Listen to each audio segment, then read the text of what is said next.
Looks like the gang's all here! Yep, all ready. How about you two? Green and good to go? Paimon's ready! Great, let's get rolling then. Great.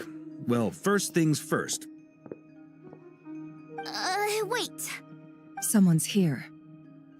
We heard your footsteps. Although... You've been here for a while now. I take it you followed the Traveler, but I don't sense any ill intent in you. Come on.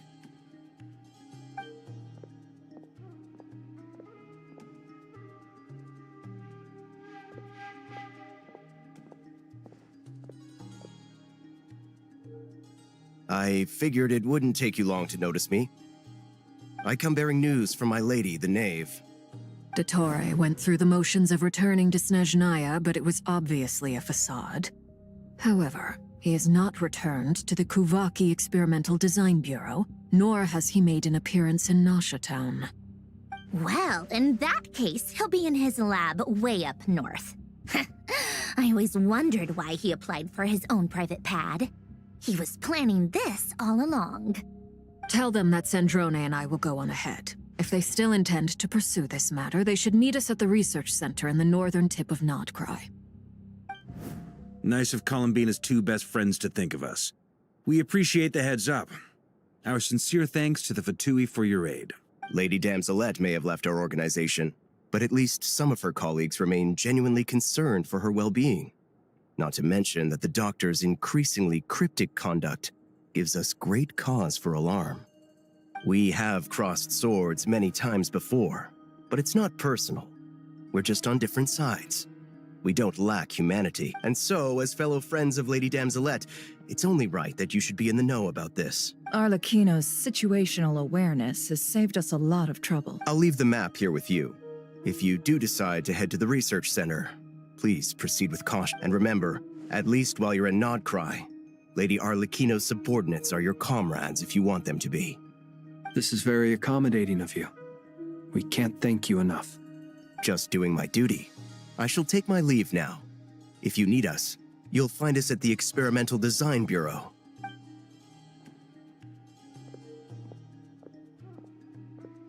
So, the Doctors left the Experimental Design Bureau and headed to some research center up north. Marionette seems to think he's been planning this for a long time. But when did it start? Before he even arrived in Nodcry? It seems his loyalty to the Tsaritsa is lip service at most. Behind the scenes, he may even be working against her. Whatever his motives, we know that he's decisive and incredibly ruthless.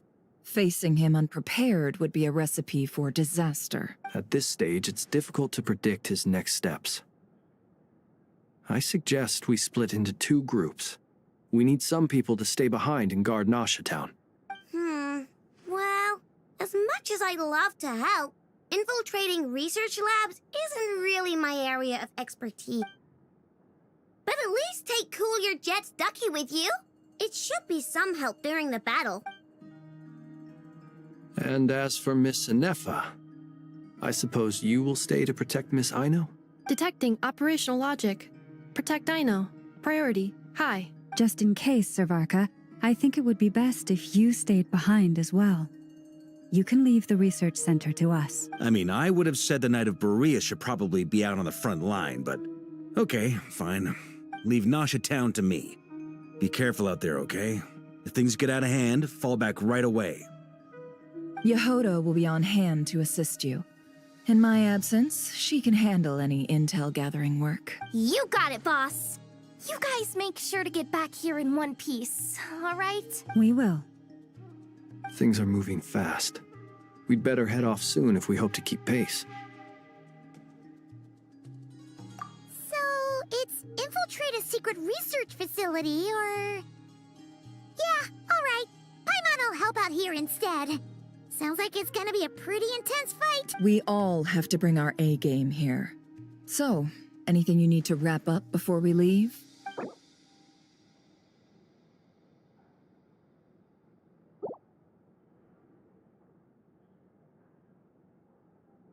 Then you'd better get going. Very well.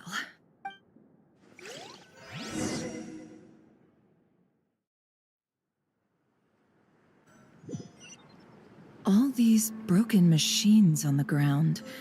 Someone got here before us. Could it be Arlecchino and Sandrone?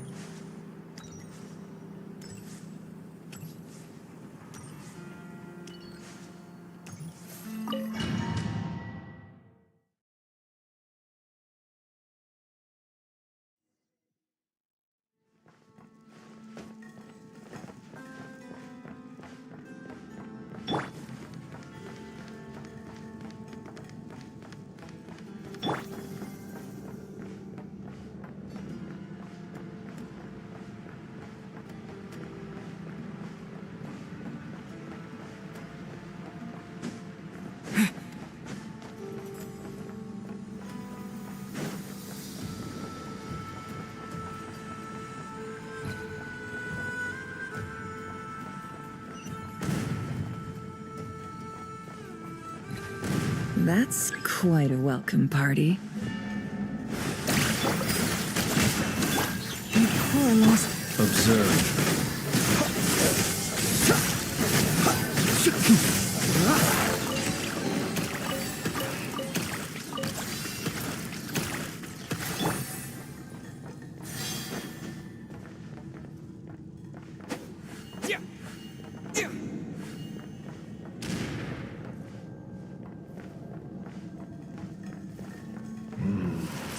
Wipe out! Go! Lush as the moonlight. Can't hide the truth.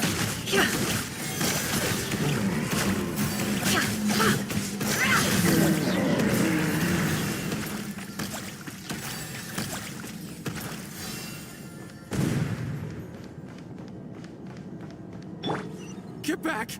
I said get back! Do you hear me? Why isn't it working? No! Don't come any closer! Don't! Ah!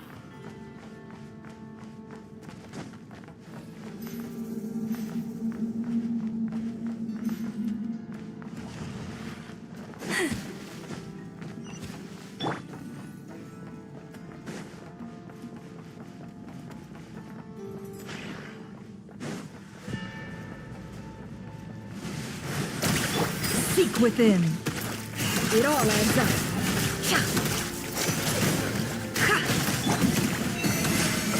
The night cometh. Close your eyes. You poor soul. May your spirits find peace. Grab that key on the ground. We'll probably need it at some point.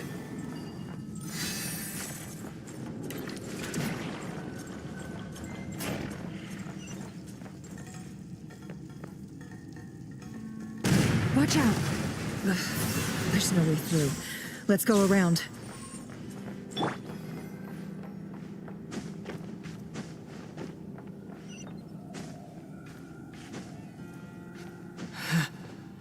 What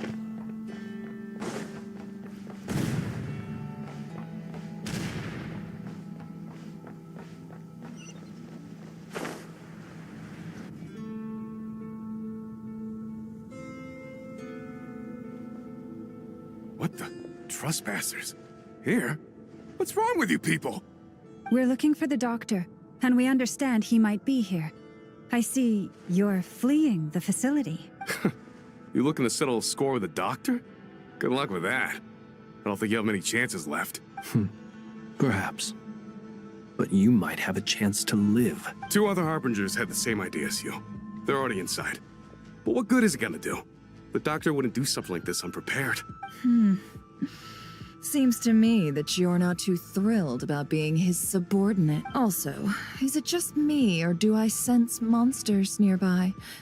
If you'd prefer their company to ours, that can easily be arranged. We need to know what the doctor is up to. Please, if you know anything at all, tell me. This is about more than us versus the doctor. His actions could have consequences for all of Nodcry, and perhaps even your homeland, Snezhnaya.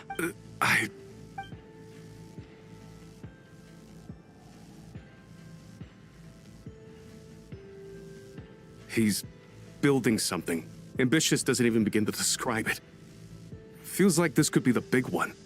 God knows how long he's been planning it. A while back, he told us he'd be returning to Snezhnaya. We weren't expecting him back so soon. This time he brought some gemstones with him, or something. 2 of them. The moon marrow spheres. He stole them from their rightful owner, Columbina. Oh, Lady Damselette? Last I heard, she left the VIII. Before she went, she told us she'd finished what Her Majesty asked of her, and wished to focus on some personal matters. I remember thinking that leaving us might not be the best choice. I mean, I always looked up to the captain the most, and...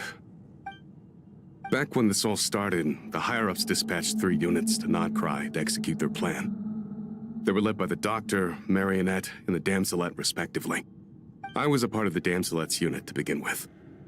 She never really interacted with us much. In fact, she seemed sort of detached from everything. Not because she was distracted, just felt like she was indifferent to the world around her. She always seemed like she was staring off into the distance. Almost as if she didn't see anything worth living for in the present, so she had to look further afield. That's right. She always used to stare up at the sky. The Doctor used to stand nearby and watch her. Apparently they got along well at first, but somewhere along the way, she grew wary of him.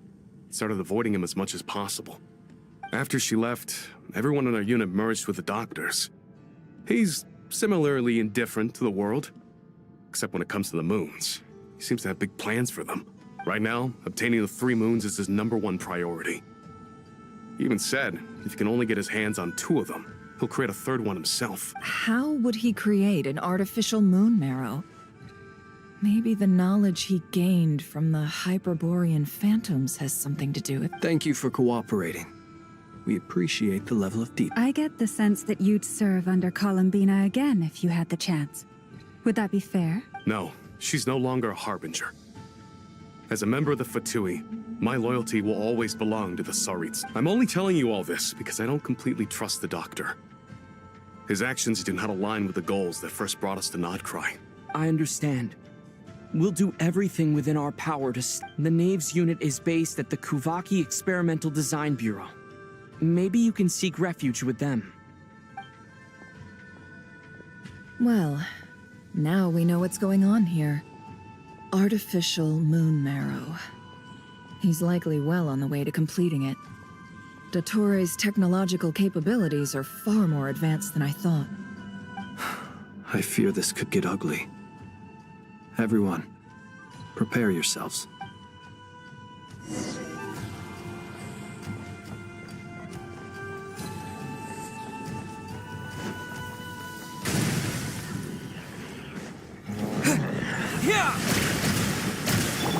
By the frost moon of old, receive my blood. Can't hide the truth.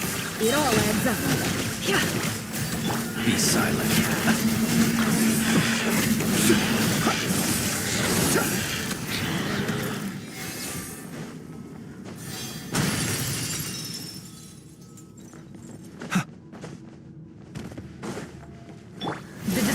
fun ends here.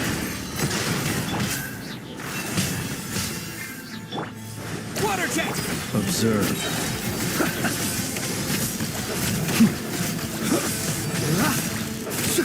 Beware the creatures of the night. Be silent.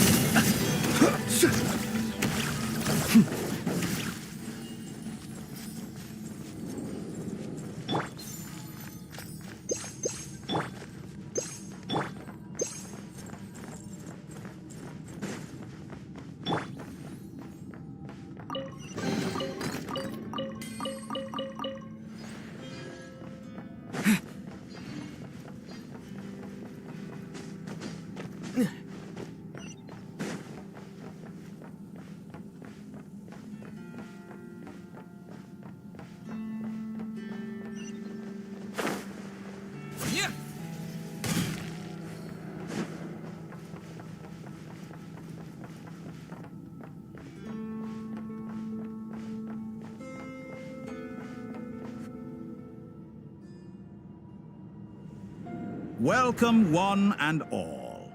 I've been expecting you. I hope my humble research facility is to your liking. Yeah, we really appreciated fighting our way in through a horde of monsters. The gall! You expect us to believe you've just been patiently waiting for us? Of course I have. Should I be worried about something? Everything seems to be going quite smoothly so far, and you've shown up right on schedule. First Sandrone and Arlecchino, now you. Ah, quite a surfeit of guests I've had today. If you were looking for them, I should probably mention that Arlecchino disappeared as soon as she entered the facility. As for Sandrone, why, she stood right here only moments ago demanding answers from me at the top of her voice. Hardly out of character. She never was one for basic courtesy. But I have to admit, I was a little surprised to see her showing concern for someone besides her. Does everyone you associate with undergo such a change in temperament? Speaking as a researcher, I have to say, it is not a change for the better. It threatens one's ability to remain objective. Well, since you ask... So you've got your hands on the moon marrow, and now you're claiming godhood. Don't you think that's a bit of a stretch, Dottore? I must protest what you are insinuating with that phrase, claiming godhood. I am not claiming anything. I am stating a fact. You're a researcher. I'm sure you appreciate the distinction between the two. Huh? Wait, you really think you're all that? You'll excuse me if I'm not being a polite little lady for you. We're colleagues. We both know what kind of person you are. By the same token, I knew you'd respond along those lines. You and I both understand that facts speak louder than words. To that end, I've had my people send you a small gift. It should go some way toward helping you understand my present position. What gift? Where have all your troops gone? Who knows? Perhaps they are already marching toward a new world, following in the footsteps of an unknown god. As vulgar and arrogant as you may be, dear Sandrone, I have no intention of taking out my displeasure on your subordinates. They will enjoy equal rights to my own. You sent your people to the Experimental Design Bureau? That's a Tsaritsa's property. Yes, and I am very mindful of Her Majesty's instructions. But you know full well that they do not conflict with my present goals. In which case, all I'm doing is conducting another one of my experiments. Is there a problem with that? Now then, you have a judgment call to make. Am I simply lying to stall you? Or is it possible that every word I am saying is the truth? In which case, your subordinates really are in danger. So now you've turned on fellow Fatui soldiers. You're completely insane. I have set a new rule for myself. Each person gets one chance. Naturally, that includes you, Sandrone. If you wish to leave, I won't stop you. We are colleagues, after all. Scumbag!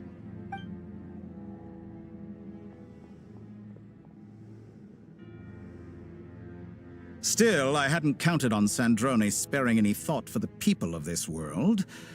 Shame.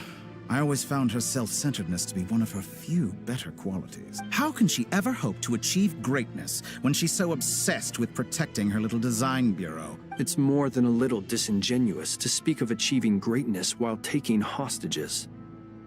Or does honor no longer mean anything to you? Honor?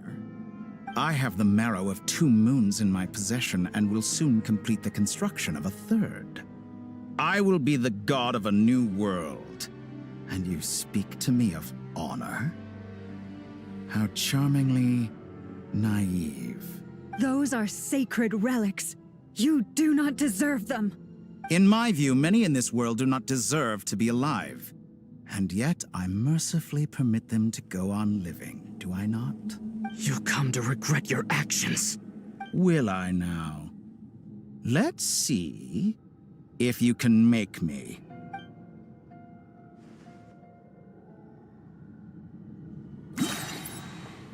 Water jet! The mystery unravels. For the everlasting forest, lush as the moon. The long sleep beckons. Close your eyes.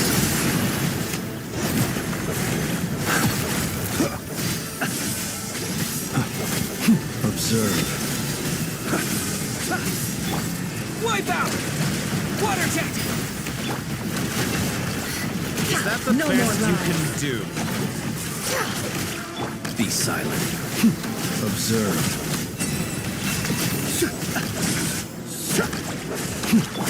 By the frost moon You of won't old, feel a thing. can't hide the truth. Seek within. Arlecchino. Thanks for your assistance. Arlecchino. They see you as an ally. What a farce. You're clearly here to destroy my research, not get lost. I'd say your research is more valuable than your life. Am I wrong? Shatter like a reflection. It all adds up.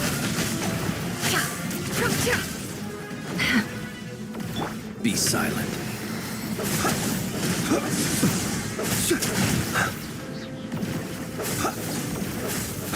Get lost. Can't hide the truth. No. How disappointing. Beware the creatures of the night. Observe. Your actions betray your fear of lost. Receive my blessing with one heart. Go!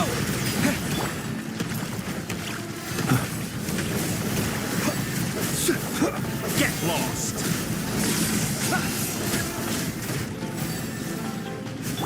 The deception ends here. Can't hide the truth.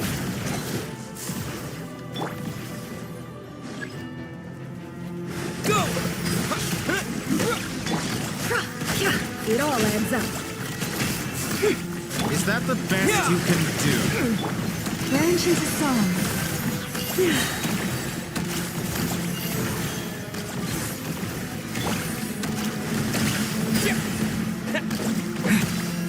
Dottore is too powerful with the artificial moon marrow in his arsenal. Fighting him is futile. Quickly!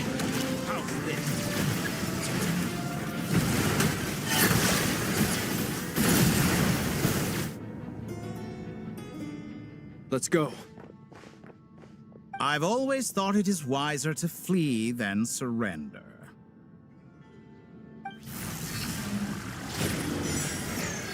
Watch out! What the? Forget about me! You should... Where's the Traveler?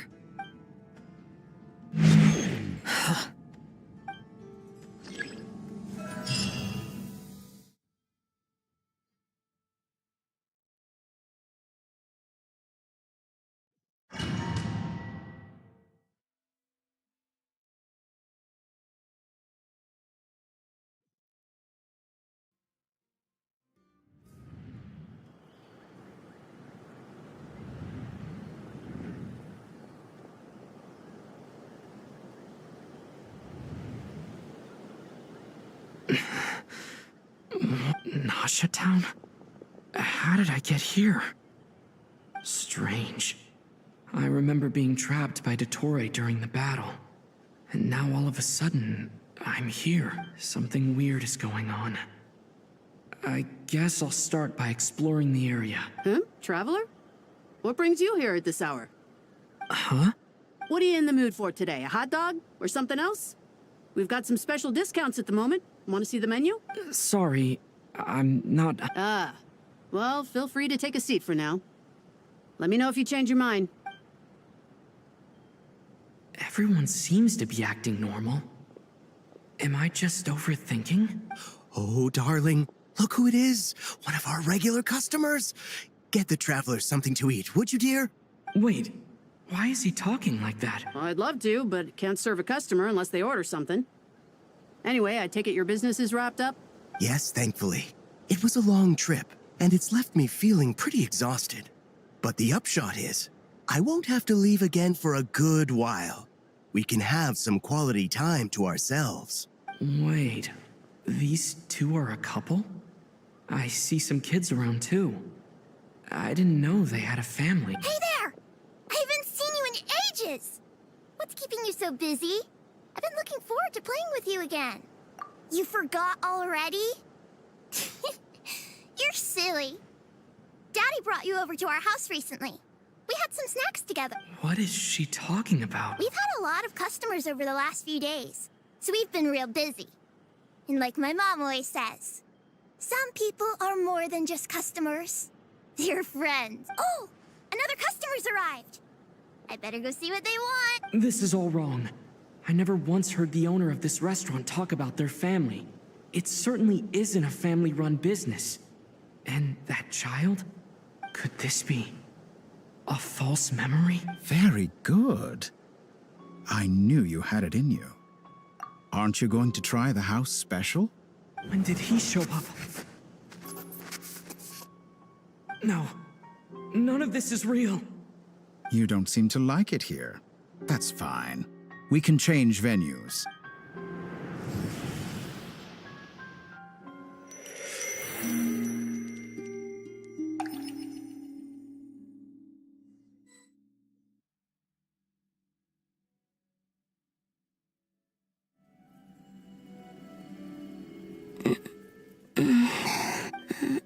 I'm still alive.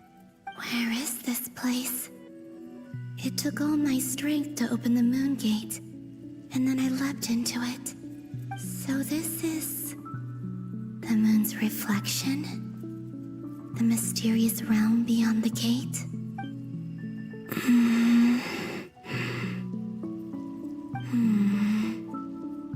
I can't sense anything. I guess I could try opening the gate once more. No response. Maybe this space can't be opened from inside. If this was the space that killed both Revier and his lover, then why am I unscathed? Or... no, I'm not unscathed. Even the air here feels frozen in place. There is nothing here with which I can restore my power. I should conserve my strength and proceed with caution. I don't believe Dottore's scheming will stop just because I escaped. If there is any chance that I can get back to the others, any chance at all, I must return.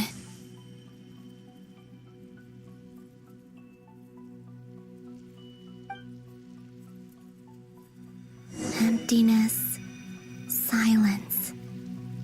What is this place? Or maybe the real question is, what is it for? What's this? Looks like it responds to my power. Golden. Like Kuvaki. Is it some sort of guide? And why does it feel so familiar? I might as well follow it.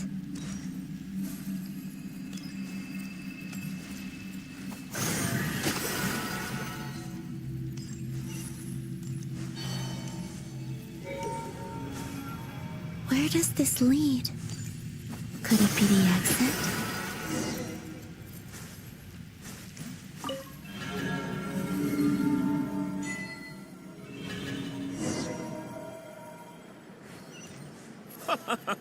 Welcome home, Moon Goddess.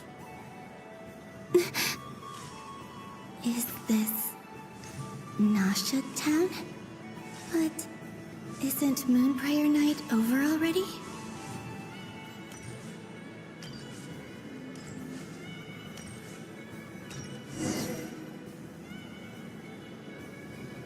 Goodbye for now, Columbina. I hope you have a wonderful night. I will. Everyone else. And are these my memories?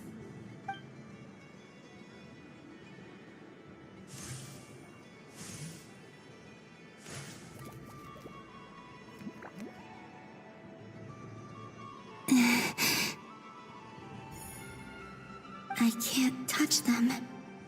It's as if we're separated by some impenetrable power.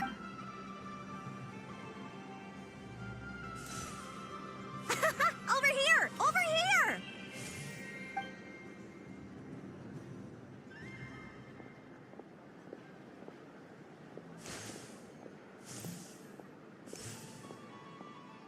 But the people in these memories pass right through me. Just like when I disappeared. If only I had known what would come to pass after that. Even so, I should still take a look around. Just being back here, it gives me the strength to keep going.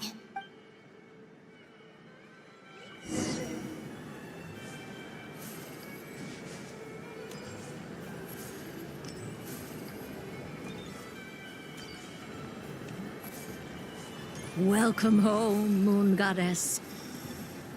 Oh, you're the genuine article. Alice was right. This Moon Prayer Night was worth watching after all. Oh, yes. That was the fortune-telling stall run by Barbeloth from the Hexen Circle.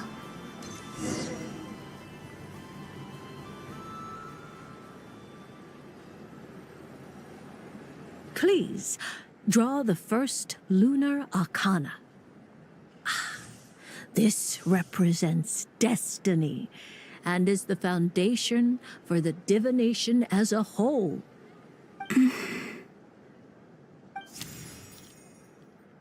My destiny. I believe the card I drew was the moon. Now that I think about it, Barbeloth's divination was absolutely right. It's almost time to draw the last card. The one that represents the future.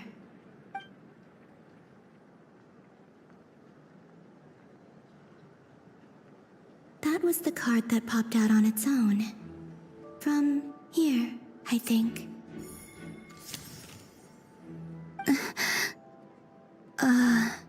Kuvaki Pulse? What? Fascinating. I've never encountered this before in my role as a diviner. What's going on? Did that card leave the deck? Because of my influence? All I did was try to touch it, and then... Maybe this memory space is not untouchable after all. Are there weak points in the barrier? Or... is it possible that there's more to this space than my memories alone? This card is death. I need to get to the bottom of this. I'll try touching something else.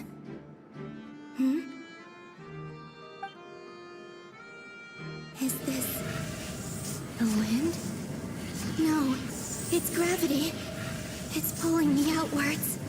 No, Traveler!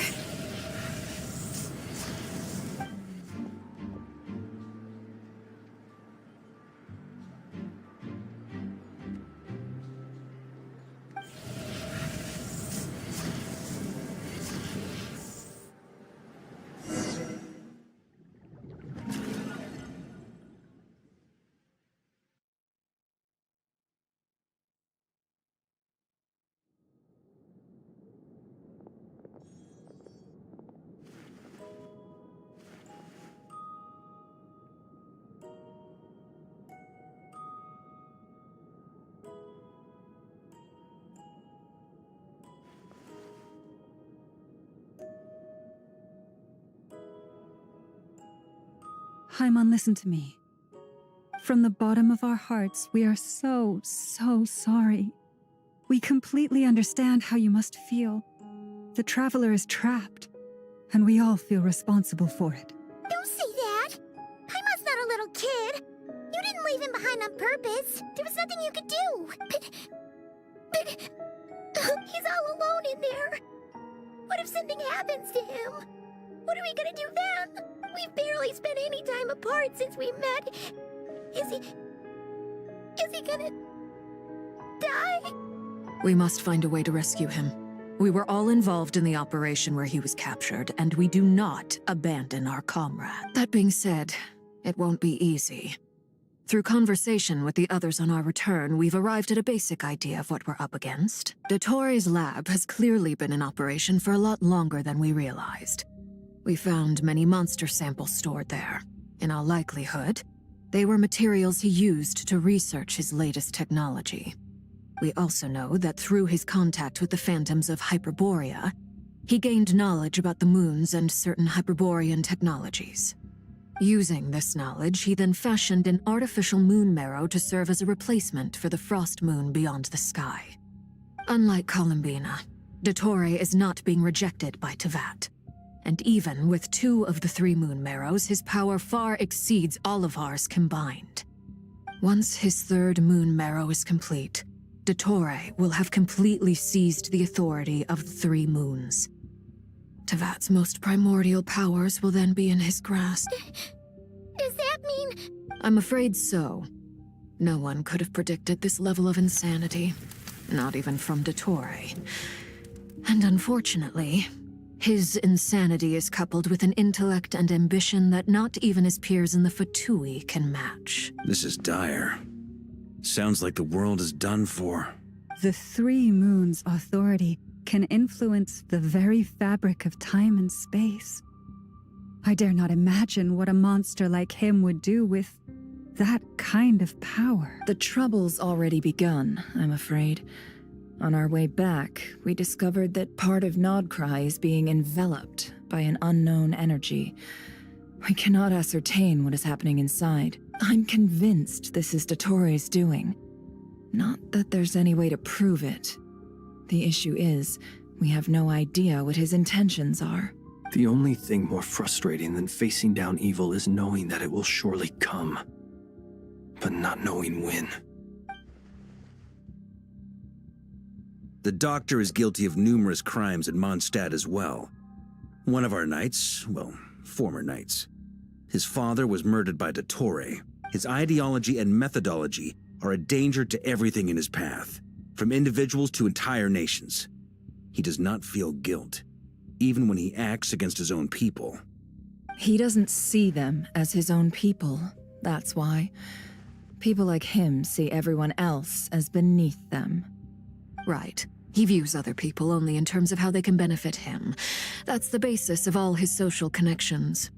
Granted, he's hardly the only harbinger to pursue their own interests. We all do. And Her Majesty is gracious enough to permit it. Still, her mercy has its limits. Dottore's actions have gone beyond even what the VIII could have imagined. Usurping divine authority to become a god. For a servant of the Tsaritsa, that goes beyond being disloyal. It's treason of the highest order. We can't expect him to heed the Tsaritsa's will once he gains the 3 moons' authority. Even we harbingers consider him the most self-interested among us. Poor Traveler. Of all the people to get caught by... We have to go save him right now! Please! We gotta find a way! Paimon, I promise you, we are with you all the way. I get how you feel.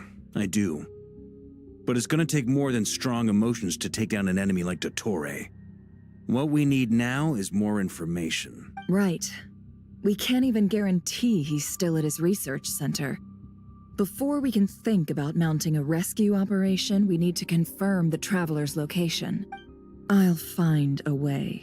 Paimon knows, but... She's so scared.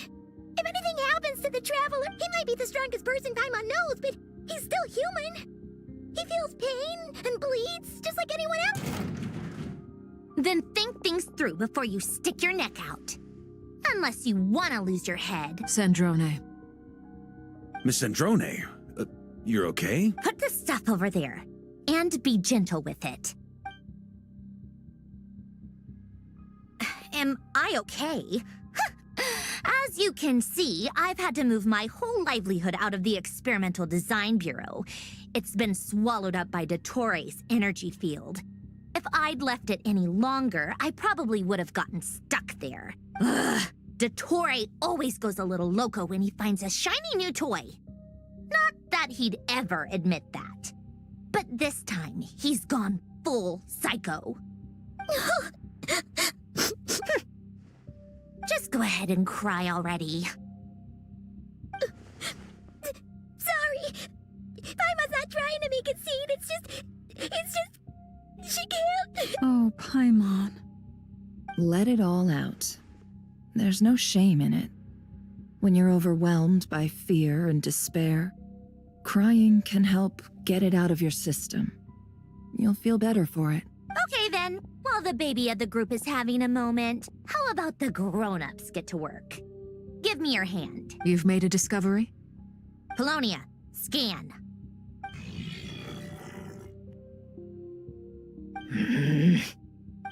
You, hand, now. Oh, I thought you'd never ask, my lady.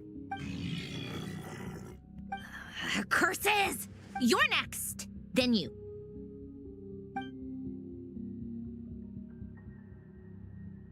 Dottore, you son of a... He's done something to us! Everyone who entered his research center has been implanted with some sort of curse. I don't feel anything unusual at the moment. Does that mean it hasn't activated yet? Is there a way to figure out its purpose and what might trigger it?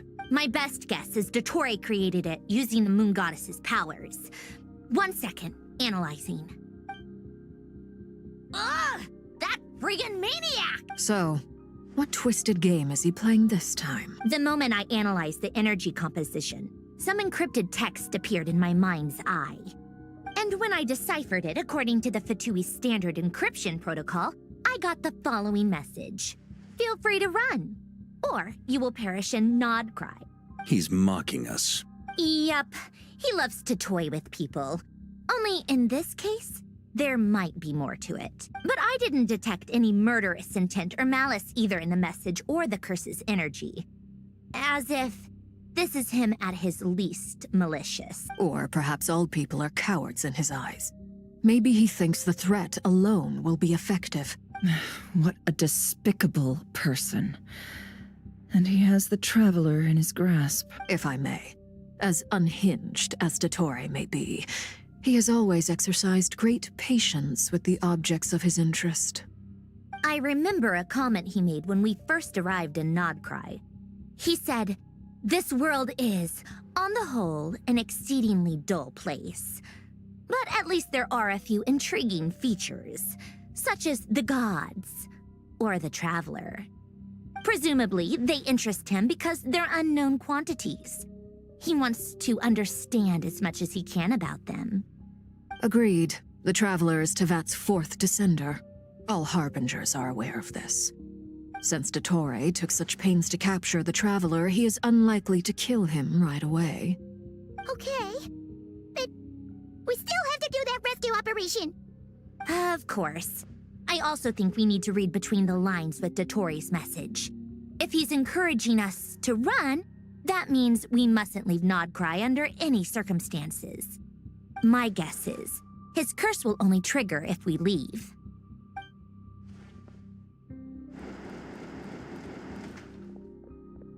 We've discovered multiple energy fields. Albedo is still attempting to analyze their structure. He told me to report back first. Each field is slowly growing, swallowing up more of the surrounding area in the process. And the pace of their expansion has increased since we first examined them. He's probably trying to swallow Nodcry whole. His nefarious ambition knows no bounds. If this continues, the whole of Tevat will be in trouble, not just Nodcry. The loss of Columbina could not have come at a worse time. Do we think she's truly gone for good? She entered the space beyond the Moon Gate. knowing what became of Rerir and Thalindus. I'm sorry, but I fear the odds aren't good. Don't be ridiculous. If I know her, she's busy finding a way back as we speak just so she can annoy me. She isn't dead. Whatever has become of her, the fact remains that we are two comrades short on the eve of a decisive battle. We need to find out the Traveler's location. But there is also other work to be done. Agreed. Whatever Dottore planning, we have to get the local populace somewhere safe. So, as well as a rescue mission, we have to organize a mass evacuation at the same time. It would be best if someone could approach leaders of neighboring nations and negotiate emergency asylum for Nodkrai's inhabitants. Can anyone handle that?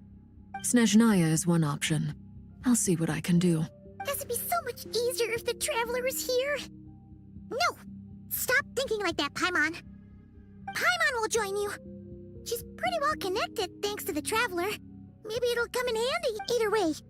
That's what the Traveler would do if he was here.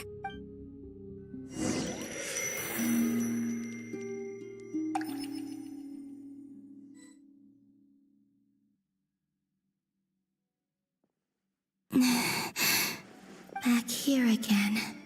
That gravitational force that pulled me back. Is this where it came from? When I saw that memory of Moon Prayer Night, I think I influenced reality. Was it just a coincidence? Or, if only I could have sent the others some kind of warning on Moon Prayer Night. Maybe we could have stopped Dottore. I feel so heavy. Does entering that space consume a lot of energy? Well, even so, I have to keep moving forward. Back to emptiness and silence again.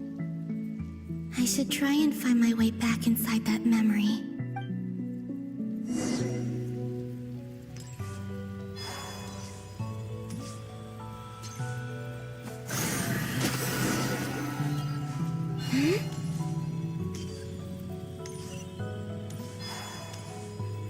The entrance from last time isn't showing up.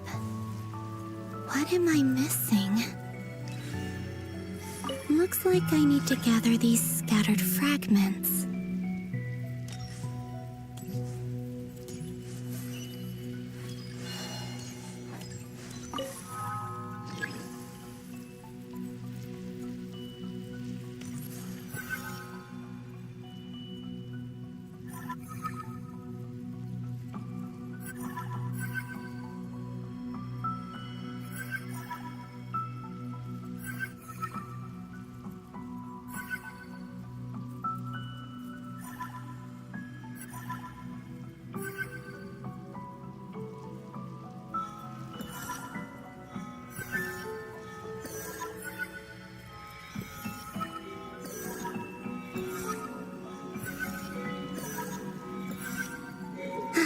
It worked!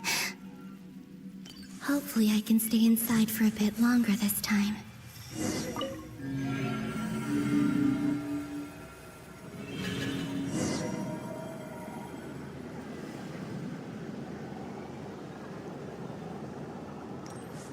Ad Astra Abyssosk. Welcome to the Adventurers Guild. What? This doesn't look like Moon Prayer Night. Extra, extra! Latest issue of the Nasha Express! I don't think I've ever been here. Maybe this space isn't comprised of my memories after all. There aren't any festive decorations around.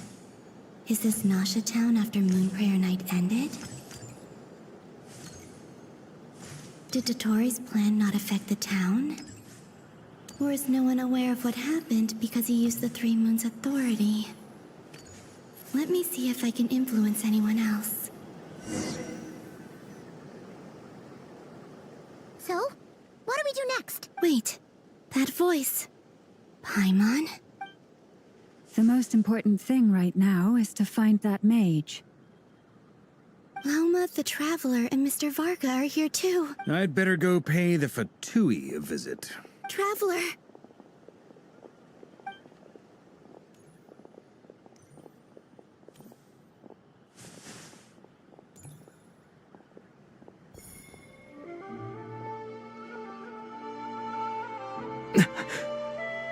Columbina? I made contact. It's me, Columbina. Huh?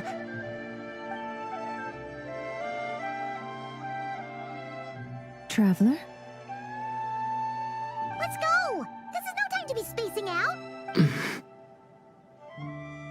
Huh? Wait a moment. This has happened before. This is what happened when I disappeared. I stood right over there, thinking that no one would ever find me again. It was only when he called my name that I decided to follow them. But did he turn around because he sensed my touch just now?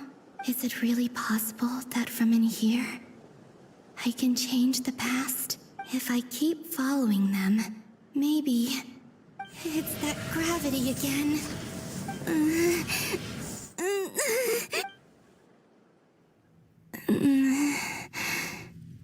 Every time I influence reality within that space, this force intervenes and pulls me back. It's as if it's trying to stop me from leaving. I'm getting weaker and weaker. I'll just have to try another approach next time. Come on, Columbina. Keep going. You have to tell everyone what happened.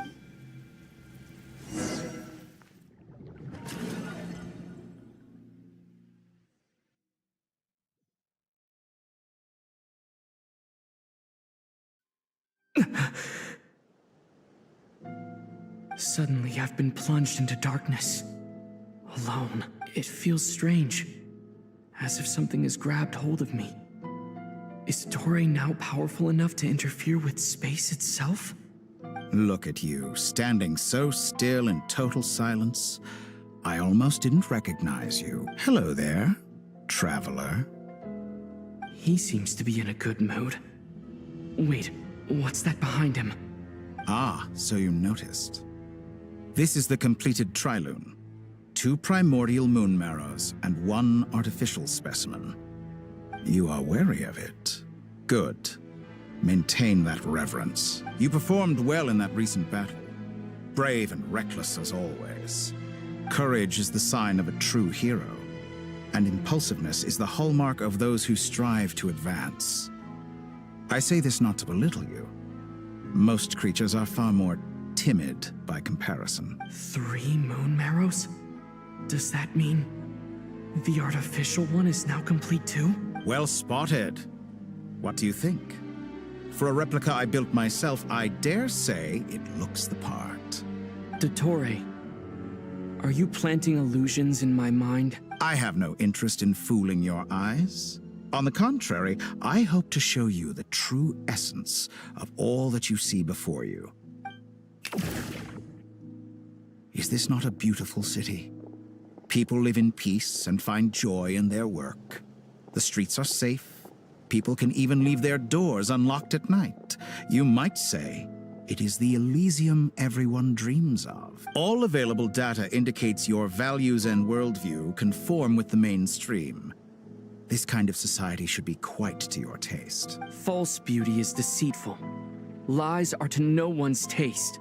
I wonder, is it your moral standards that are too high? Or your expectations of reality? Answer me this. If someone existed in a sweet dream from the moment they were born, a dream in which they never once felt pain, which do you think they would consider superior? The dream or the reality? That's pure sophistry. It has nothing to do with your actions. As I suspected. You have yet to understand all of this for what it really is. What do you want from me? You sound impatient. Do you think the only reason I'm keeping you is because I want something from you? If it's not, then why haven't you killed me yet? No one can stop you if you're as powerful as a god. I'm delighted you recognize that fact. I believe we last squared off in Sumeru. Ah, the memories. How time flies. You and I have both grown. I'm not surprised that Arlecchino and Sandrone worked with you. You've always a way of slowly but surely ingratiating yourself with all levels of society. People laud you as a hero, but I suspect there's more to it than that. Oh, but to be clear, I don't say that to flatter you. Do you always give your opponent an appraisal before you deal the final blow?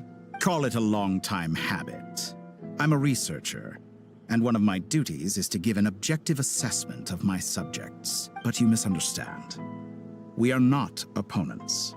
Not at this moment. I just want to talk. Think back to Tartaglia, Arlecchino, Capitano, Columbina, and now even Sandrone.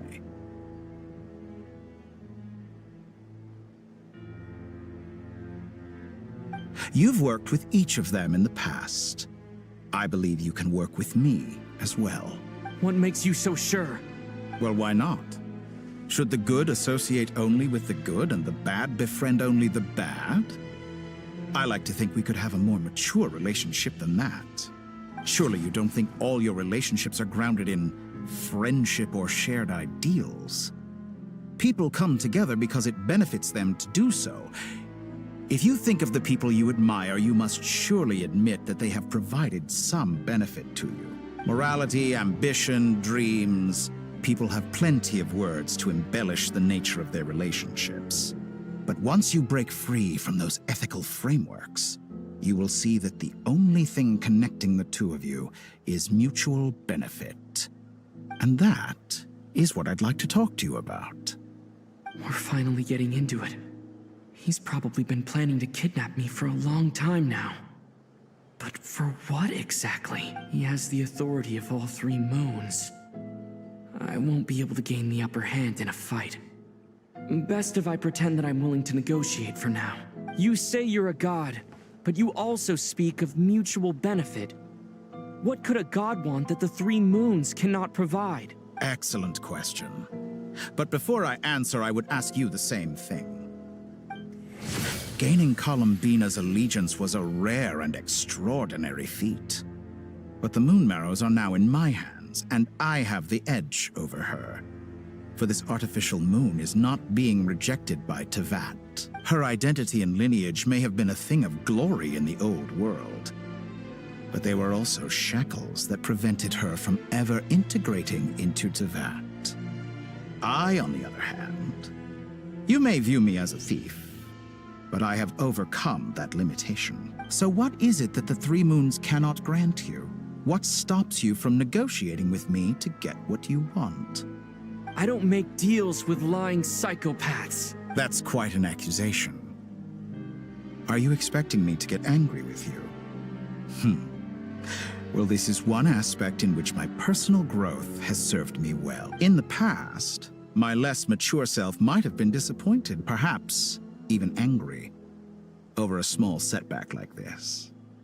Like when you and Lesser Lord Kusanali joined forces to oppose me, for example. But things are different now. Just as the rich do not quibble with the poor, I no longer find myself perturbed by these trivial affairs. Human relationships end with conflicts of emotions and interests. But relations between humans and gods are different. And ours is even more unique. I have ascended to the highest heights and laid claim to unprecedented horizons. And you were no ordinary person to begin with.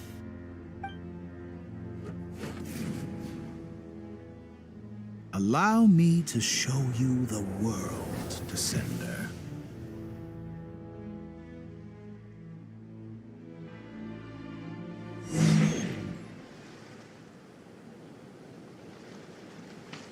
To stand, walk, jump, sit, and lie down. These are the most common of behaviors.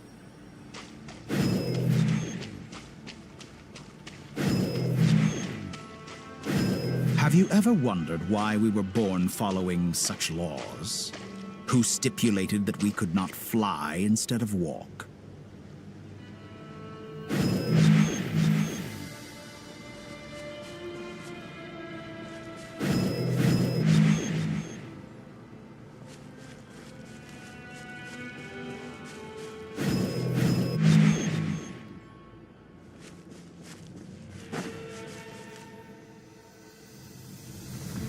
Someone of your talent and experience must surely know of the 4 great rulers who serve the heavenly principles. They govern life, death, time, and space. One wounded by a blade will die from blood loss or infection, and one who falls into a lake will drown in agony. The elderly wallow in solitude, and the solitary age faster. Eventually, new life is born, only to embark on the same path of suffering. These 4 divisions anchor the world and shackle those who live in it. But they themselves transcend its boundaries, squandering the power bestowed by the heavens. All who live yearn for equality, but unless the gods prostrate themselves and profess that they are mere servants of the living, equality can never exist. Who makes the rules we must live by? Who has the right to restrict us? The limits of the body can be rejected.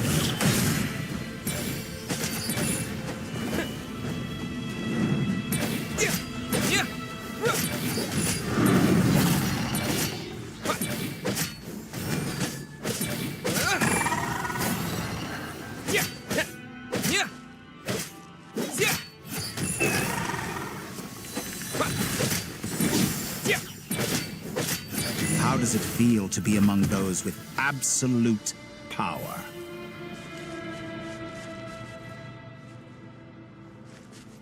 You cannot conceive the extent to which your flesh hinders your mind and spirit.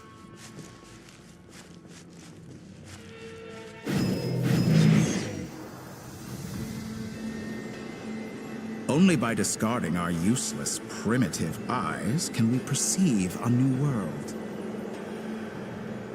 How narrow-minded we all were in the past. Why should the final answer of the world not be the power that predates those of life, death, time, and space? The power of the Trilune. Through it, I have glimpsed new experimental possibilities. Nature suppressed, authority exiled, souls controlled.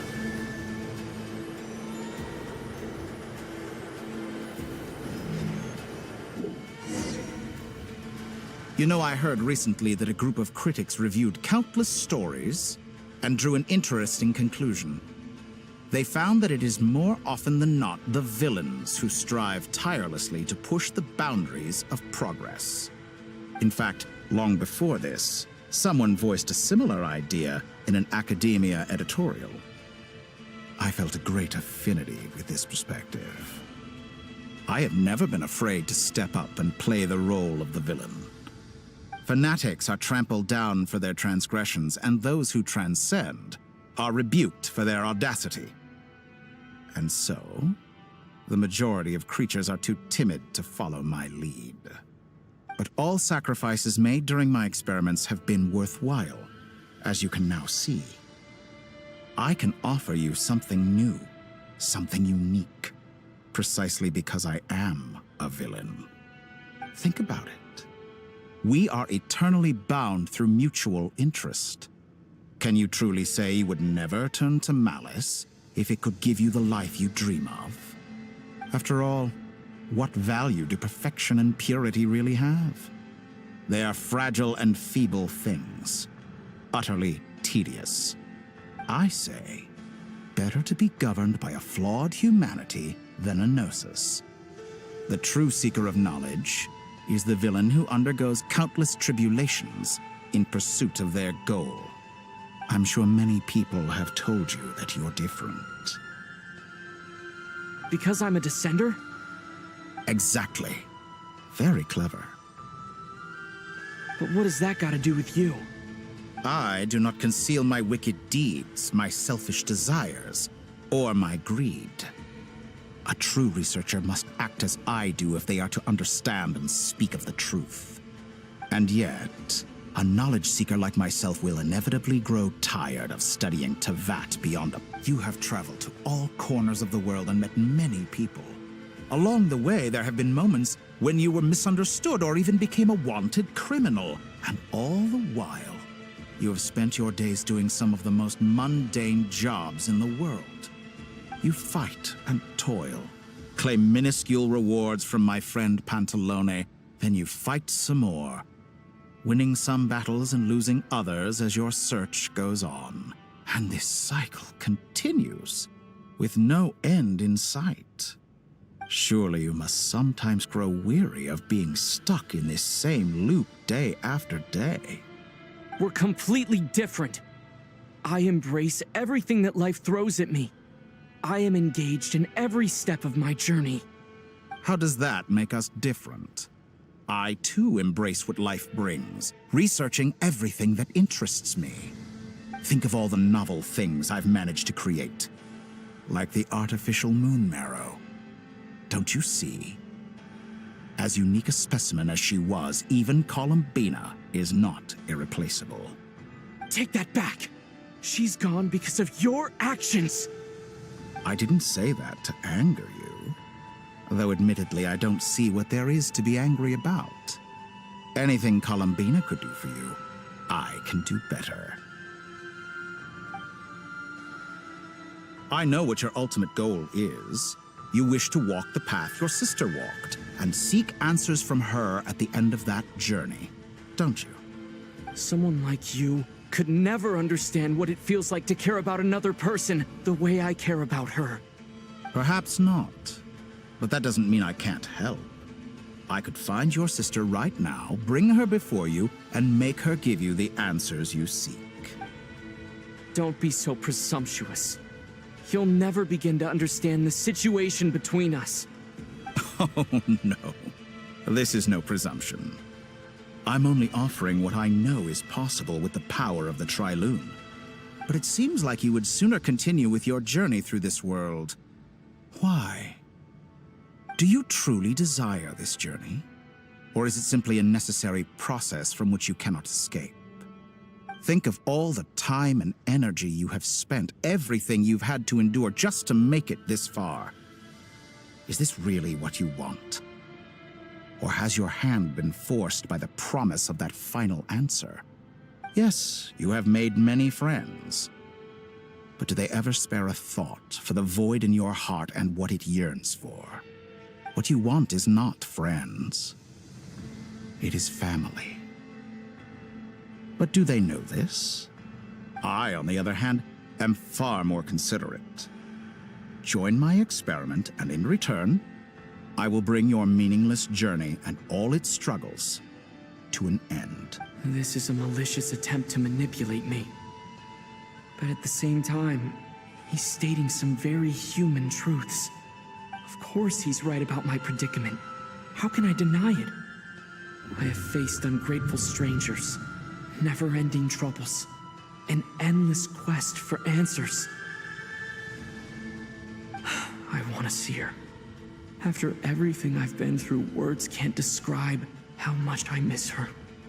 How much I want to be reunited wherever you are right now. Do you miss me too?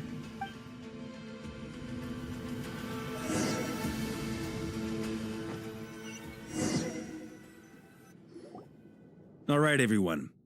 Our next mission is clear. We need to contact all the major organizations, explain the situation to the public, and then begin the evacuation. The residents of Notcry are quite dispersed. The two most populated areas are the Southern Isles and Pyramida. Miss Lauma, I will leave Hisi Island and Nasha Town in your hands. I will liaise with the Fatui and Pyramida. Agreed. We will reach out to Natlan and Snezhnaya. Anyone found north of the Experimental Design Bureau should follow the Fatui to Snezhnaya. As for those dwelling south of that line, I will ask the Voynich Guild to help persuade them to leave. Then I, Mr. Varka, and the Frost Moon Scions will escort them to Natlan. The Voynich Guild has dealings with the Curatorium of Secrets. I will send them a letter vouching for your credibility. Yehoda, you should help Lauma. This is too big of a task for one person. My wish has come true. You're willingly lending me your most capable employee for the day. Well, good for you if all this only takes a day. Of course, if it takes any longer, I'll be charging a fee. Boss, wait. Don't I get a say in this? Oh, I'm sorry. Something to add, Yehoda? Well, no one's more important to me than you, boss. And remember how Lauma healed your eyes after that big battle? I think that's worth at least 2 or 3 days' work for the Frostmoon Scions. Are you completely incapable of acting in your own self-interest? Or do you simply devalue your own labor? Are you sure you don't want to come with us? Who will see to our other work if we're all busy evacuating residents?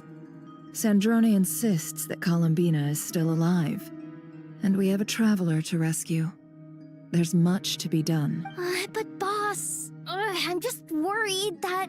Well, Nefer, I'll link up with you once my tasks are complete. What makes you think I'd need you to do that? I'll need it.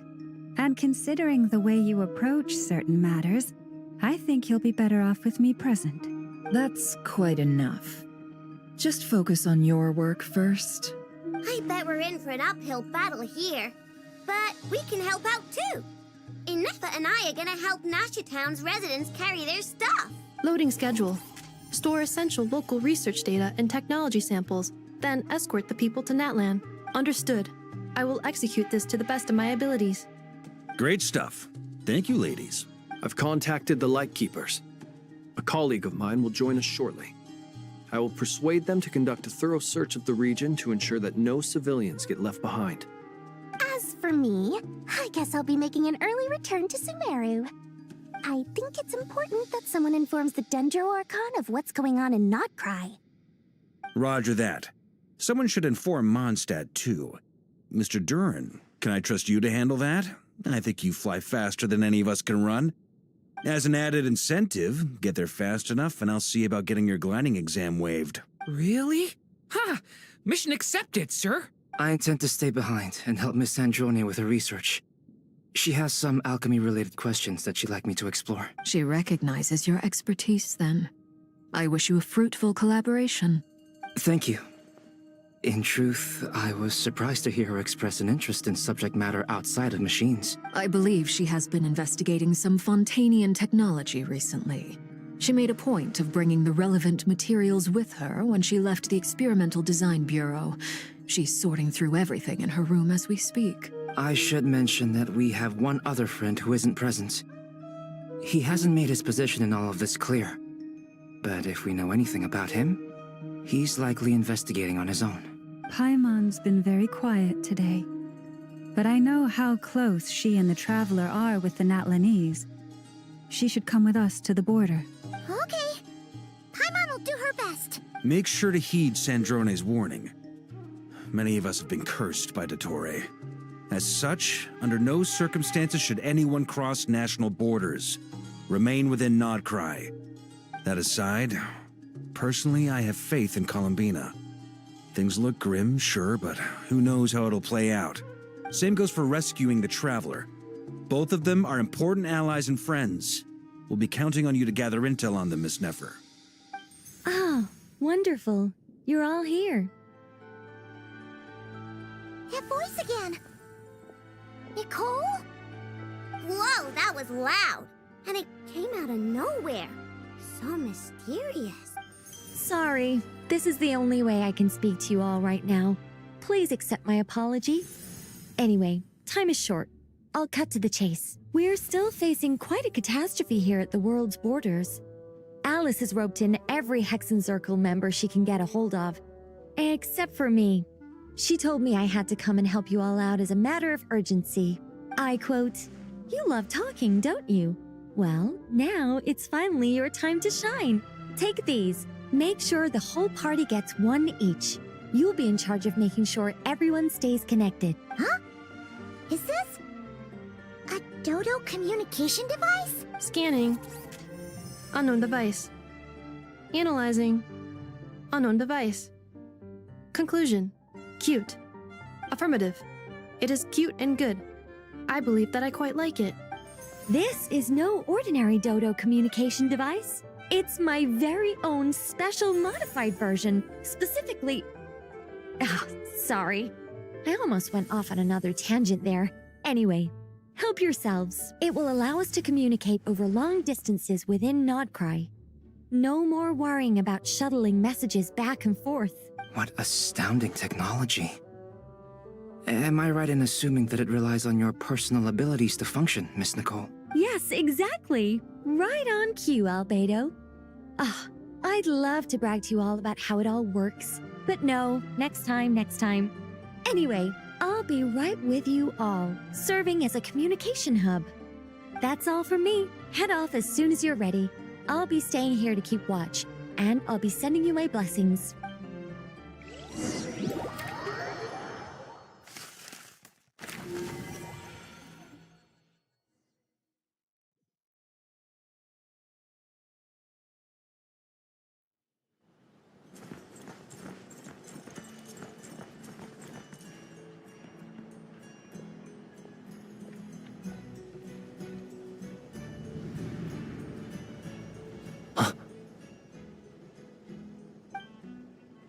Sir Flint.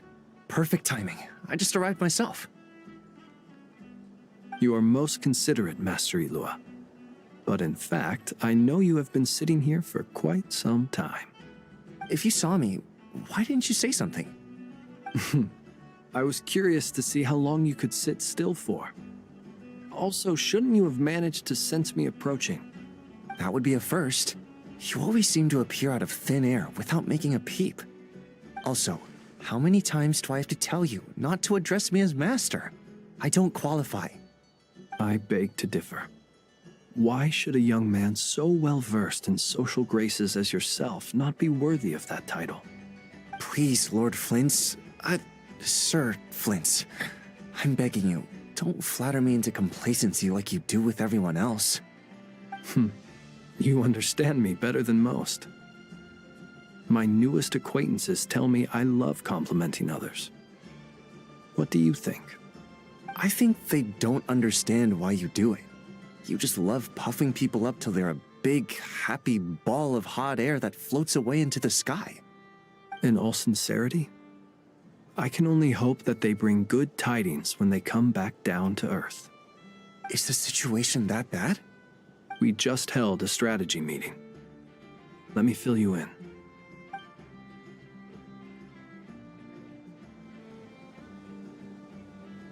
In short, we need everyone gone from Pyramida. We also need a team of Lightkeepers to scour the more remote regions of Nodcry for civilians to evacuate. I only hope we have enough personnel. We do. Old Man Nikita will definitely help, and we can recall anyone out on patrol to focus on this instead. Good. I'm sure you and the others will make short work of this. Now, don't forget, once you've completed this task, make sure you and the rest of the team evacuate to either Snezhnaya or Natlan as well. Flint? If you've got something to say, Master Ilua, why not guess what I'm thinking right now? You mentioned that you have something else to deal with later. How difficult is it going to be? I doubt it will be easy.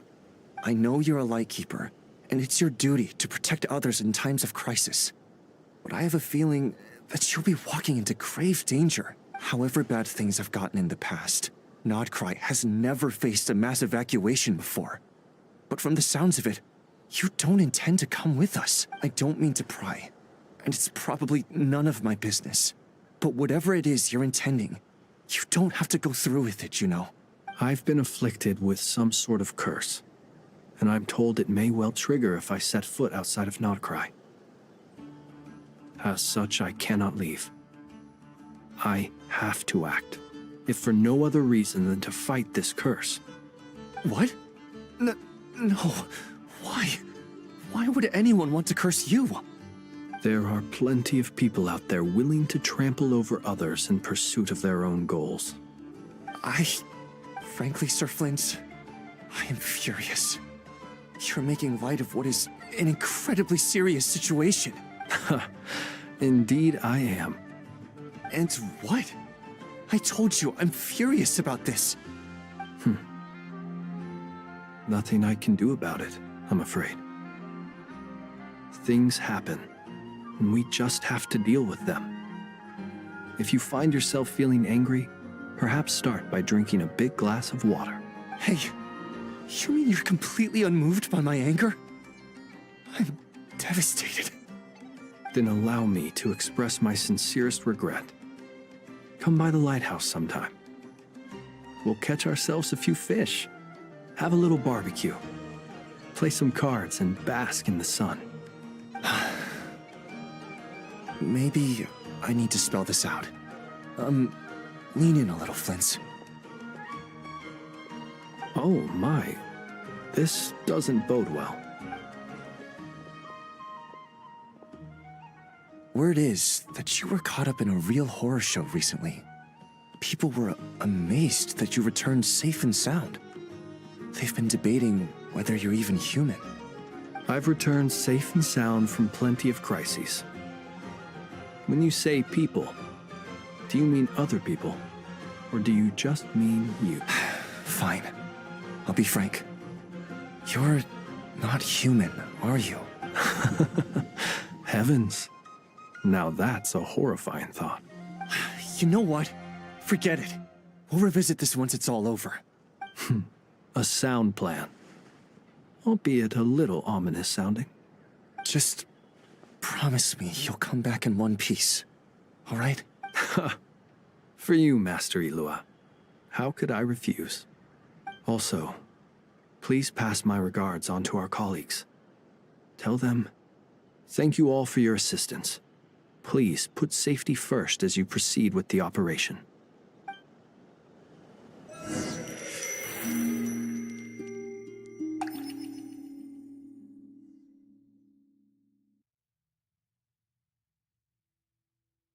I have to keep searching for a path toward reality.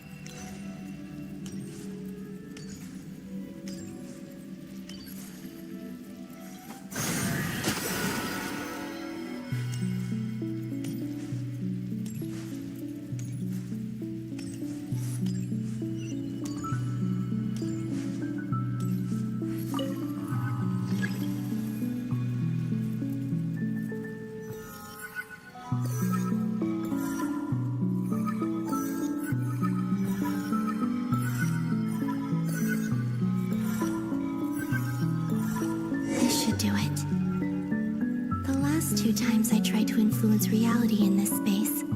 It consumed a lot of Kuvaki. I'll try and be more careful this time. I need to leave key clues behind using less power. I hope everyone still remembers what I said on Moon Prayer Night.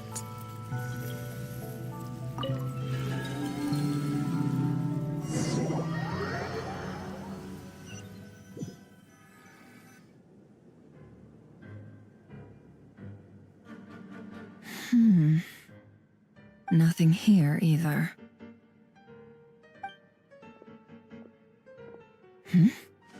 Flint's? Ah, Miss Nefer. What are you doing here? Unless... I just spoke with Ilua about arrangements for the search and came for a walk nearby. As for you, why would... It appears we think along similar lines. And neither of us likes to accept things at face value. As well as figuring out how to gather intel on the Traveler, I wanted to confirm some of my own suspicions. Also, we'll need to bring a lot of force to bear against Dottore, even if we're only looking to rescue the Traveler. We can't leave anything to chance. You don't think Columbina perished either, do you? I'm merely considering the possibility that she survived, just as you are. How much can we really know about a deity like her anyway? Do you remember what she said on Moon Prayer Night? about using moonlight to send messages to us. Of course. I think that's why we're both here. Where have you checked so far?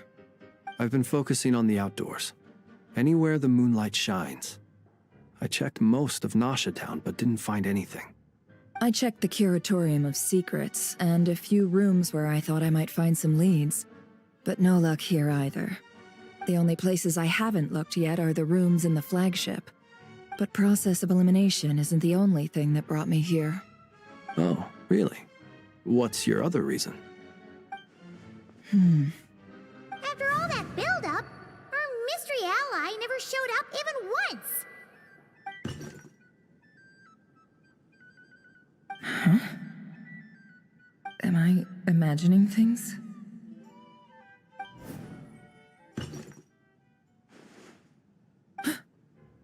Come on, let's see what's going on. Oh no. I knocked over a vase as soon as I came in. It must have been caused by a Kuvaki fluctuation when I entered the space. Although, it seems like I'm not about to be pulled away this time. It looks like as long as I'm careful with my actions, it doesn't count as influencing reality. Anyway, is this the flagship? The Traveler mentioned that's where he was staying. I only went into the lobby last time, so I've never actually been here before. How does this space work? If nothing else, I can now be sure that it is not simply memory. He mentioned where his room was. I think it's this one.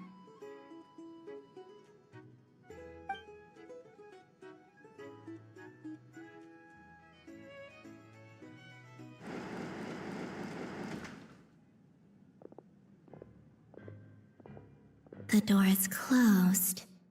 But if this is anything like when I disappeared, then maybe...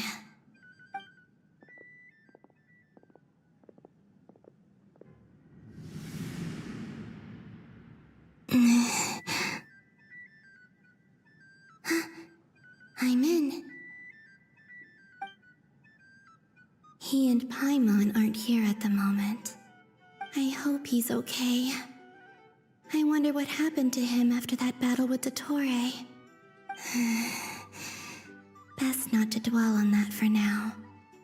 I need to try and leave them some clues.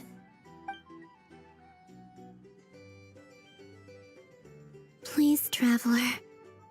I really hope you find this.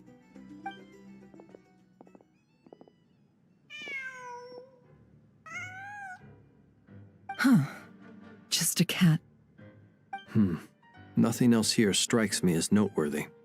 Didn't you stay here for a couple of nights once? Before Rarir showed himself, yes. It's also where the Traveler and I first met. Did you notice anything unusual during your stay? I remember thinking how much noisier the flagship is at night compared to the graveyard.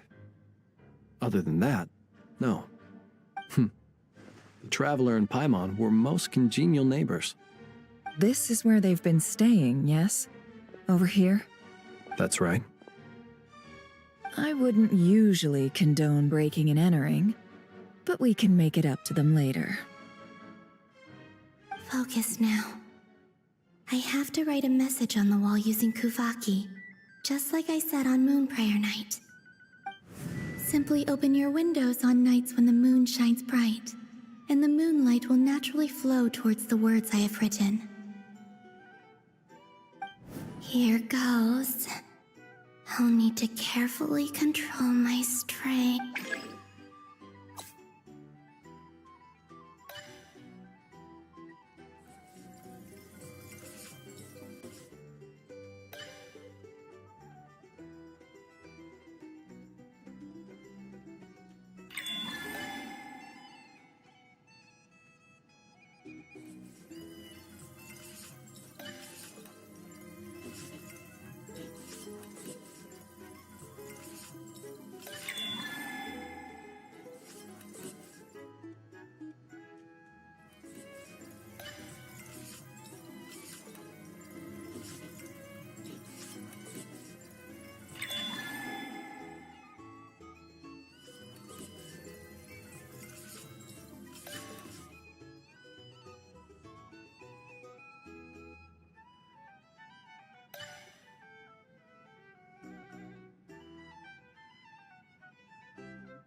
Hmm?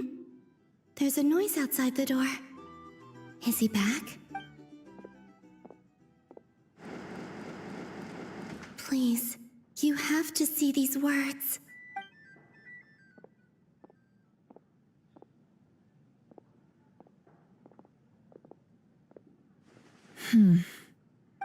Well, do you sense anything?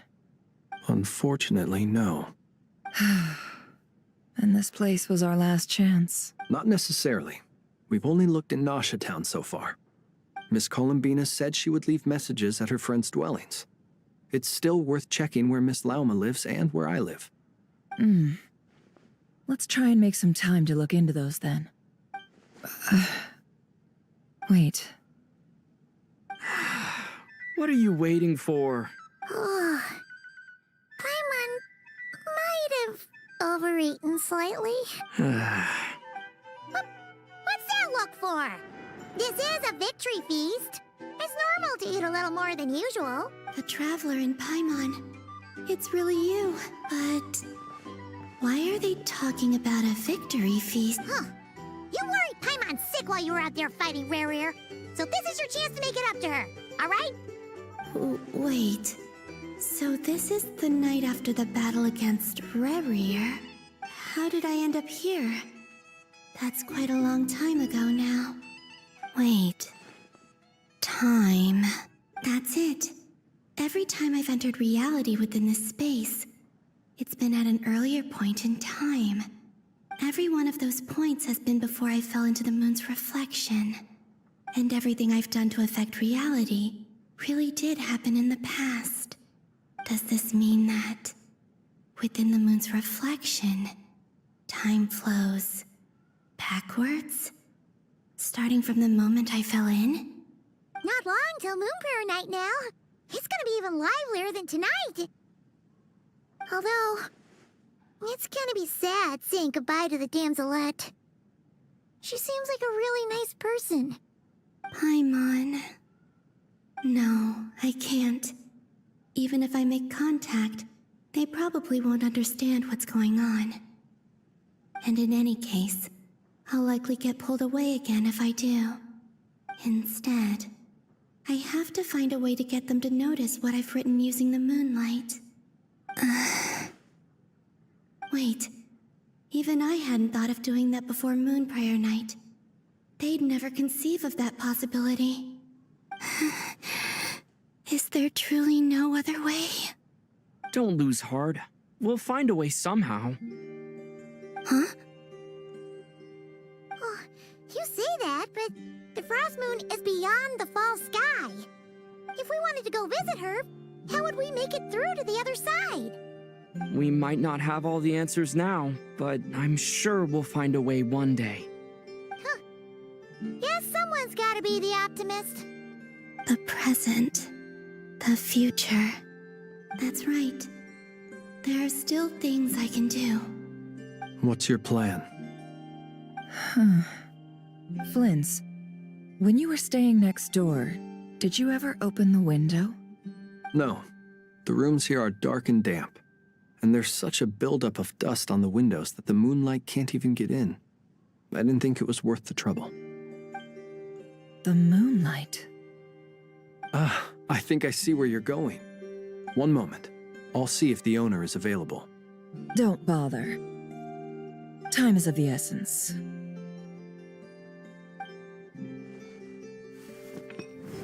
Time. Even if no one sees what I've written at this moment, maybe someone will remember what I said after Moon Prayer Night. I need to write down as much information as I can. And maybe one day...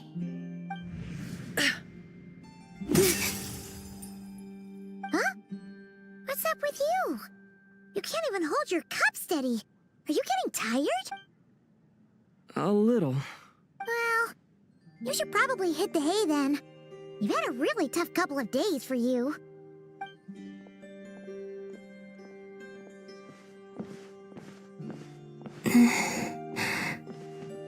You truly have. You helped defeat Rare, helped me reclaim my name, and you helped the others organize Moon Prayer Night. Wherever you are right now, I'm sure you're still fighting against the injustices of fate. This is all I can leave for them. How I wish I could stay here. But it's time for me to go. I hope to see you again in the next time. And if the opportunity presents itself. I will surely return to your side. Huh. Columbina. She's alive. Not only that, but she's left us an entire wall's worth of clues. She even wrote down what would happen on Moon Prayer Night. It's just a shame we found it too late. I am here. Time in this place flows backwards. I am constantly moving forward. It sounds like she's found a way to influence the past using Kuvaki. But her future is our past. So, these words have been here ever since we defeated the Ray Hero Solnari. We just never discovered them. Which came first, the chicken or the egg? Do you ever mull over questions like that? Only when I'm in a good mood and at leisure. Well, I never do. Everything that has happened already belongs to the realm of fact. As a business person, and especially an intel broker, what I do is extrapolate from those facts to try and read the future. An admirable philosophy. It's a means of survival. Let's go. We have a wall's worth of clues to share with the others.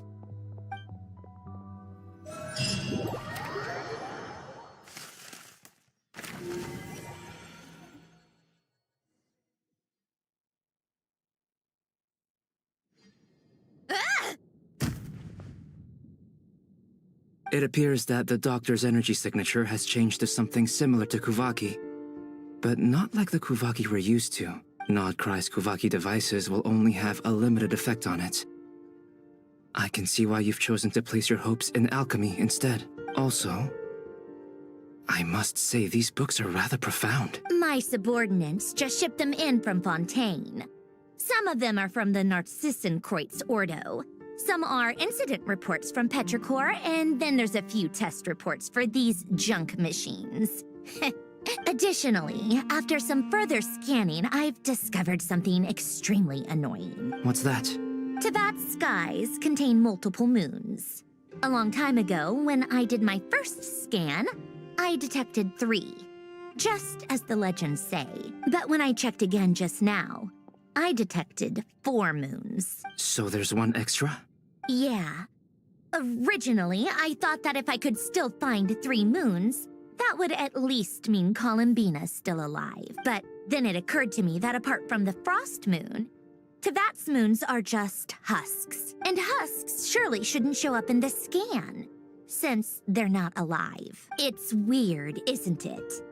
If we can't even distinguish between a dead and a living moon, how are we supposed to know whether a moon goddess is still alive? Or does this mean that the moon marrows are equivalent to the moons themselves? It's certainly possible. In which case, the 4th moon you detected may be Dottore artificial creation. So he wasn't bluffing. He really built his own moon marrow. Ugh, I'm so mad right now. It's easy to get overwhelmed when you have too much on your plate. Maybe you need to relax. Perhaps try going for a walk. Or simply take a few deep breaths. Nothing can calm me down at a time like this. I need more time, and I need progress.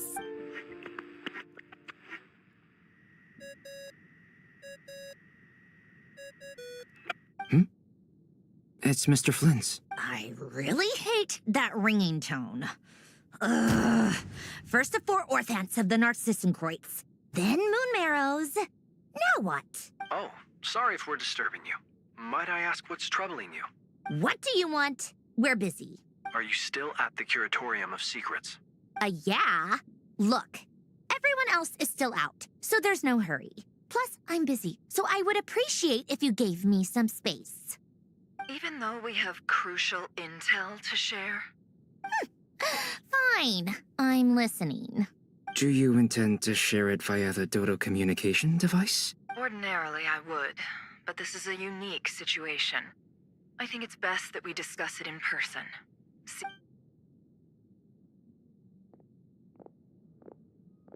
All right then. So, what's the situation? The rest of the team is still out working on their missions and evacuations, but we've decided to fill you in on the most crucial information first. Sandrone, you were right. Columbina is most likely still alive.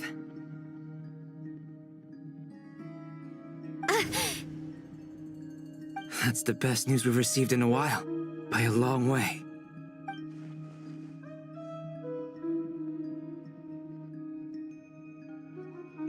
Random locations. Appearing in reverse order? Are you serious?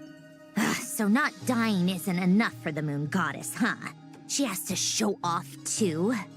Anyway, does this mean we can deduce her condition from the moon marrows?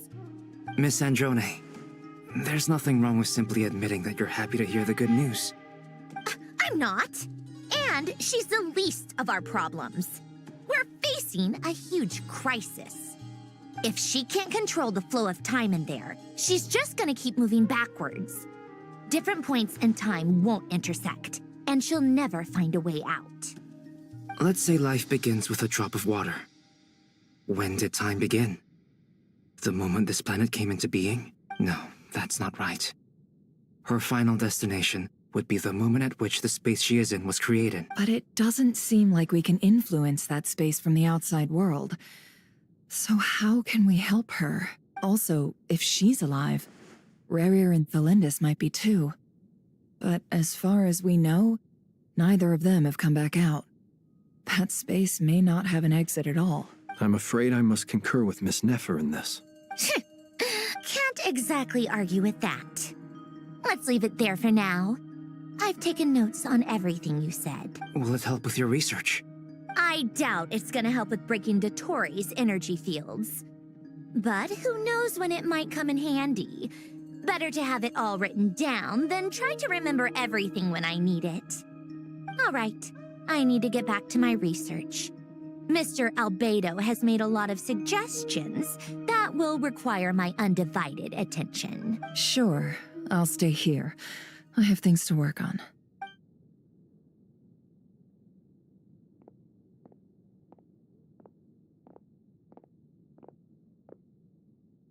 Paimon, are you there? Oh, right. She went with Varka to Natlan, didn't she? Good thing we've moved her and the Traveler's luggage in here. Speaking of the Traveler, where could they be, There's a note from Paimon. Paimon here. Not in at the moment, but if anyone needs to borrow her stuff or the Travelers, go ahead and help yourself. Paimon won't be mad. Also, Traveler, if you get back before Paimon, make sure to get some rest. Paimon misses you a lot, but put your health first, all right? How sweet. Well, since you offered, Paimon, don't mind if I do. This is the Traveler and Paimon's luggage.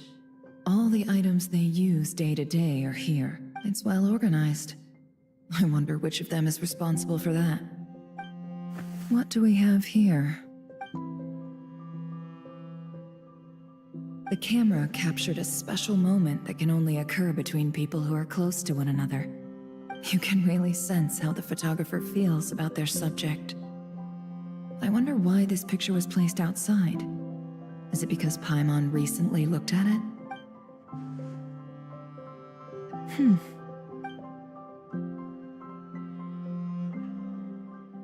This must belong to the Traveler. Perfect. I'll use this. Hang in there. We'll find you.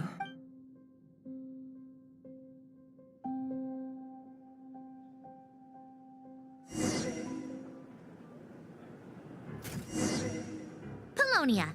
Search keyword world formula and bring me all relevant books.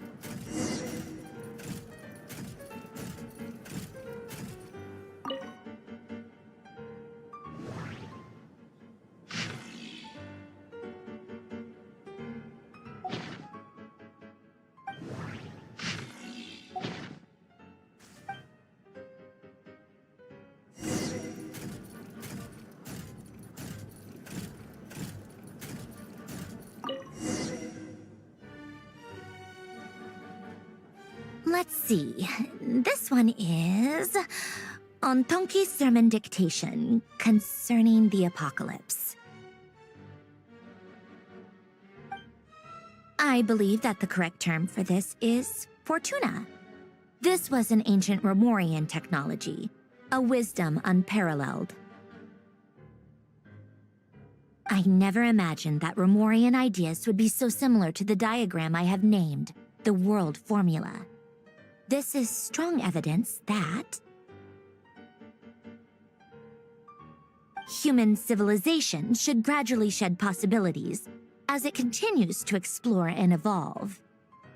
The end of humankind may... The sparks of civilization shall run out, unless we consider introducing variables from outside the system. Variables. Surely that can only mean one thing. Descenders? Dottore likely captured the Traveler because of his descender status. But the Three Moons' authority comes from the world itself. Why would Dottore need anything beyond that?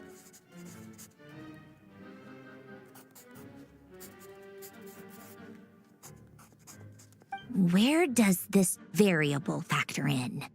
The world formula calculates the fate of an entire world. Introducing a variable would therefore give us...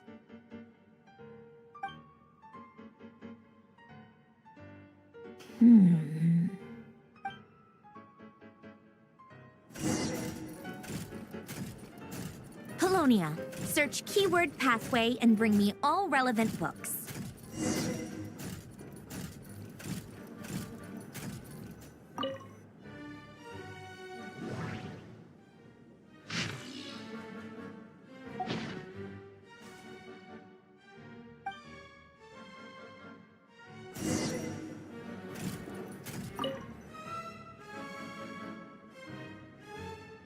Otonki sermon dictation. Explications on the chemical marriage.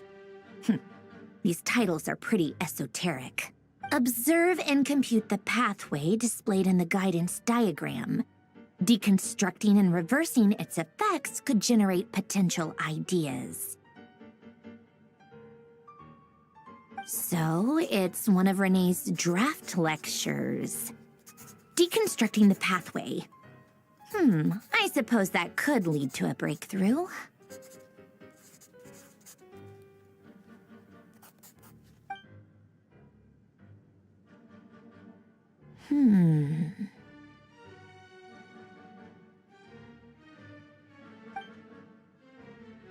Ugh, this is so long. This guy sure loves showing off his knowledge.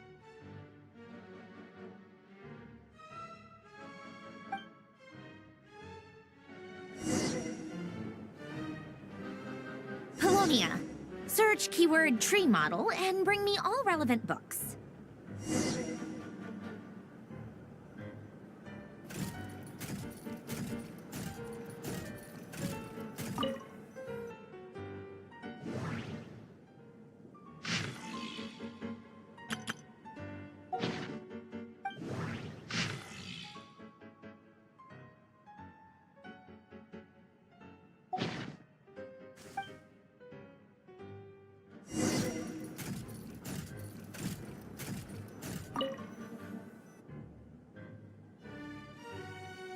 Most of the experimental devices proposed by the Lilia Crucis Ordo are built based on the simple and basic logical structure of a tree model.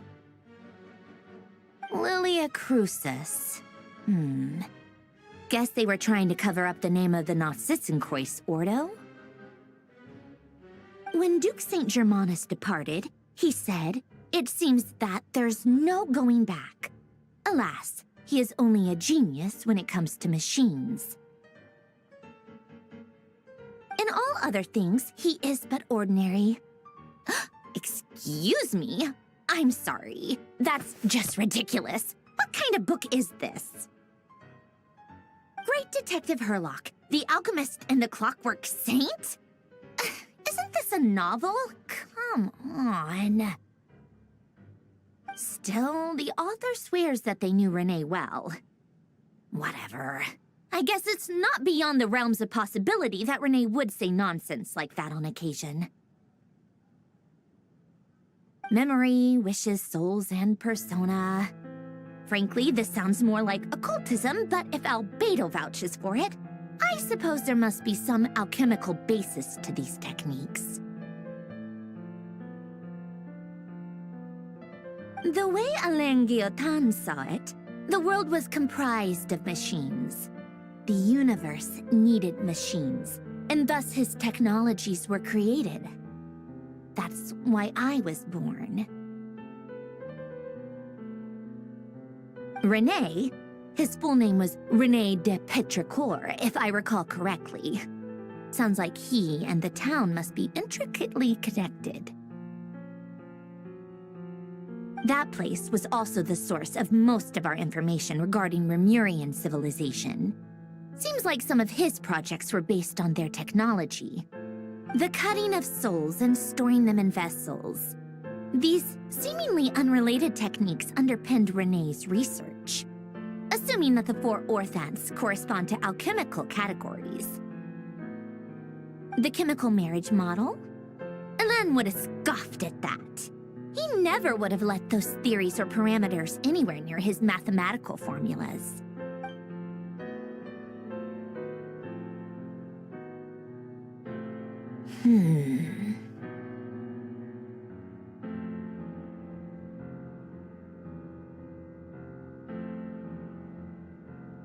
What was Alain's view on René? I know he mentioned the name, albeit very rarely.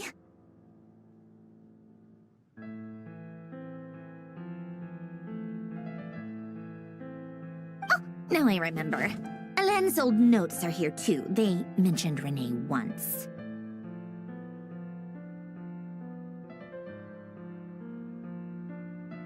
René seemed most out of sorts when he spoke to me. A lack of sweet foods has dulled his mind. Yep, that sounds like Alain.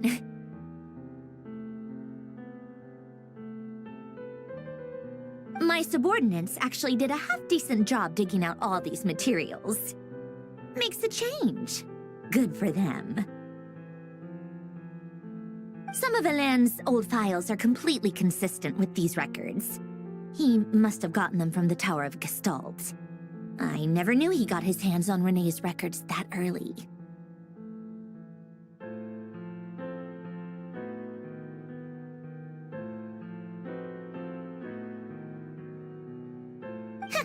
He may have kept them, but he never even attempted to use them. Didn't believe a word they said.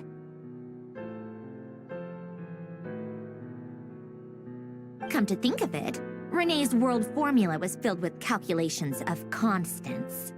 That shows he believed that the fate of the world to be predetermined. As for Alain...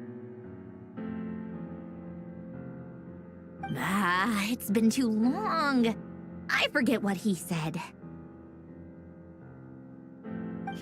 What would he have said? A guy like him, fervent believer in machines, but not headstrong enough. The world can be changed. It is worth persevering. Yes, that's how he used to think at least. He created that procedure to save this world. Yet the scale of the world's fate proved too enormous. The result was beyond his ability to calculate. He died having never seen the outcome. And there I was, left behind in the ashes of his dreams.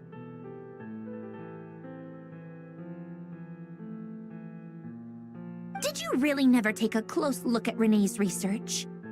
Or did you read it but deem his philosophy incompatible with your model? The very thought of trying to incorporate his ideas probably made you feel sick to the stomach. Well, don't worry, because there's a whole new category of lunatic in town. Next to Dottore, every other madman looks sane.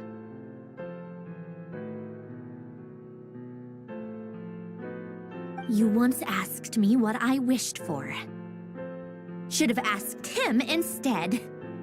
He's the one pining for things you'd sooner die than witness.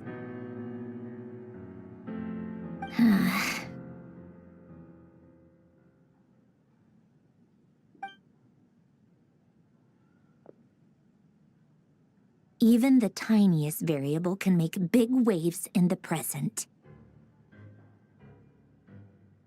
Now then, allow me to put these incompatible fragments together in your stead.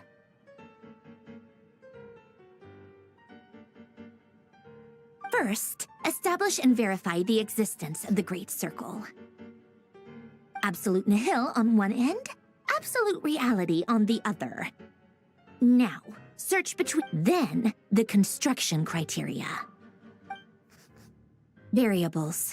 The sparks of civilization shall run out unless we consider introducing variables from outside the system. Input variables. Traverse the world, space-time, and civilization. Then extract the essential nodes from the records to determine which variables they point to. The primordial power that differentiated itself from the void. The power of light. Yes, light. Records. Hyperborea. This is horrendously complicated. After all that, I'm still missing a few variables. I need to think this through again. How do you think it looks, Polonia? Like the frenzied scrawlings of a madwoman? Fine, keep it to yourself. It's not like you can talk anyway. I'll assume you gave it a passing grade. I jest. But true madness does often start with trying to save the world. What would Arlecchino and Columbina think if they saw this incomprehensible hen scratch? They'd probably have me institutionalized. So would Rosaline. She's been dead for a while now. When I close my eyes and think back, I can still see her face. And that enormous dress she used to wear. Such a bizarre choice. What possessed her? Oh, and the clack-clack of those heels used to drive me insane. No one's asking me, obviously, but I hope you all know that I never wanted to save the world. I'm not crazy. I don't have delusional ambitions, and that's a clinical fact. The world needs a solution, but I don't need the world's validation. It's the world begging me for answers, not the other way around.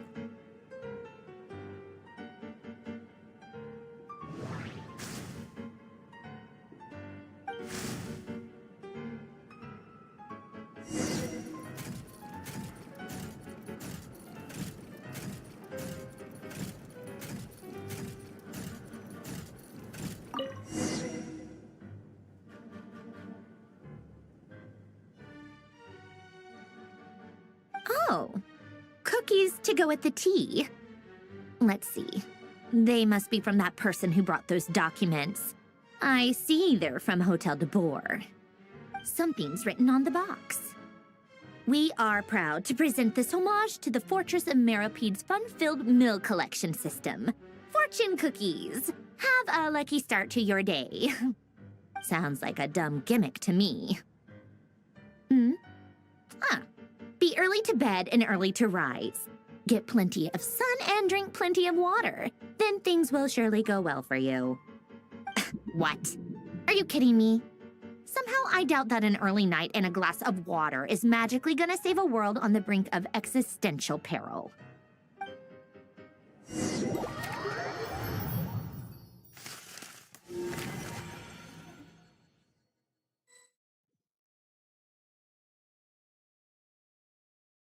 Lady Arlecchino, Word has reached us that Lady Marionette's troops are all in position. They are ready to act as soon as the order is given. Excellent. The only thing is, they are fewer in number than we expected. It looks like many of them must have lost their lives at the hand of the monsters released by the Doctor. Can't be helped. Allow them to join our ranks, and keep in contact. As you wish.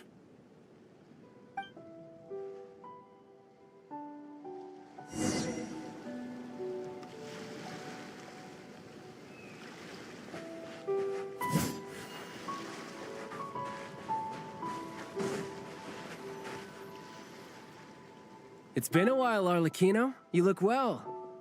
Did Dottore really have to build his lab right on the sole path between Snezhnaya and Nodcry? Had to go on a huge detour to stay out of its line of sight. Sounds like an arduous journey. I assume you've brought word from Her Majesty?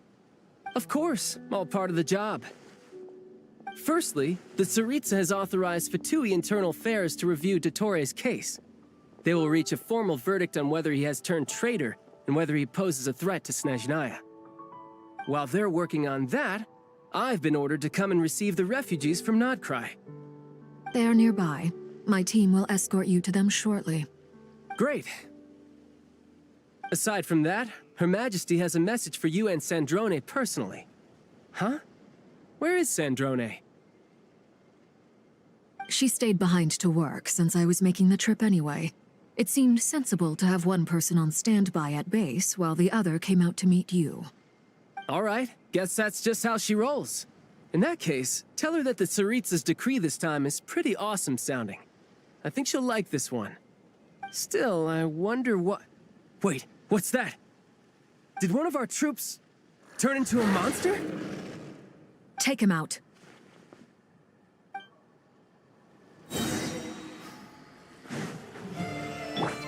You can run, but you can't hide.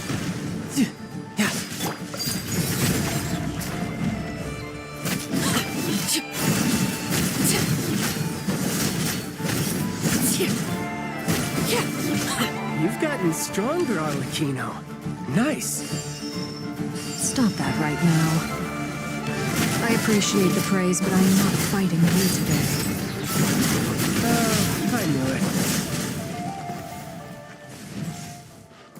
This is where you fall. Overruled.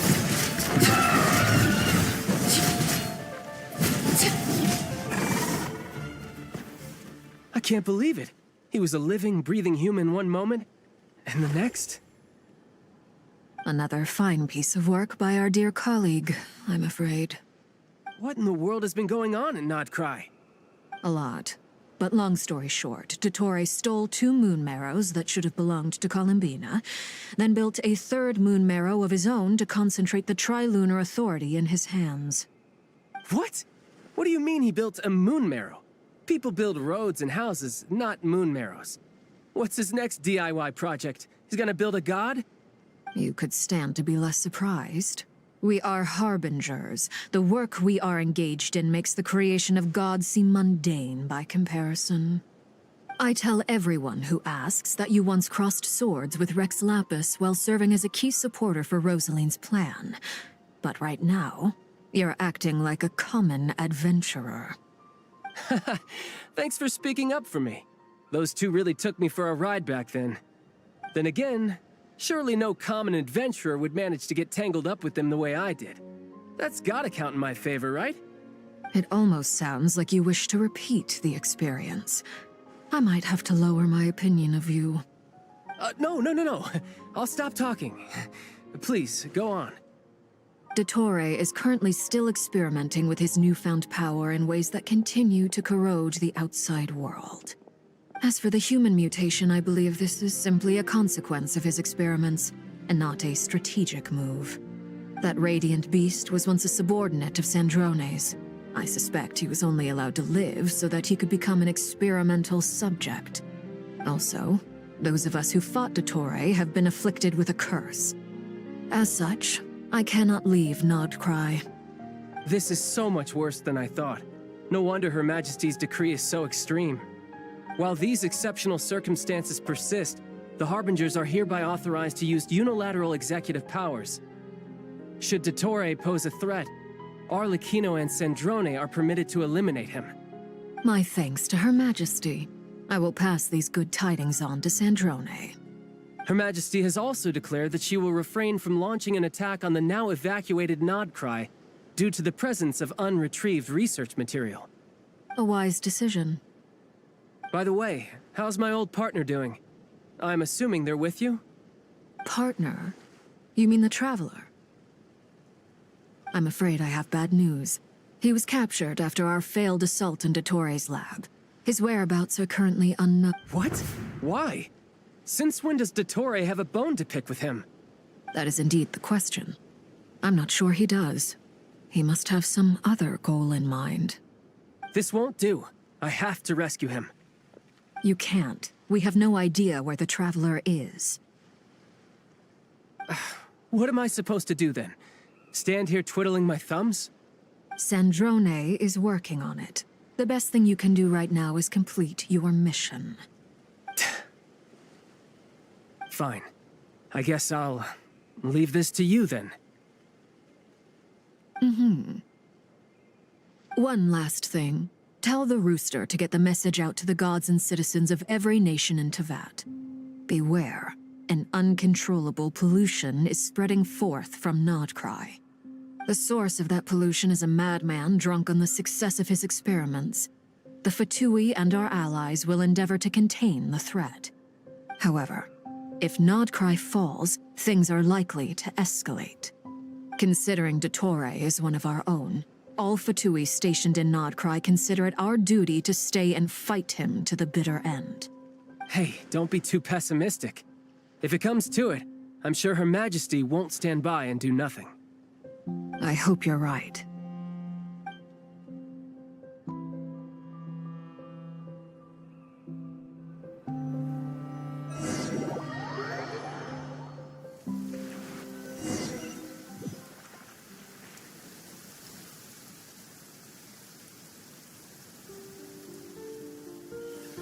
You're right on time.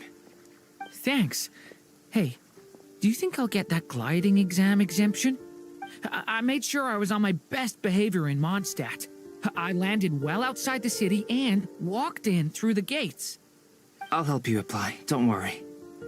For now, let's see what we have here. What are the doctor's energy fields even made from?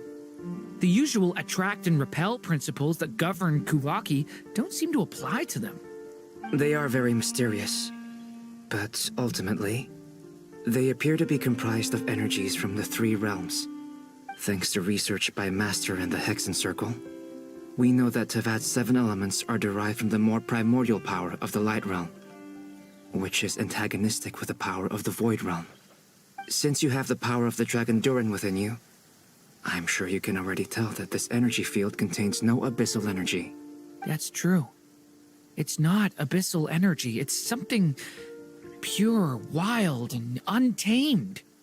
I've been thinking about something. Do you still remember the device that Dory supplied from the Academia when you and Miss Columbina fought Rarier? That was one of the most marvelous feats of ingenuity I've ever seen. The design, the craftsmanship, the material selection. I couldn't fault any of it. Not to mention the operating principles. Surely the most ingenious feature of all. Dory didn't go into detail on how it functions, but I have a working theory. The clue was that Miss Columbina was somehow able to use the pyro energy that you provided, despite the fact that, as a moon goddess, she should only be able to use light realm energy in principle. Now, all elemental energy is, of course, derived from light realm energy to begin with. Hence, I suspect that the device works by restoring elemental energy to its original state. This presumes a theoretical model of the 7 elements akin to that of light refracted through a prism. Perhaps it is no mere analogy. Maybe there is indeed a prism in this model. I almost wonder if the idea for the device was conceived based on direct observations of said prism. It would explain how such an ironclad design concept was achieved. It is at once a masterwork of engineering and a groundbreaking application of the Academia's latest elemental theories. I suspect only Lesser Lord Kusanali herself could have devised such an ambitious technology. But back to the energy field before us. If this is pure light realm energy, its relation to elemental energy is one of integration versus division. Or you could say that the former contains the latter. Could this mean that elemental energy can dilute the power of the light realm? Should we give it a try? We should.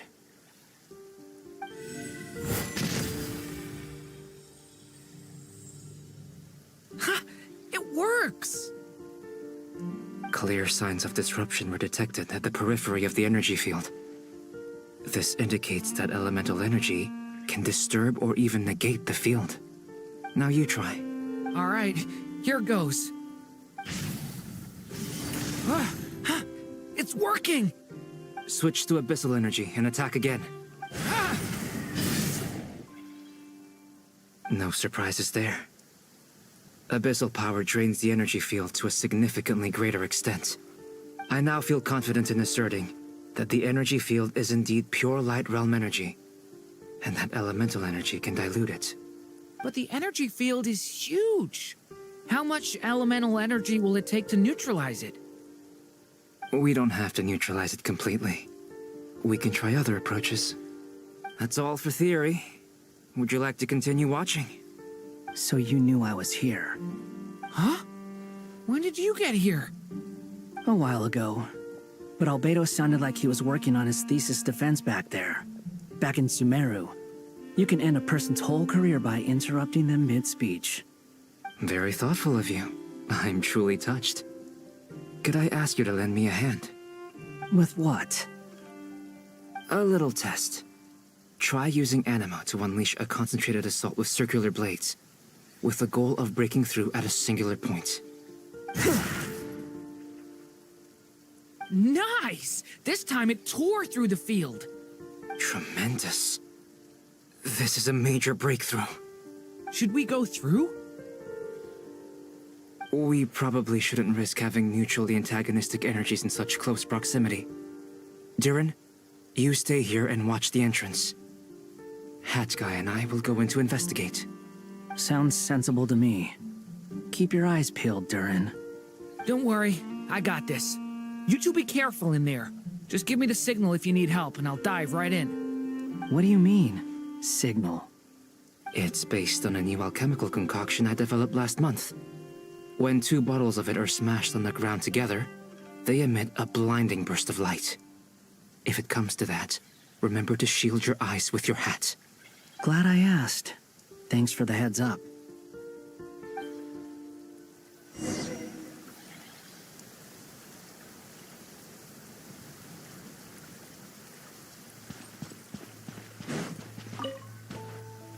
Like I thought. Beyond a certain distance, we can't see the opening where we came in. Maybe that's to prevent people from escaping. Sounds like Dottore style to me. Not much has changed. Things are basically the same here as they were before the energy field appeared.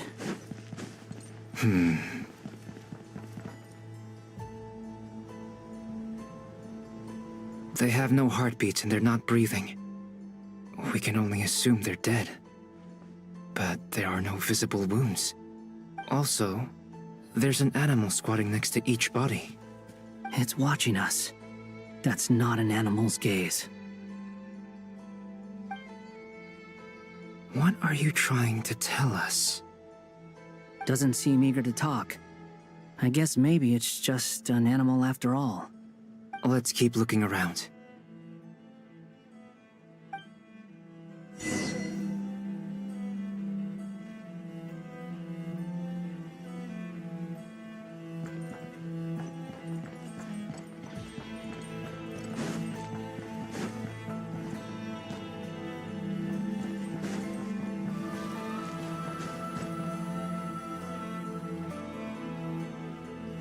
Same situation everywhere. Not a living soul in sight. Just countless bodies with animals standing watch over them. Well, I think we can safely rule out the possibility that they're all pets. Is skirting around the topic your way of showing consideration for other people's feelings? Just being cautious. I don't doubt that you can handle the truth.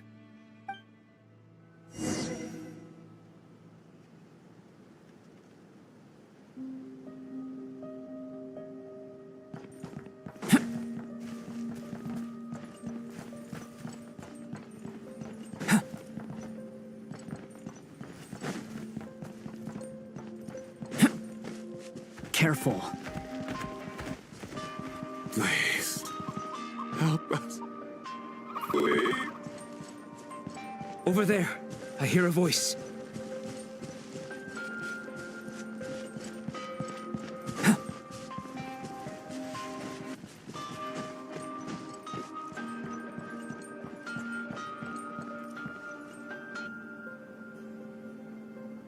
Please. Help us. Please. What happened here? I don't know. Suddenly, everyone collapsed. Then my line of sight got lower. I still have some of my senses left. I gotta get out of here.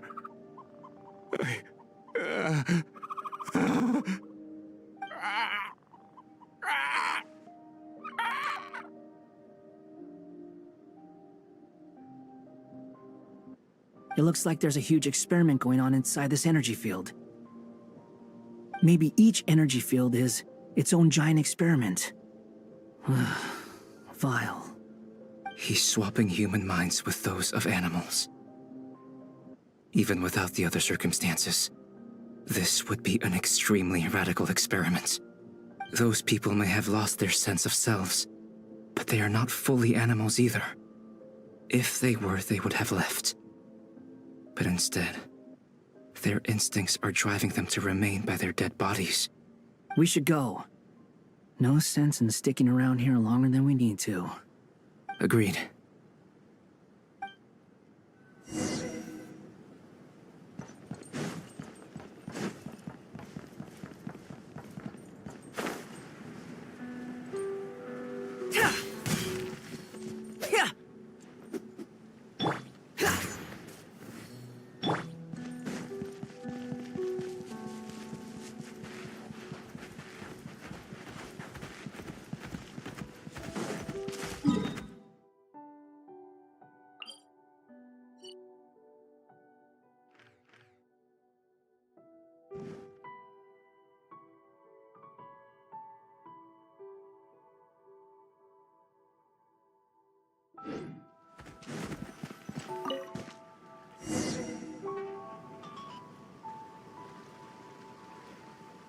You're back!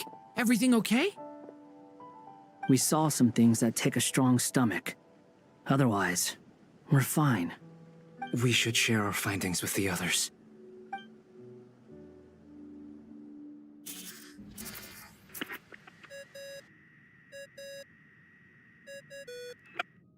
Yes? Who is it? Miss Nefer, it's me, Albedo. We found a way to break through the energy fields. With enough control, it's possible to tear them open using elemental energy. Also, we managed to take a look inside. Dottore is carrying out his cruel experiments on an immense scale. Any residents who have failed to evacuate in time will likely meet a grisly end. Sounds like he's living down to our expectations. Might I ask how things are proceeding on your end? I'm just about to get started. I'll be in touch once I have a result. Understood. Stay safe. I will.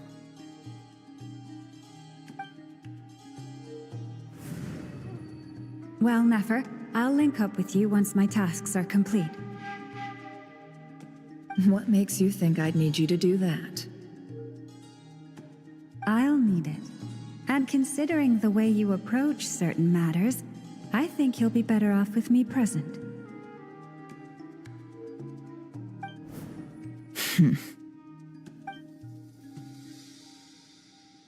Let's begin. Entering simulation mode. A vast wasteland. Is this the Traveler's inner world? I was expecting something more vibrant, to be honest. Wait, someone's there. What are you looking at? In that case, I'll look at it with you. I want to know all about everything you've seen and experienced. Is there somewhere I should return to? Or should I stay here and be the hero everyone says I am? I don't dislike my current life. Roaming the land, fighting battles, accomplishing missions, earning a living, looking after Paimon. It's not so bad. I guess the only thing that's missing is that you're not here with me. This is the conscious layer, which contains a person's true feelings. It is filled with both longing and kindness. I suppose anyone who lives long enough ends up wishing for someone who can't be there. Maybe it's the only way we can feel truly alive. Time to delve a little deeper.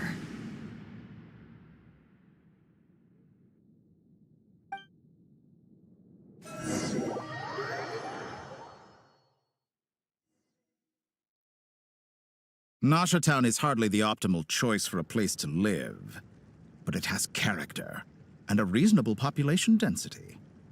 What are you trying to say? Oh, don't be nervous. I was just thinking where might make a good starting point for your journey. Perhaps I should send you further afield. Conria, perhaps. Conria ceased to exist long ago. Once again, you fail to understand the possibilities that the Tri-Lune creates. Anything that has existed in the past, I can now recreate. You simply do not wish to see that happen. That might be because you miss your sibling and fear getting answers that you are not ready to learn. But this is not for me to judge. If we are to collaborate, we need to maintain an amicable relationship. In a moment, you will be able to... Oh no.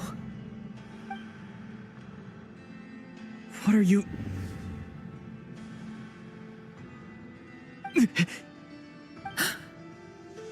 What are you gonna do? Don't move. Something unwanted has crept into... Oh? Gone as quickly as it came.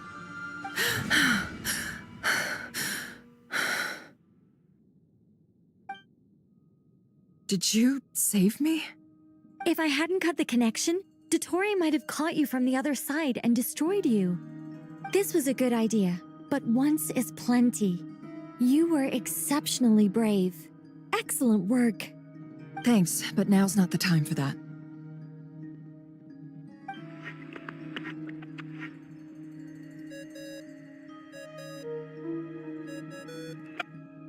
Albedo speaking. I think I know where he is. What is this endless darkness? I can't see anything, even though my eyes are wide open. But why?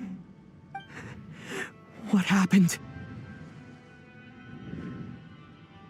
Ah, sorry about that.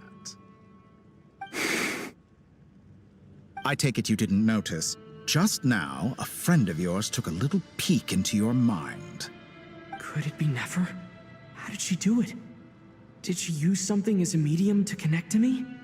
Do you think she's aware of your current circumstances?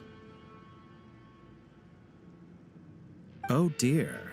Have I stunned you into silence? I only wanted to slow down your time a little so I could stop your intruder in her tracks. It would have been nice to capture the spy. I must say, I'm finding the ability to adjust the flow of time rather intriguing. The moment you closed your eyes, time seemed to grow impossibly viscous, didn't it? A whole month passed before you opened your eyes again, but only for you. No one else was affected. I dare say this is something only a god can achieve. Point taken. You've proven once again that you have god-tier powers. Oh, you misunderstand. This wasn't about proving a point. I was testing things out. I find I learn best by doing, and I have to admit, time is not the easiest dimension to control. I only wanted to make you sleep for a short while, but it ended up lasting a whole month. Clearly some finesse is required to wield the authority over time as I wish.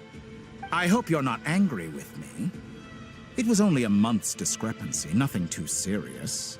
Had I been off by a year, a decade, or even a century, that would have been quite a different story. You could have frozen me for millions of years. So much for collaboration. You aren't showing much sincerity. Millions of years? To what end? I wonder if you don't understand humans all that well. They are very pragmatic creatures who understand only that which they can perceive with their senses. If I had you sit here for a week, I imagine people might sympathize. But if I left you here for 100, 1,000, or 10,000 years, the sheer size of that number would cause it to lose all meaning to them. They would not have the capacity to comprehend your suffering, and thus they could not empathize. Unfortunately, while gods do exist in Teyvat, it is ordinary humans that account for most of the population. Their lifespans are so limited, their bodies so fragile. Did you ever really hope that they could begin to understand someone like you? Your long life and unique origins make you fundamentally different from them. How long will it be before they start to treat you like the alien you are? Before you are ostracized, outcast? Alien? Even I feel bad for you sometimes. This world has made you into a slave. So many times you have served its will, and not once have the powers that be ever thought to grant you the one simple thing you wish for. You have been treated most unfairly. I can change that. I will grant you special privileges and give you back the status you rightly deserve as a descender.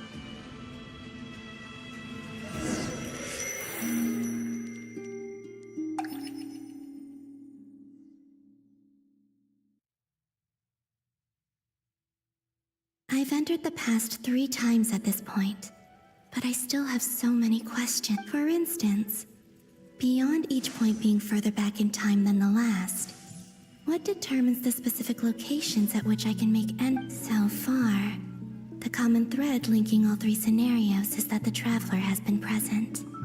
But it's more than that. I know I sensed something familiar around him. What was it? I'll keep this question in mind as I carry on.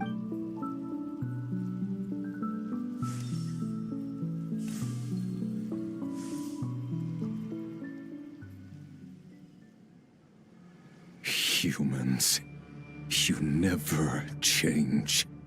Always trying to use powers you neither comprehend nor control. This looks like Star Sand Shoal. Was this before Rerir regained his physical form? You've messed with the cannon again, huh? Sorry, but this round's not gonna go your way. The cannon. That's right. I was at Silvermoon Hall and I sensed an abnormal Kuvaki fluctuation coming from Nasha Town. And right after that, came an ominous power emanating from Star Sand Shoal. My body was once torn into countless pieces and hurled into the swirling chaos of time itself. But even so, my life and will were not extinguished. I wonder if I could try to prevent his resurrection. But how would I do it? What can I do, here and now? Traveler! Behind you! Look at that light! No, I won't make it in time. He's using the Kuvaki shield, like I taught him. Is he going to use it to block the cannon's beam? He's strong. I'm sure he can manage. But the force released when the beam impacts the shield might lead to collateral damage. He's the island. The Frost Moon Scions will be exposed to lethal levels of Kuvaki. A question, if I may. Kind Miss Columbina. When the cannon's Kuvaki beam was deflected earlier, I saw several bolts of energy streak toward Hisi Island, only to be blocked. Did you also have a hand in that? Maybe that really was me after all. Well, future me. But I don't know if I have enough power left.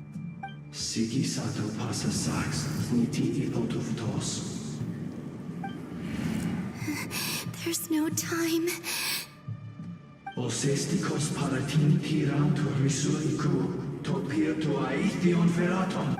have to make it. Oh, Frost Moon. Oh, great land. Oh, slumbering moonlight of Notcry. If you can hear me, if you can sense my call, then please, heed me once more!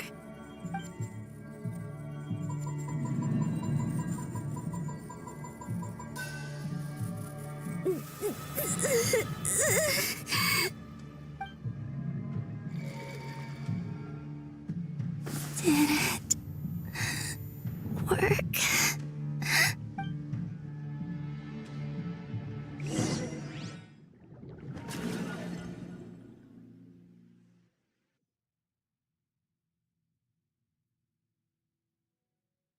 Hey, wake up. Hey, did you hear me?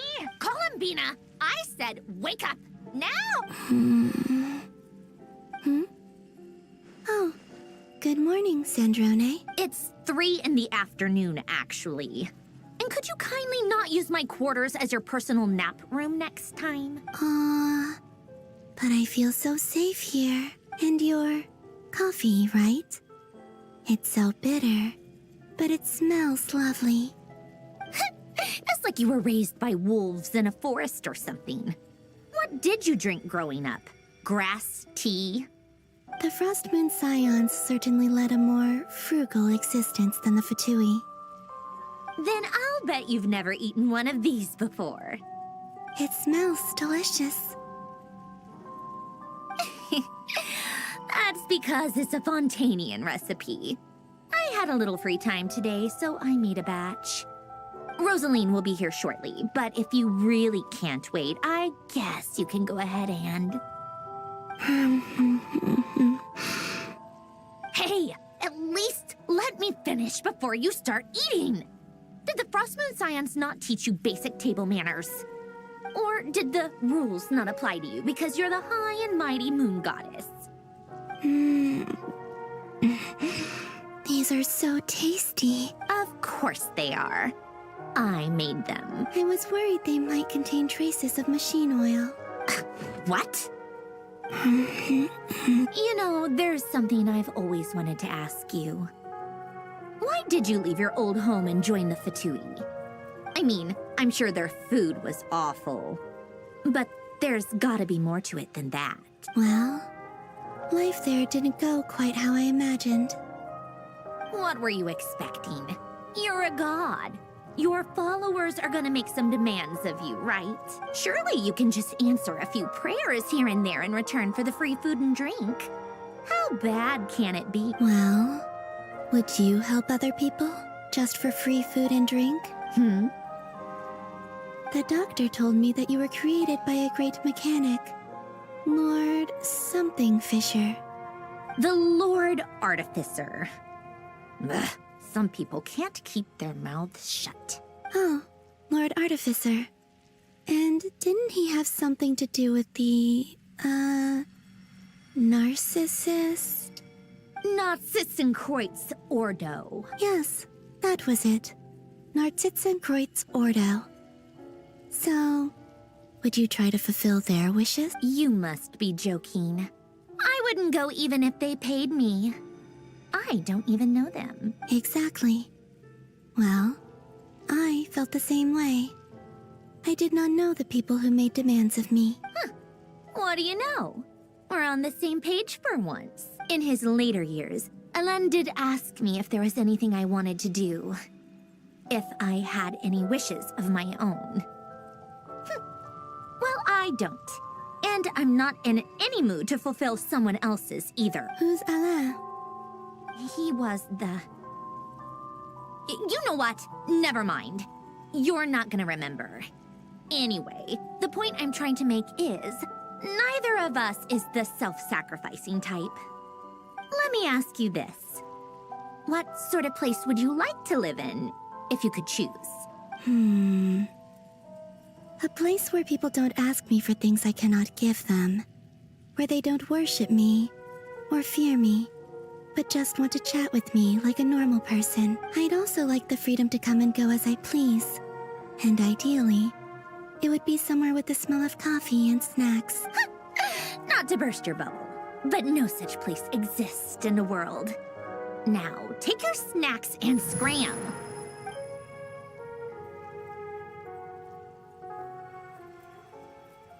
Did I pass out? Of course. I'm back here again. I dreamed of events from my past. Sandrone. Traveler. I miss you all so much. Back there. I guess I managed to harness all the Kuvaki energy on Hisi Island. But how did I do it? Time is flowing backwards here. And I can use that familiar power to enter the world of the past. That mystery ally everyone talked about. It was me all along. I can sense that there isn't much more power remaining up ahead. What lies at the end of all of this? Will time keep flowing into the past? And will I ever find my way back?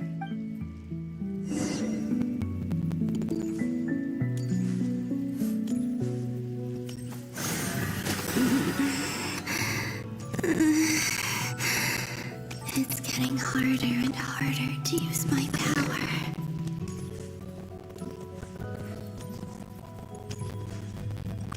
I'm no match for the abyss in this state. I need to avoid the contaminated fragments.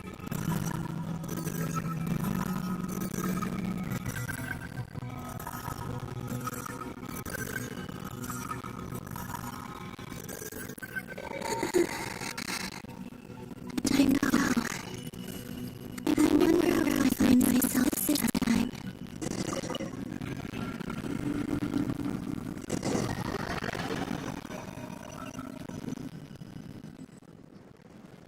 Finally, cemetery. This is where Flint is based. Or not! How was I supposed to bring the study file? Difficult, yes, but it is also our most efficient option. Seems like they're searching for information. Oh, I remember. Flint and Zarka talked about some files on the Wild Hunt. Was this my doing too? To expose the true intentions of this Rereer, we need to dive into Notcry's history. Are my actions changing the past? Or are they simply completing a process? Is all of this inevitable? Or am I the one making these decisions? If I choose not to help them now, will it change how things turn out? Hope we don't land on our heads then. They're my friends. I can't not help them.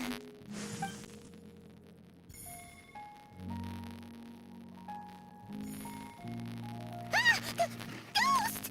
And the other one was... here. Hey! Another file's moving!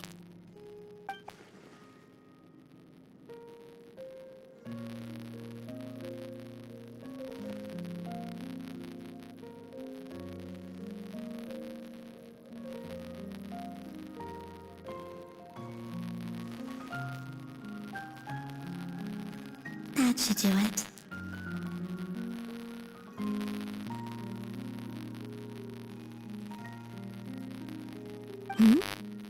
Luanatar? You can sense my presence? Wait!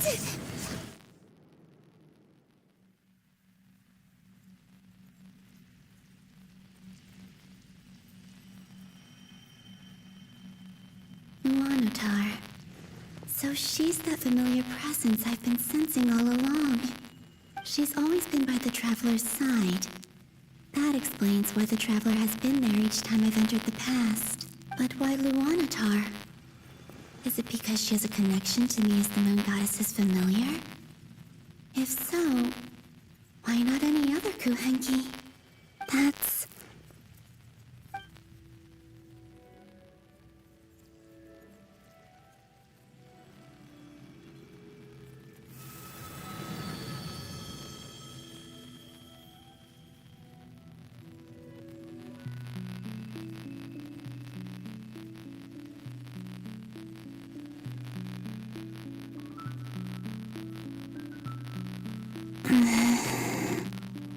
I cannot sense any power up ahead. Just a void, stretching out into infinity. This is likely my final chance to enter the past. It's now or never. I have to find a way back.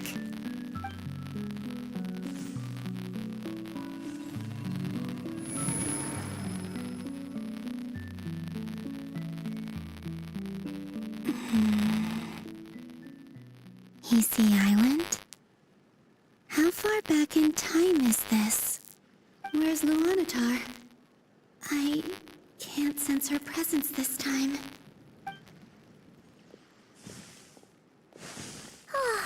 Seeing Anafa and Aino reunited like that sure was heartwarming. Traveler, Paimon. No, stay calm. I don't have much power left to change things. I don't even have that much time left here. Think, Columbina. How do I find a way back? A way back... to where? Do I go back to Moon Prayer Night? And if I return in my current state, what will become of me then? Dotori's actions that day proved that he'd been planning that for a long time. He had already seized the power of 2 moon arrows before capturing me.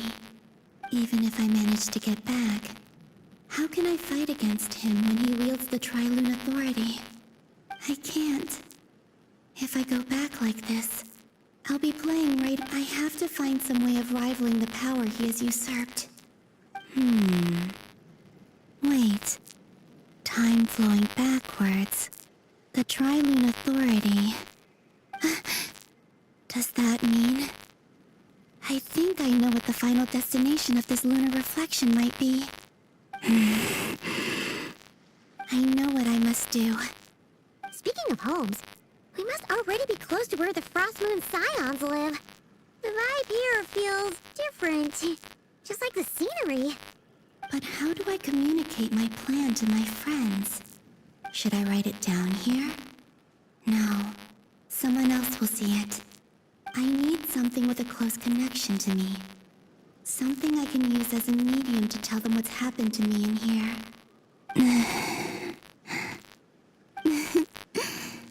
Now it makes sense.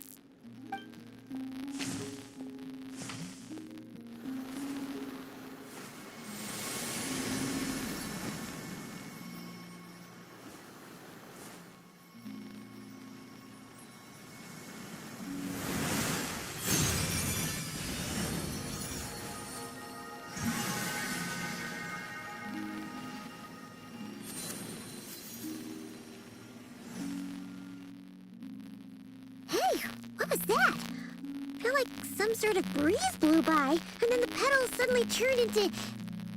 Huh? It was I who brought Luanatar into being. I gave up a piece of my own soul to create her. That's why I could sense a familiar power from the moment I entered this space. It also explains why she's been present in every past location that I've entered. Because we have a deep connection. Hey there! What's your name? And the reason why there are no more gates to the past after this point is that Luanatar hadn't been born then. No wonder I sensed the trace of a blessing when we first met. But I still didn't recognize the soul hidden within you. Back then, I was just a little lost dove. I had yet to become Columbina Hyposelenia. Go on now. We've got stuff to do. Best you find someone else to hang out with. Hey, you scared it off. I'll be counting on you. Remember to stay by the traveler's side. guide him and help him in my stead. Oh, and bring him to the garden where the moon prayer blossoms grow. There's a little lost dove there who will need his help. Go on. You too. Go and live your story. As for mine must go in a different direction.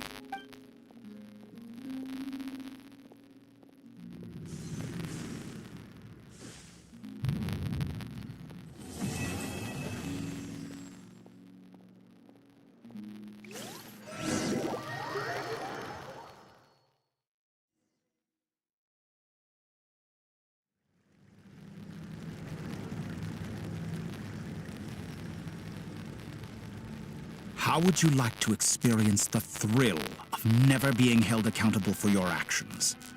You could crush people like ants without consequence, or tear off their heads or limbs as you please.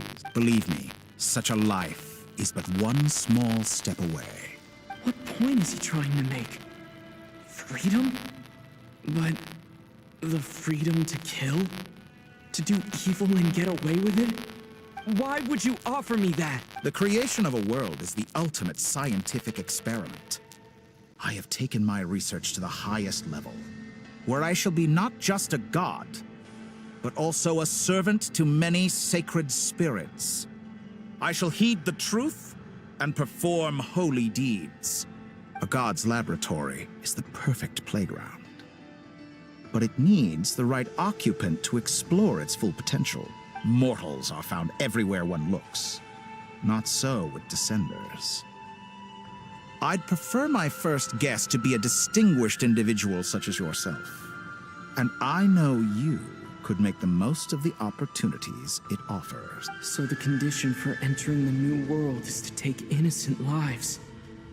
In the same dilemma that Rerir once faced. Could I really bring myself to kill others for my own benefit? Rerir did.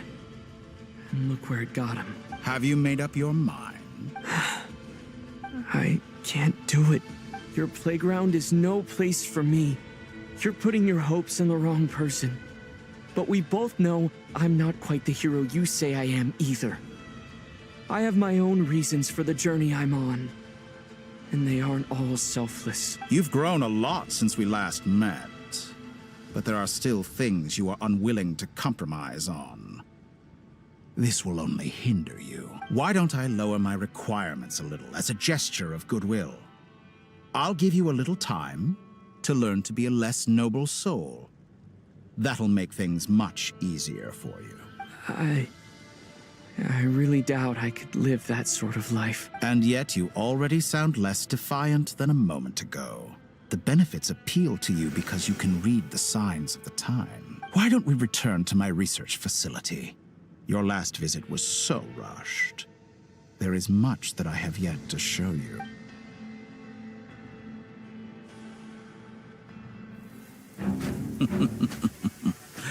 Now to that question, Heroes don't attack from behind. Guess I'm no hero. This is most disappointing.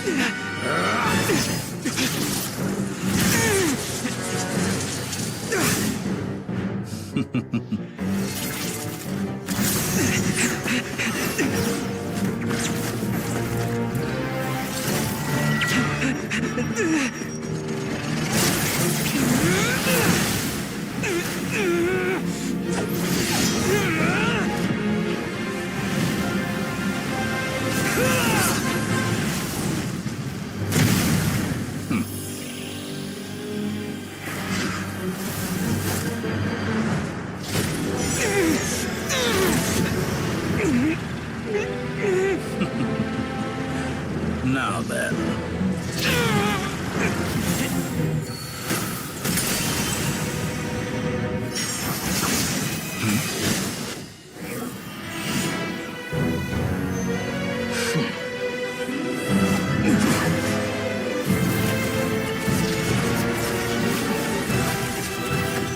A new face. Interesting.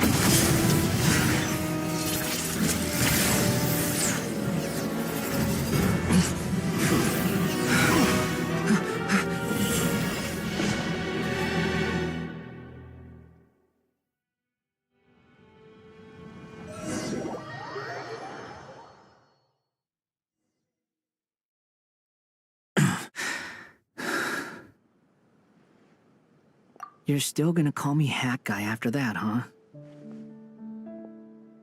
I didn't see anyone else in there who needed saving. It's nothing. I'll be fine. Why are you looking at me like that? Is it that shocking that I'd come to your rescue? I owed you a favor back in Sumeru. Now we're even. Distracting Dottore was tough. I won't lie, he's not gonna fall for the same trick twice. That was my one shot. I'd hoped to use it to take him out. Ugh.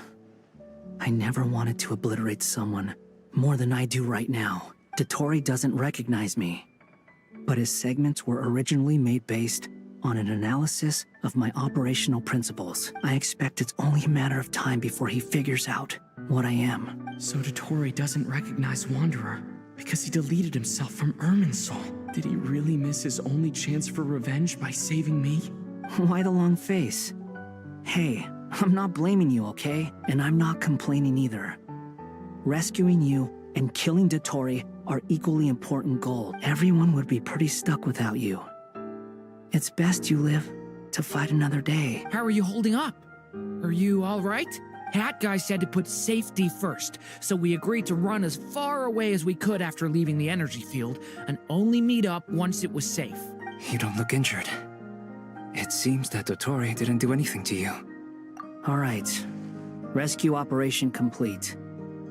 Let's head back. There's a lot more work to be done before this is over.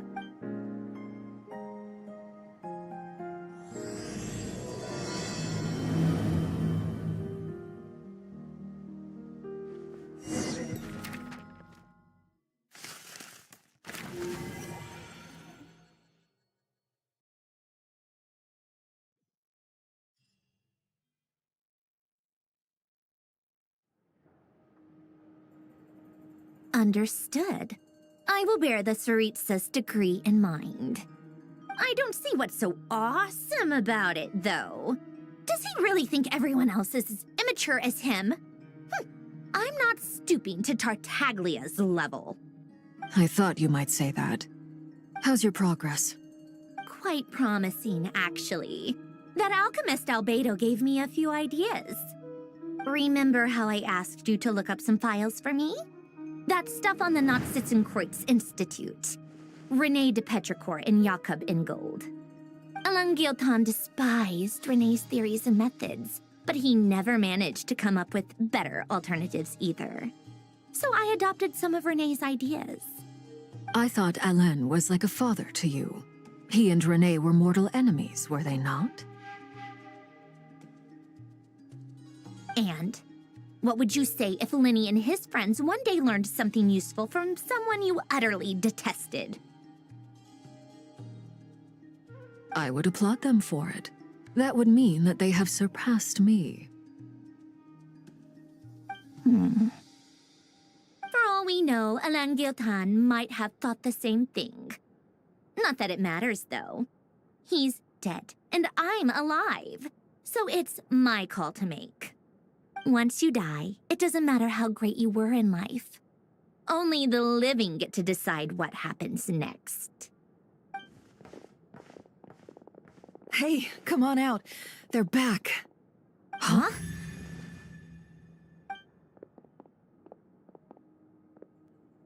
You're back? And your head's still screwed on? And you still have all your limbs? What does it look like? Way to keep your composure, madam. Excuse you. I am perfectly composed. Glad you're okay. Yes, it's a huge relief. Worry? Oh, yeah, right. You think we, the Fatui, were worried about you? We were worried sick. Hey! The Traveler and I were already friends. You are free to join this mission in whatever capacity you please. Much like your tea parties. It's a laugh a minute with you guys. I must say, I was quite surprised when Mr. Albedo told me he would need no additional aid. We discussed this on our way back as well. I am rarely so unequivocal, but in this case, we had full confidence in Hat Guy. He said he knew what he was doing. Albedo and I pretty much had to just wait outside on standby. Meanwhile, Hat Guy broke into the energy field and rescued the Traveler solo. You didn't have to mention that. Well, I'm thoroughly impressed. You are a force to be reckoned with, Hat Guy. Is he back? Is he really back? Traveler! It's really you! Oh, thank goodness! Paimon missed you so much! You can finally breathe easy, Paimon. It's great to have you back in one piece! Oh, Paimon's been having nightmares the whole time you were gone! Look at them. You know, once you reach my age, there's nothing better than watching a misty-eyed reunion between friends. It's nothing. Same goes when you get to my age, too. I bet Ino and Anefa would be tearing up as well if they were here.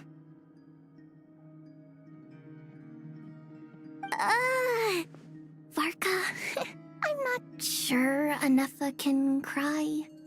Oh, yeah, good point. Hey, your eyes are looking a little red and puffy. Come here, let's hug it out. What? Ew, no! No, thank you. You're not my dad, okay? Knock it off! Everyone, I'm sorry for all the trouble I caused you. But the silver lining is, I didn't come away from this ordeal empty-handed. While I was being held captive, I learned a lot about Dottoro's current capabilities, and what he plans to do with them. Allow me to explain.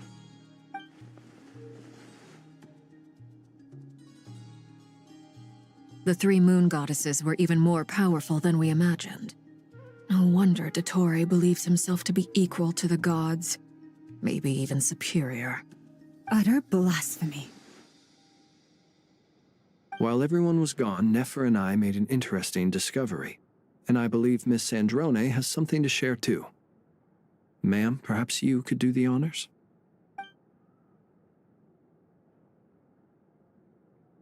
Called it. Getting rid of a pesky troublemaker like her is like trying to clean up after a crumbly cake. Our next step is to find a way to bring her back. A place where time flows backwards, with no destination in sight. Surely it must have been created for a specific purpose. But I fear the answers are buried deep into VIII's history, held by great powers beyond our reach. It sounds like she's on a specific path through time, just traveling in the opposite direction to us. The question is, where does that path lead? Or will it keep going to infinity? We considered that question as well. Strictly speaking, time is not infinite. Indeed not. Every road has an end. Nicole! You sure love quietly sneaking in mid-conversation. I do, in fact. It's something I've always done at our mages' tea parties. Quiet, mysterious, and persuasive. You wonder what lies at the end of her road. Well, just as the world has a beginning and an end, so too does time. And so, the end of the road is the moment that Tevat was born. But where Miss Columbina will end up along this road, that depends on where this particular river of reverse time began. What about the original moons and the moon goddesses? Do they have a beginning too? All things do. In the beginning, no moons adorned the sky. It was the Dragon King Nibelung who raised the three moons into the heavens, and thus were the moon goddesses born. They were shadows of the planet, born to wield Nibelung's authority and oversee the world on his behalf. They were extensions of his will, manifestations of his majesty. But then one day, they disappeared just as suddenly as they had once been brought into being. Nobody knew where they had gone.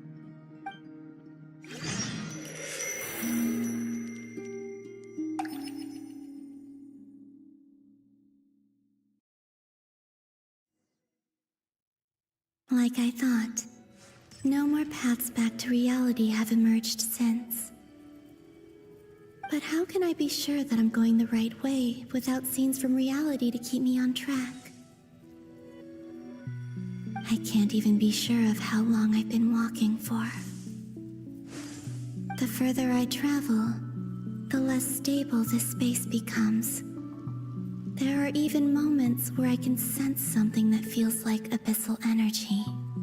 They can just materialize out of thin air. I have to keep my wits about me.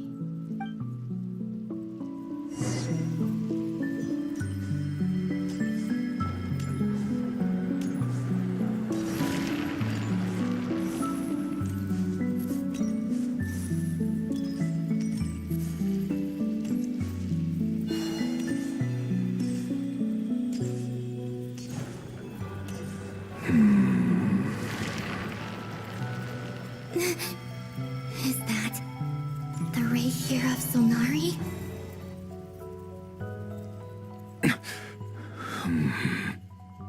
You are the moon goddess. But how? Please, there's no need. I'm not interested in fighting anymore. I find that a little difficult to believe. Yeah. Honestly, so do I. The way you used my own power against me was... It was a brilliant strategy. And then, in the final moment before I was thrown into this space, I got to see an old friend. Mr. Dainsleif. Right. It was so long ago now. But we were friends once.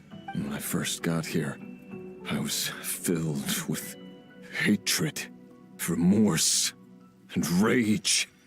How I cursed and devoured. I tore everything here apart. I was consumed by the desire to leave this place and have my vengeance. But to no avail. This is a place with no exit. This is the second time I've entered this space. Though I have no memory of the first. I was torn to shreds the moment I entered. But this time I survived. It must be partly because of this new body, and partly because of all the Kuvaki I absorbed in Nodcry. Are you the source of the abyssal power in here? Not all of it. Some is from when I first arrived here and tried to destroy everything. But there was already a degree of abyssal power here before I entered. And like a venomous snake baking in the merciless sun, it tried to slither into my shadow. Tried to? So, you rejected it? Yes. Because after that, the world suddenly became silent for a moment. What do you mean? The voices in my head, they were gone. And then, I saw her. Her? Thelindis. My former lover. Never mentioned that she saw a memory of Thelindis leaping into the moon's reflection. More precisely, I saw her afterimage.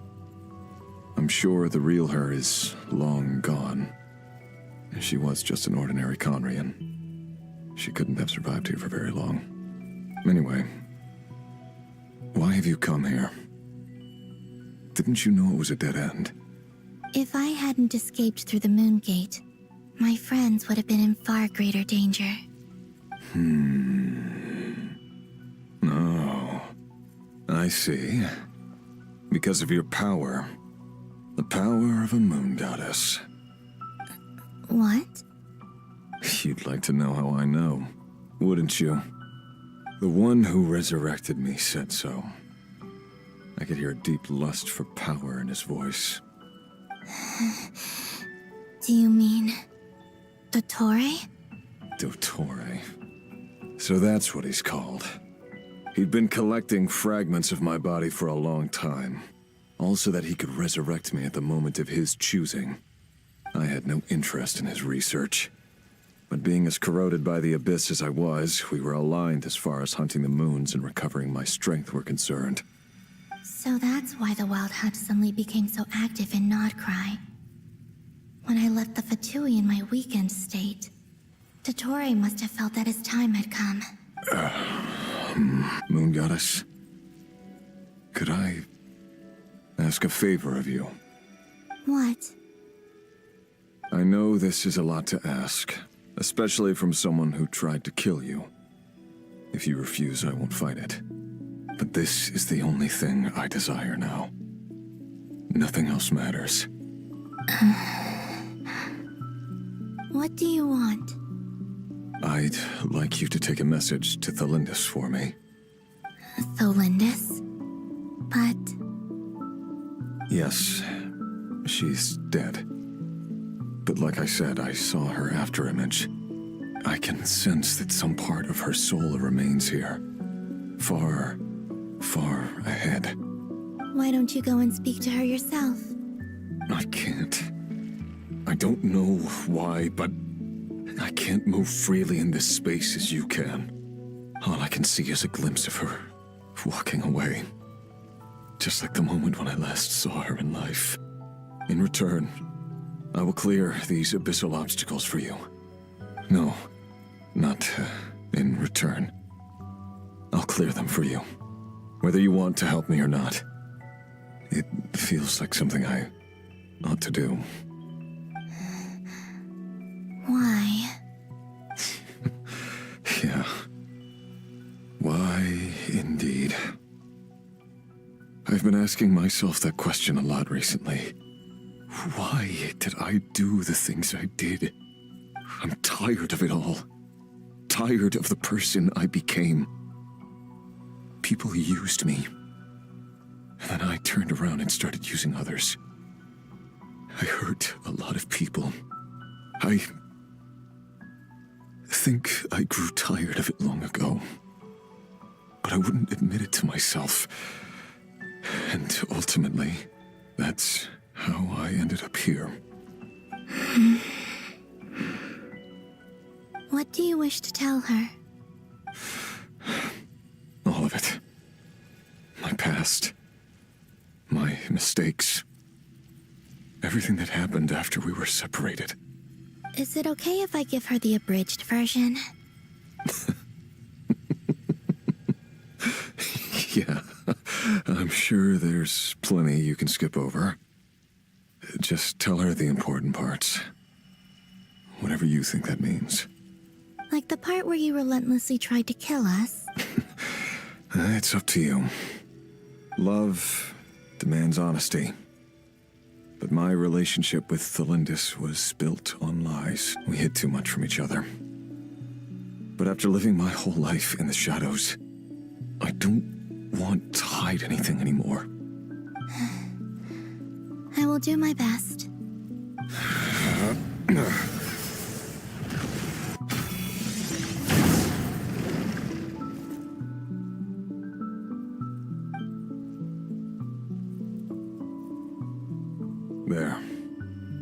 The abyss will no longer stand in your way. Even though Mr. Dainsliff felt he had to fight you, I think he still regarded you as a friend. He said that you betrayed him, but he also felt great remorse at never having understood what you were truly going through. Why tell me this? Because if he'd known that someone could take a message to you, I believe that's what he would have said. Thank you. It means a lot. I know this will sound strange coming from me, but don't die, Moon Goddess. I can tell that you're determined to get out of here.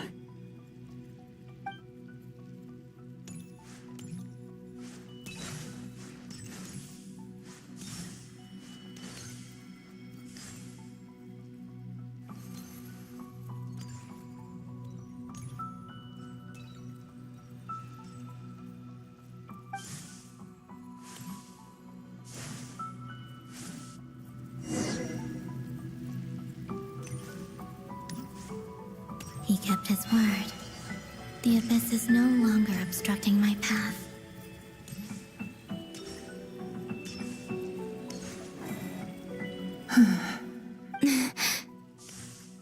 Is that the Lindis? She wasn't far off at all. And yet, they can never meet. Hello, Miss Delindis. Who are you? How do you know my name? I've never seen anyone else here before. You can call me Columbina. I promised Rerir that I'd bring a message to you. Rerir? My Rerir? Is he well? He's doing better than he was. Better than he was, huh? Sounds like he's had a pretty rough time. Others have had a rough time on his account too. In many cases, their time ran out because of him. And I'm not just talking about the children of the Crimson Moon. So, things got worse before they got better. Could you tell me what happened, Miss Columbina? Are you sure you wish to know? Yes. This is my opportunity to learn the truth. No matter how hard it is to hear, I have to know. I admire your courage. However, time is short. I cannot stay here for long.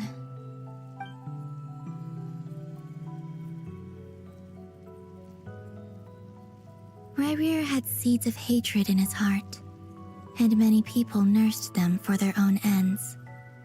On some level, everything he did was to try and find a way to see you again. But in the end, he came to regret his mistakes. He wanted to apologize for hiding his past from you. Beyond that, he did not say specifically what it was he wished to convey to you, but I'm sure that you've always been on his mind. You are what has kept him going over all these years.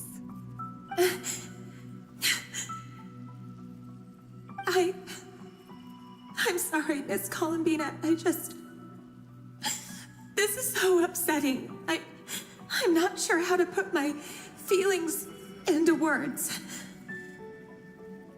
It's all right. I understand. Well, that's everything from me. So, I guess I'll be... Wait. One moment. Time flows backwards here. The road ahead only leads further and further into the past. I know. I intend to reach the end of that road. Without a moon marrow, without the 3 moons' power, you won't make it far. Wait, unless... Are you one of the moon goddesses? You could say that. I see. I often think to myself, if life is like a train ride, why haven't I reached the terminus? Where am I even going? And it's not just me, it's this whole place. Wherever it is, it seems like it's existed forever. It's such a mystery. Where is it going? I must seem so ridiculous. I can't answer these basic questions, and yet I jumped right in here without hesitating, only to be torn apart the moment I entered by powerful energy currents. Only my soul remains now. Thinking back, I was suddenly overcome with fear and terror in that moment. Perhaps I too became bewitched by the abyss. I may have been the leverage it needed to control Rerir. I used to be a researcher at the Universitas Magistrorum in Conria, researching the iridescent moon's marrow. Eventually, I came to the conclusion that time in here flows in reverse. Rerir was one of the Vinster King's retainers. With me, I wanted to help him escape his lot in life. I wanted him to be happy, so I thought I'd use this place to return to the past. At the time, I thought I could just go back to the day that the Vinster King first found the princess. It was only after meeting the princess that the Vinster King started going too far with his research into the abyss. That that was the day all of our woes began.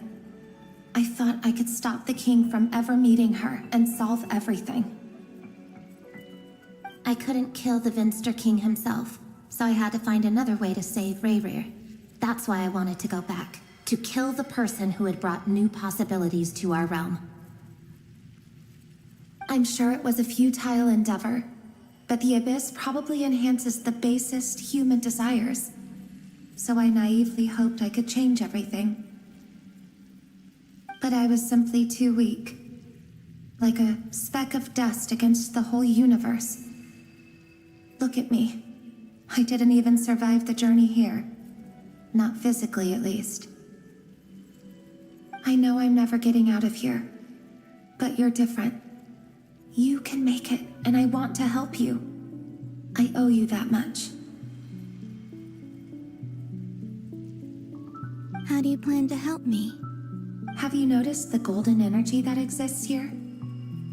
Based on my past research and my observations since coming here, I believe they carry you forward faster. I can share what I've learned and help you understand the pattern in which this energy appears.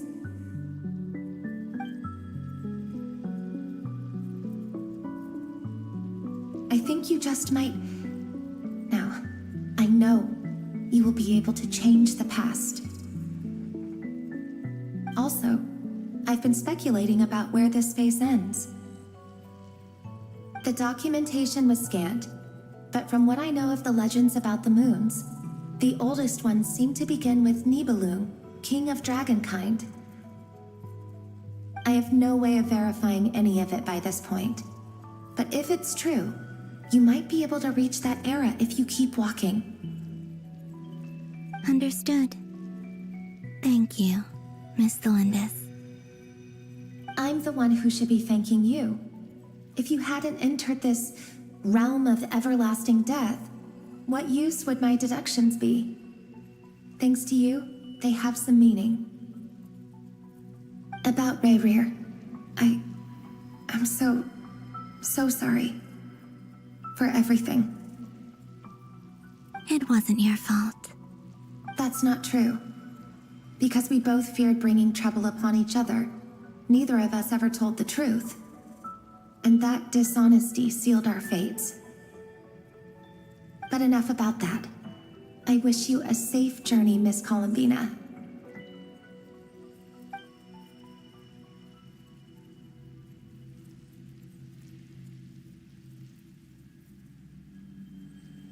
And may the outside world never have to experience pain like this again. Rayrir, you're there, aren't you? I cannot see you, because you exist in the future. I expect we'll be trapped in this prison of space-time for all eternity. But please, gaze upon the past, and then sit for a while. Let's find a place to sit down together, just like we did when we first met.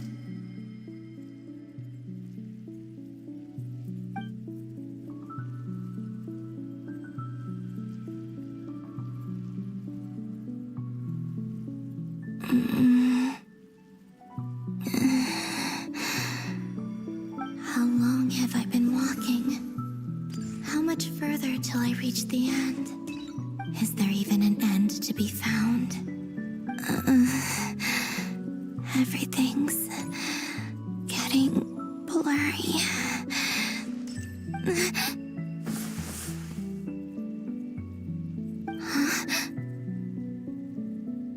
Are you all right, little sister? Have you come from the distant future?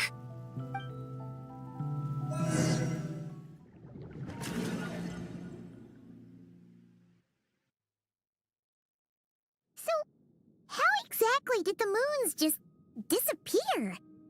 Shouldn't it be a little harder to get rid of major creations like moons? The world is a vast and ancient place. On a certain scale, all life lasts for but a fleeting moment.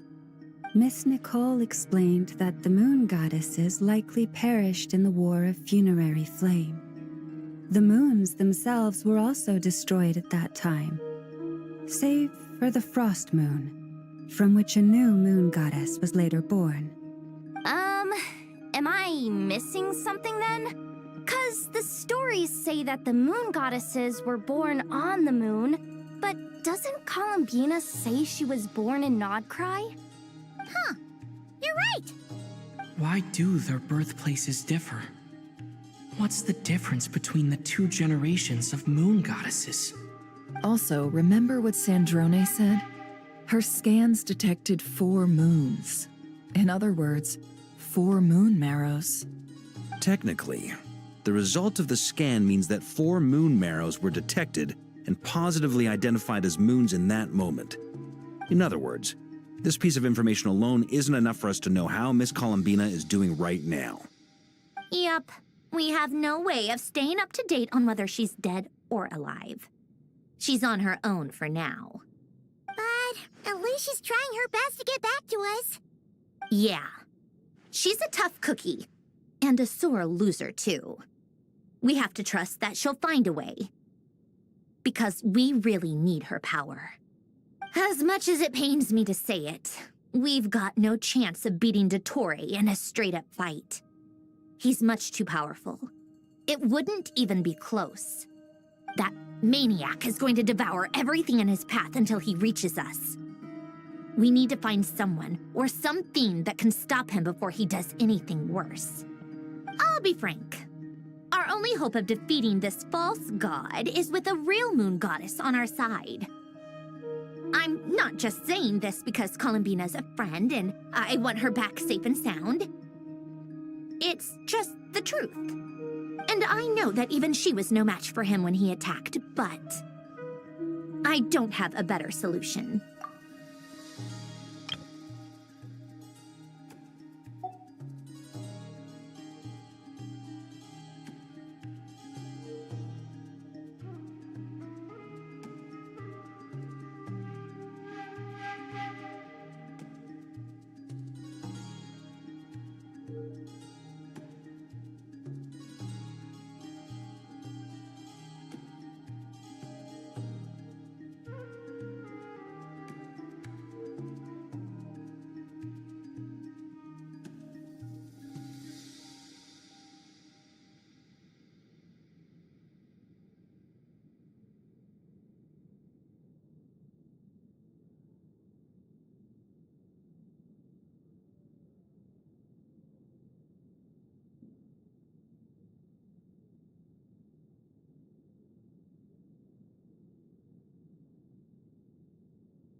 We're not giving up on saving her, whether she can defeat Dottore or not.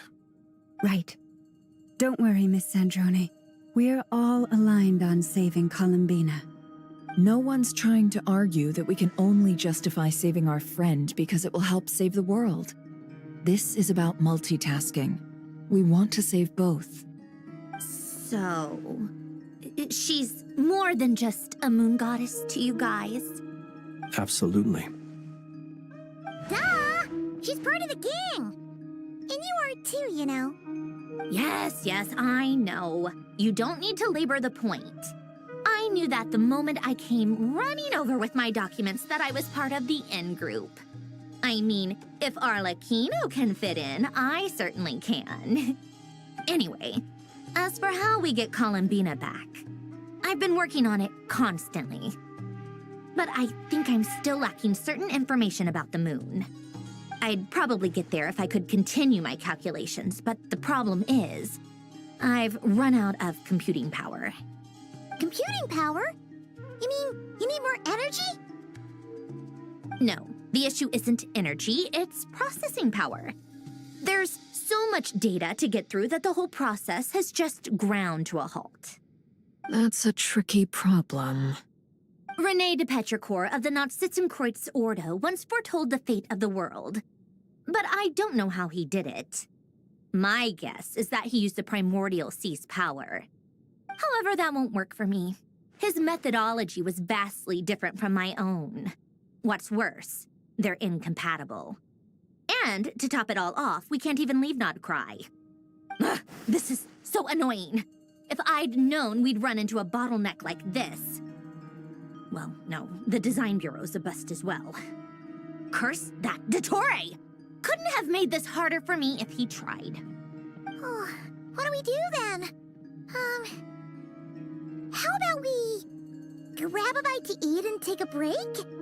Maybe something will come to mind after you've cleared your head. You don't get it, do you? I'm trying to calculate the fate of an entire world here. And I need accurate results, not vague prophecies. Where the heck am I gonna find the computing power for that? Ahem. Anyway, time to shelve the discussion on technical difficulties. Being a killjoy isn't very ladylike, after all. Either way, we've done what we can. Rest well, everyone. Remember to let us know if anything new comes up. Hat guy? Is he hinting that we should talk outside?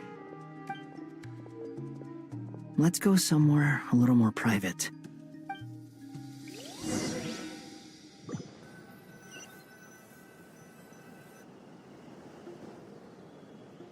You know that Dory went back to Sumeru, right? Yeah, she mentioned she was planning to head back. Things aren't looking good for Nodcry. She's gone to spread the word so that Sumeru has a chance to prepare for the worst.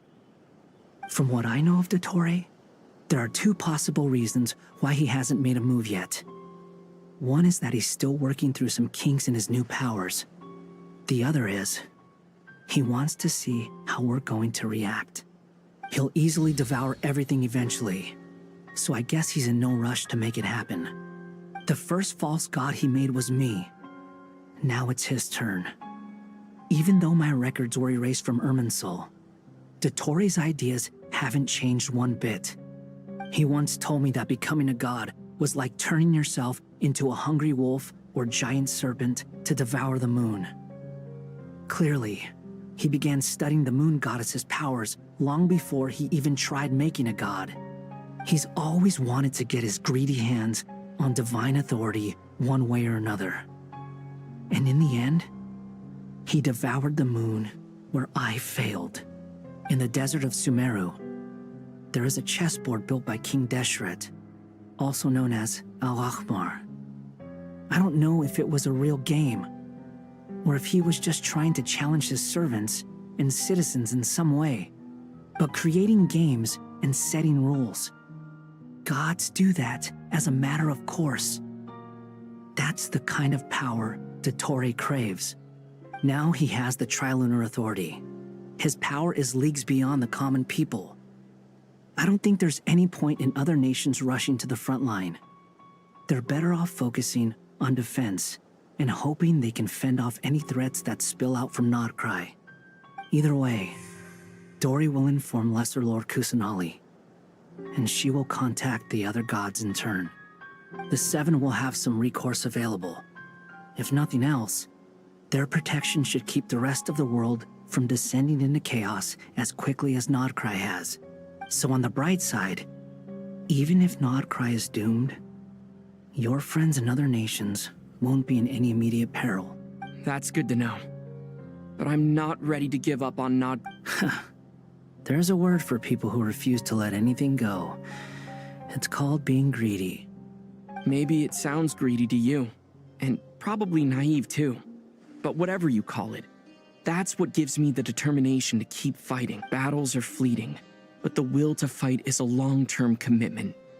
Give up for even a moment, and your resolve will shatter. Why do you always feel the need to do the right thing? No one is born to be a savior. I mean, who's gonna criticize you if you fail or give up? Don't take this the wrong way, but Dottore said something similar to me. I guess the VIII attracts people who don't believe in saviors. Not necessarily. It's less about belief for me. I just want to know how determined you really are. After all, I don't here. Only you. You look kinda worried. If your arch-nemesis was about to achieve their ultimate goal, I think you might feel a little worried too. That's true. Dottore is about to become an omniscient, omnipotent deity. That's gotta be a bitter pill to swallow. Still, you're calmer than I expected. Obviously, I have to admit that my past self was a reckless fool who misunderstood not only the point of revenge, but how to achieve it. And as much as I want my vengeance, I know I'm not gonna get it by acting alone.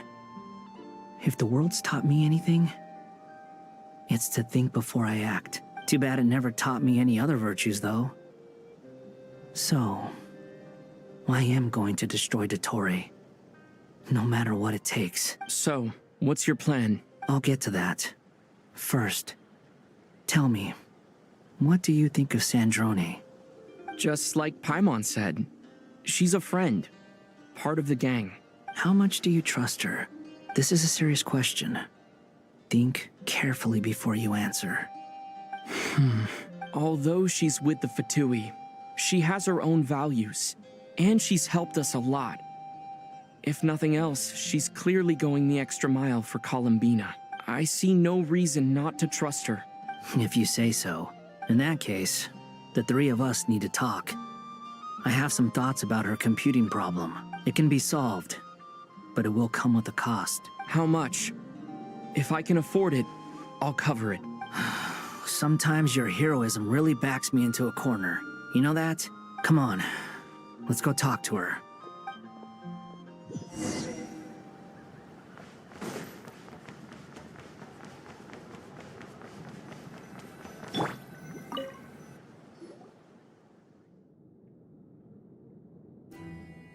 Miss Androne, Traveler. Hey there. Paimon's here too! She was just helping them sort through their things. How did your chat go? That was fast. The call only just ended. Well, you said it was urgent, so we got here as quickly as we could. Albedo, I have some alchemy questions for you. I see. Looks like my knowledge proved useful after all.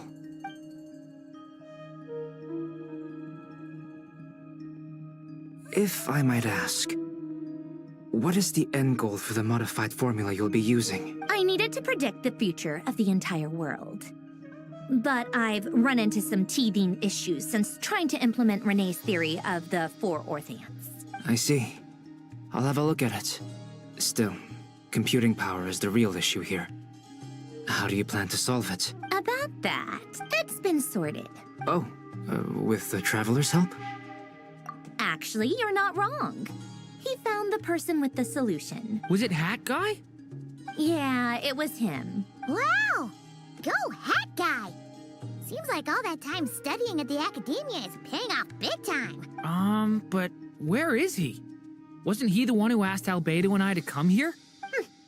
Come with me.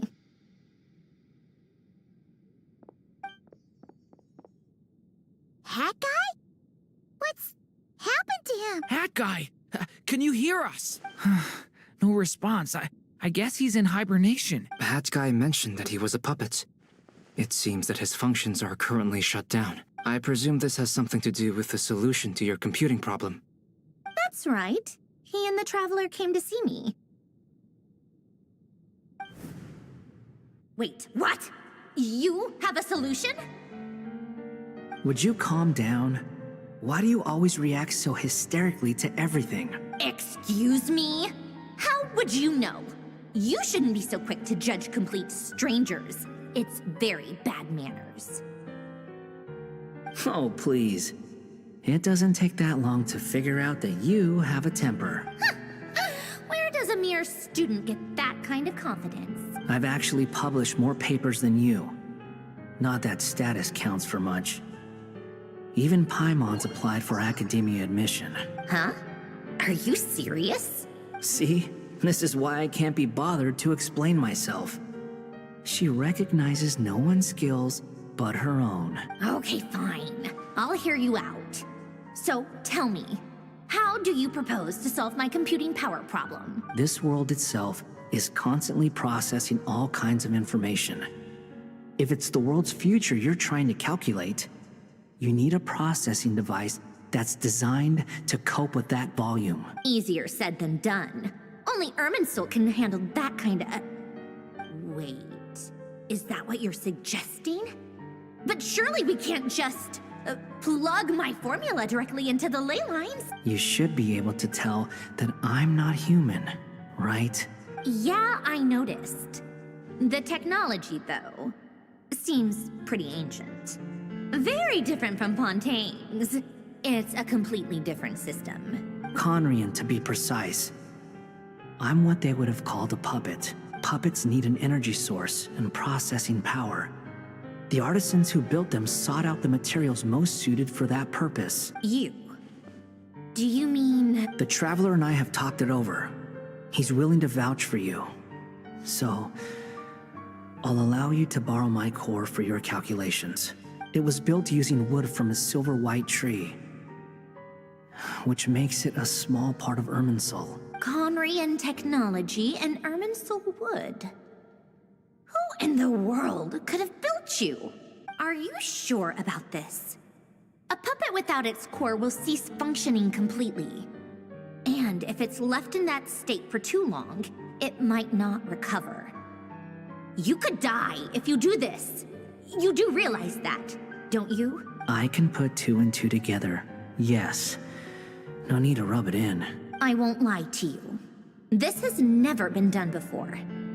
I cannot guarantee your safety. Doesn't matter. I'm prepared for the worst. Did you two actually talk this through? Is he... Are we really considering this? Yes, we discussed it. The bottom line is, he trusts me, and I trust you. Let's give it a shot, shall we? Honestly, I have no clue where this kid even came from. But for whatever reason, he lent me his core to use in my formula. I'm very close to finishing my calculations now, and the core is currently in use. So I'm sorry, but I can only show you a sketch right now. This is what the core looks like. A silver-white branch. It certainly matches the legends told about Irminsul. Is Hat Guy gonna be okay? He's not gonna die, right? Right? In theory, he should be fine. As long as we put his core back in time. Beyond that, all I can say is that I'll try my best to avoid risks and make sure the core doesn't sustain any damage. I think I know why you called us here now. Someone needs to watch over his body and make sure it's protected until the process completes. Correct. He said that the only ones he trusts here are you two, and the Traveler. And the Traveler will have other work to do. He will have our undivided attention. Aww, Hat Guy. On a more positive note, things are progressing steadily on my end. I'll call everyone in for a meeting once the results are out.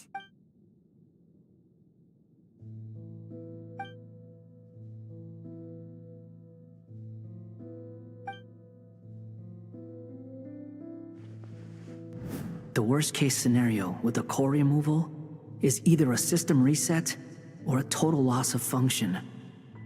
But I'm not afraid. A quiet death should have been my fate long ago. A core is completely different from a heart. It's like another vital organ entirely. I never believed it could be a true replacement for what I sought, but in the end, it turns out the core was more useful to me.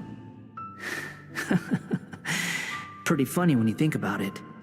It's like the punchline of my entire life. Do you think there's any difference between a puppet and a human? If not, then this would just be another samsara. I have already experienced both a past life and a next life. Part of me wonders whether I'm only capable of making this decision because I've become a real human. What's with that expression? Isn't this a good thing? Sandrone will succeed, won't she? She will. We all have to persevere until this is over. That's right. And I'll protect you all until a moment of victory arrives.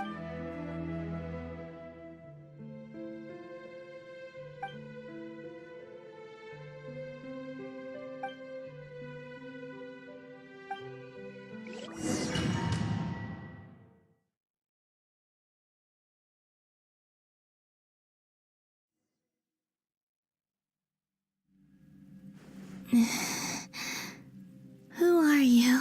Call me Sonnet. You have the same power as Canon.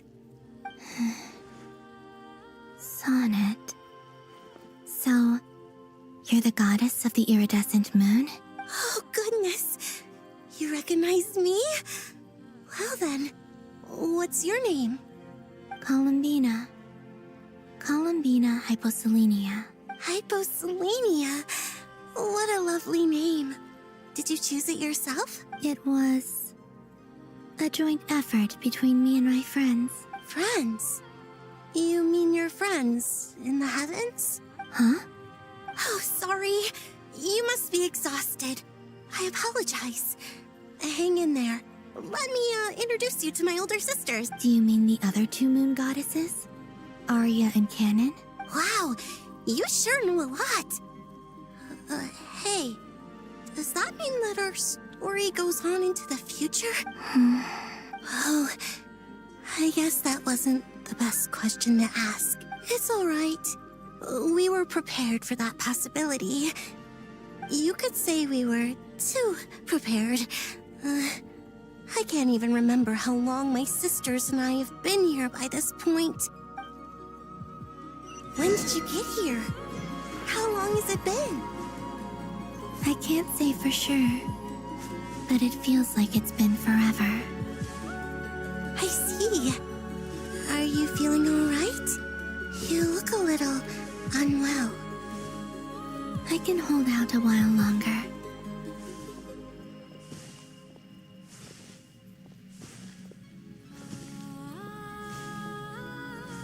We don't have far to go.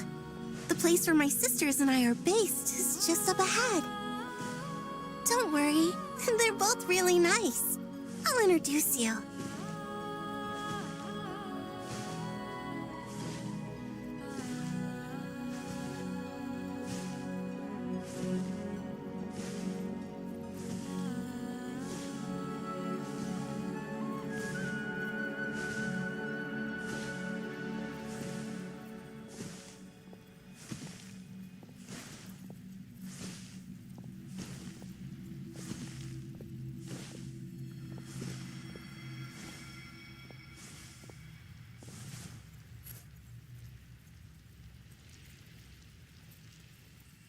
Sisters! I'm back!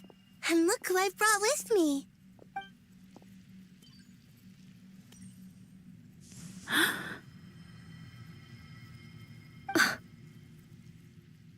It's our lovely little sister, born in the far future. The pleasure is all mine. Allow me to introduce you to Columbina Hyposelenia. This is Arya, the goddess of the eternal moon.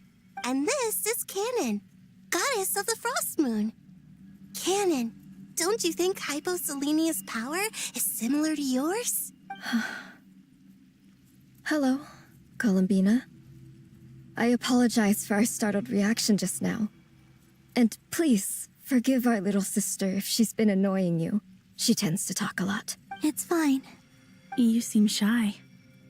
Don't worry, Columbina Hyposelenia. No one can hurt you here. Could you tell me where here is? Please. I must know. My dear sister, this is where Tevat's original ruler, the Dragon King Nibelung, imprisoned the moon goddesses. What?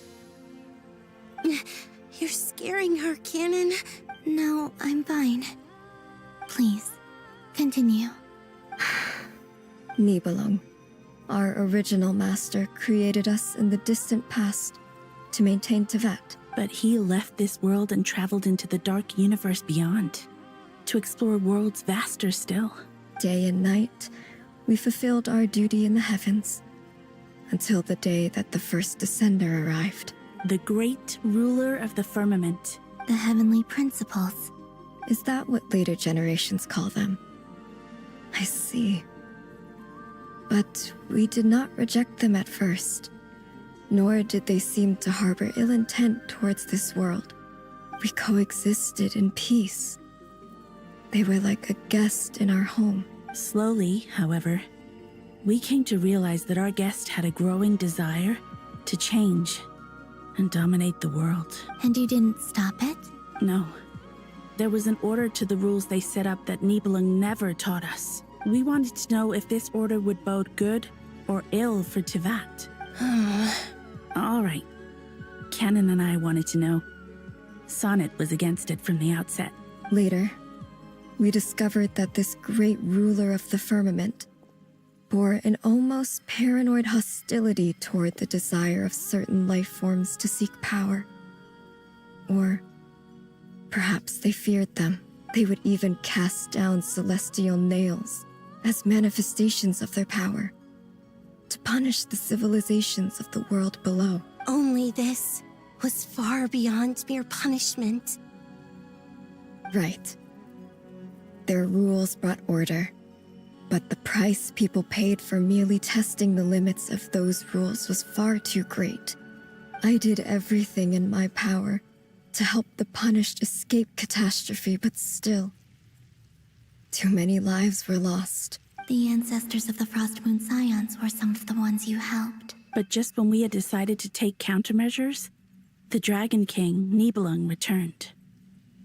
And so began the War of Funerary Flame. So, that's the name the world gave that war in the future. Well, who won in the end? As far as I know, the Heavenly Principles won, although it came at a great cost. They remained in Tevat, where they continue to rule to this day, and the world's original master, the Dragon King Nibelung, was destroyed. And what of the moons? Are there still 3 moons in Tevat's skies? You can tell us the truth, Columbina.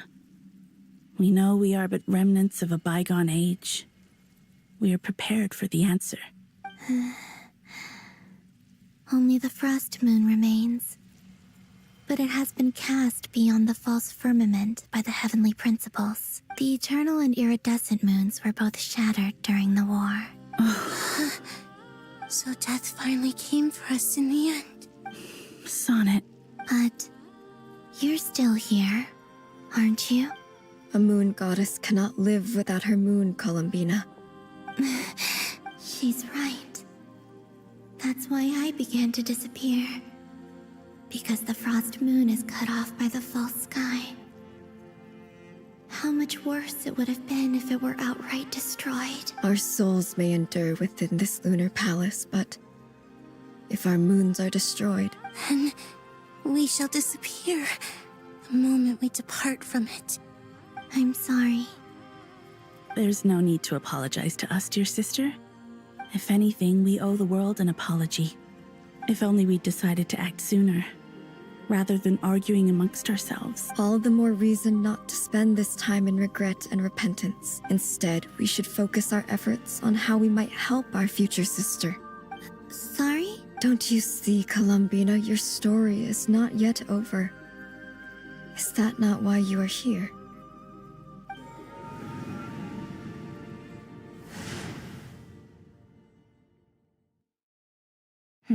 It's done. Initiate numerological array. Continue running primary process. Calculate the world's fate through extrapolation. And identify nodes of potential change. Secondary process? Scan for moons. Still 4. The number of moon marrows hasn't changed. Wait, let me think. Is it possible that there's something I've been misunderstanding about the moons all along? Variables. Variables in the world. I know where potential variables within the world come from. So what about the moons? Are there any variables there? Like their life or death, for instance. What if being alive or dead makes no difference to a moon? But that's so strange. Even immortal gods can die. Why would the moons alone be... Wait! I've got it! I've got it! If alive or dead is considered a variable, we might have had this wrong the whole time.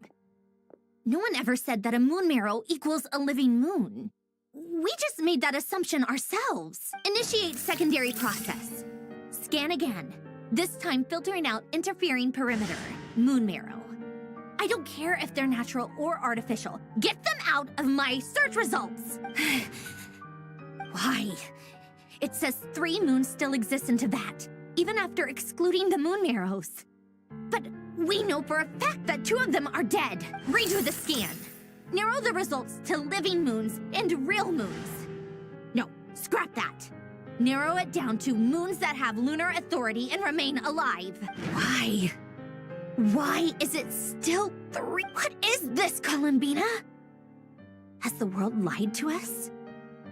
Or are you the one pulling the wool over our eyes?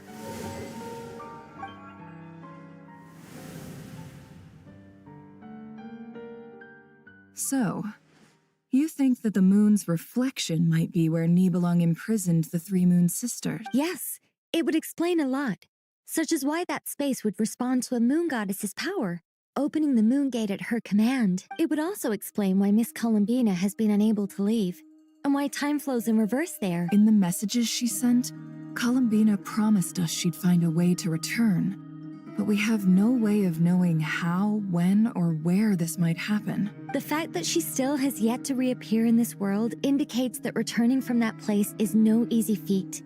We cannot afford to simply wait for her. So you're saying, if she could return by her own power alone, she would have done so long ago? Yes. She certainly wouldn't leave it to this late stage when it's so touch and go. I've been giving this some thought, and I've come to believe that Luanatar might be an anchor that she left behind, as a sort of future waypoint. This could also explain why Luanatar is always by the Traveler's side. Sounds like a plausible theory.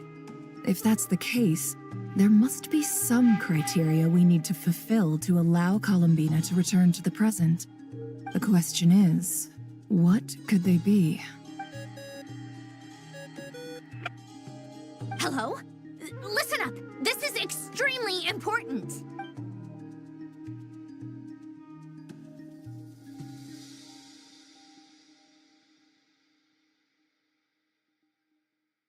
Not only is Columbina alive, but she may well exist in a form unimaginable to us. I'm still unclear on the details, but she's done something truly inconceivable in the past. And the clue to what she's done lies in the moon and Teyvat sky. Truly amazing. Oh, I'm so delighted for her. I'm sure we all feel the same. And I'm sure Columbina is ready to get back here and fight by our side. I'll keep my calculations going and try to find some way of coordinating with her. But that's not an excuse for everyone else to slack off, okay? All of you had better keep trying to think of solutions. How can the dead moon still live? And Luanatar...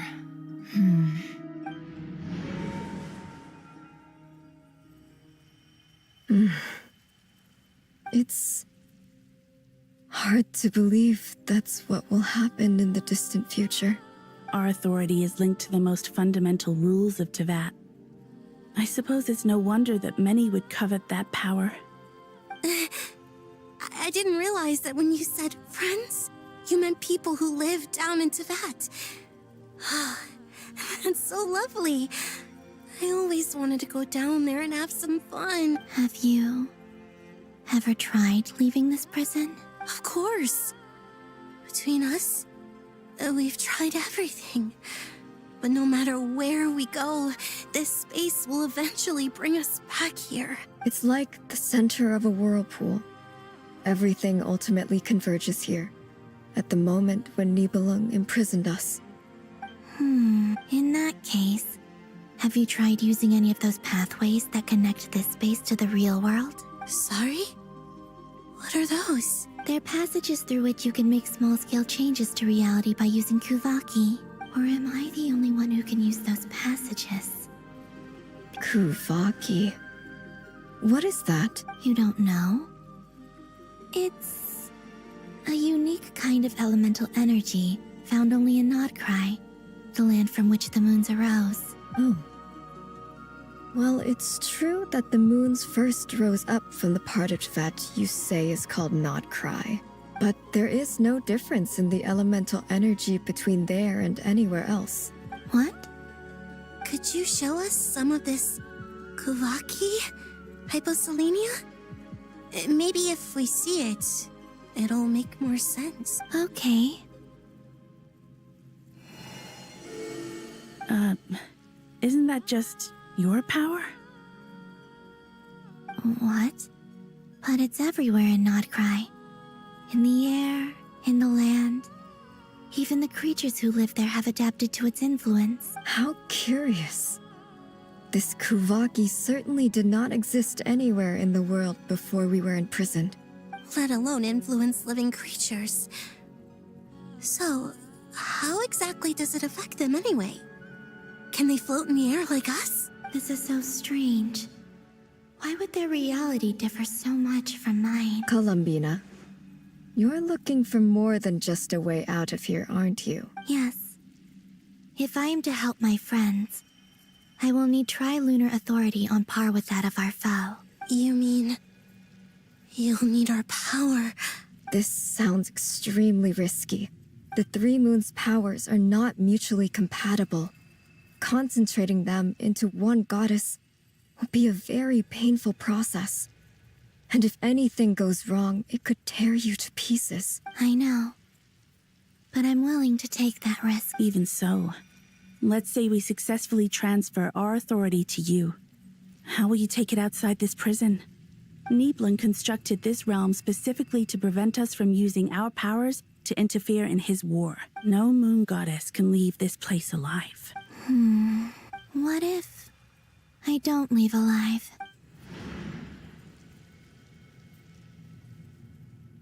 Where do we even start? How are we supposed to figure out what we're meant to do to help Columbina?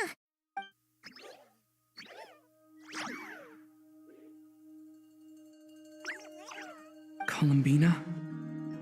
What do you need from us? If she really got to the beginning of time in there, how do you think she'd leave us a message? You don't think she'd write it down on a stone tablet somewhere in the hopes that we'd find it, do you?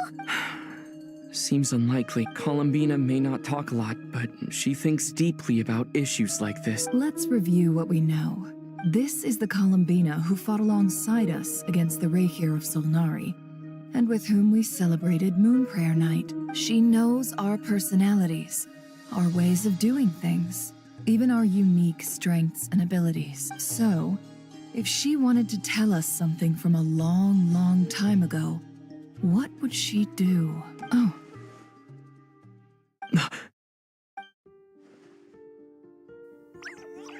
Traveler, you once said that those golden ripples also appeared when Luanatar was born. What if Columbina left Luanatar here, not just as an anchor to the real world, but for some other purpose? If she is part of Columbina, and Columbina knows that I can see past events through her,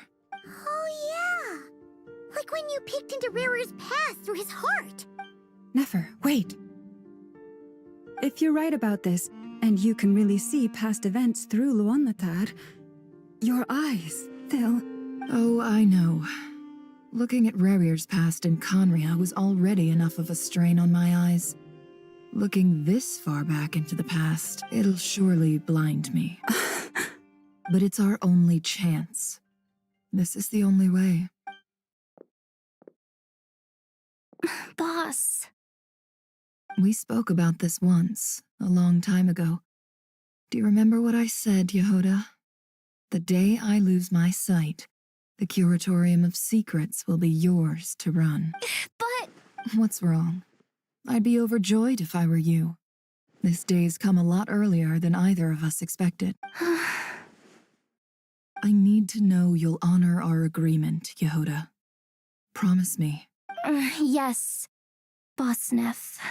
I promise. Are you sure you don't want some time to think this through? What is there to think through? I should have gone blind after our battle with Rerir. Frankly, it's almost criminal that I got away with it for this long. Then at least let me take some precautions on your behalf. And if you really do lose your sight, I'll visit your office every day and make sure you're well looked after. Oh, please, anything but that. I was actually ready to go through with this. Are you trying to scare me into backing out? As if I could ever scare you.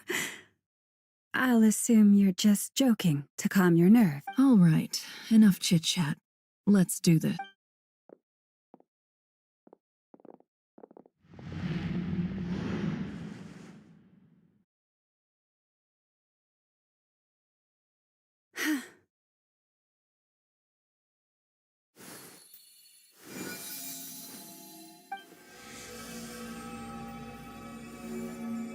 All done. Good. Now give me some space. Come on then, little one. Show me what happened in the past.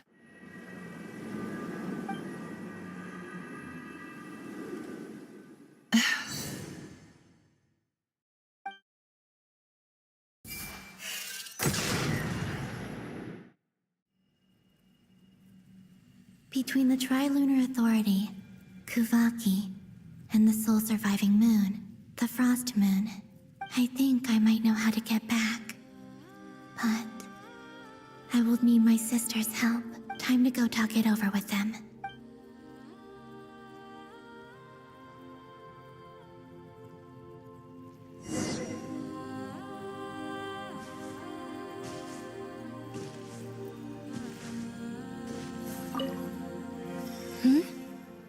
Have you decided what to do? I hope it's not too dangerous. You really scared me when you said that thing about not leaving here alive. Come on, let's go find the other two.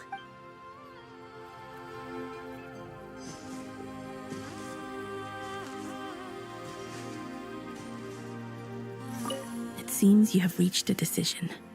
I'm all ears. What do you propose?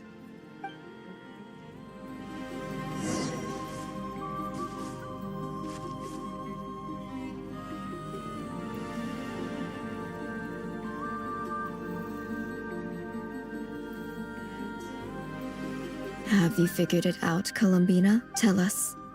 How do you plan to leave this place? I intend to die here, in this moment, and then be reborn in the future with the help of my friends. What? What are you saying?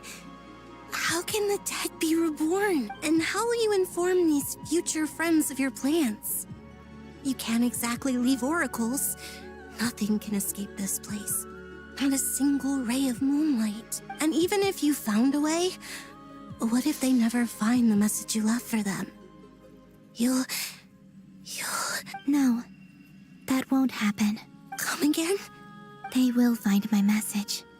I'm sure of it. I'm not following.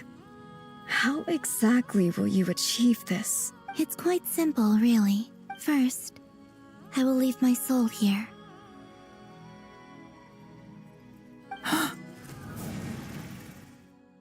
I see it. Your soul? You mean you're a divinity?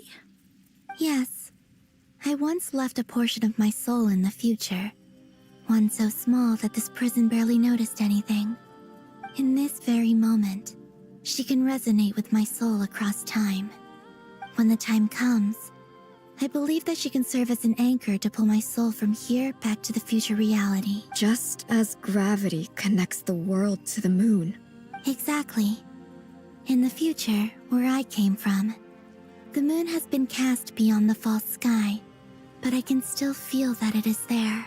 In a similar way, I can feel a connection to the soul fragment I left behind even now. My friends can use it to detect my presence. But how do you just leave your soul here? Is that even possible? On my way here, I met an ordinary mortal who entered this place long before I did. Her body is long gone, but her soul remains.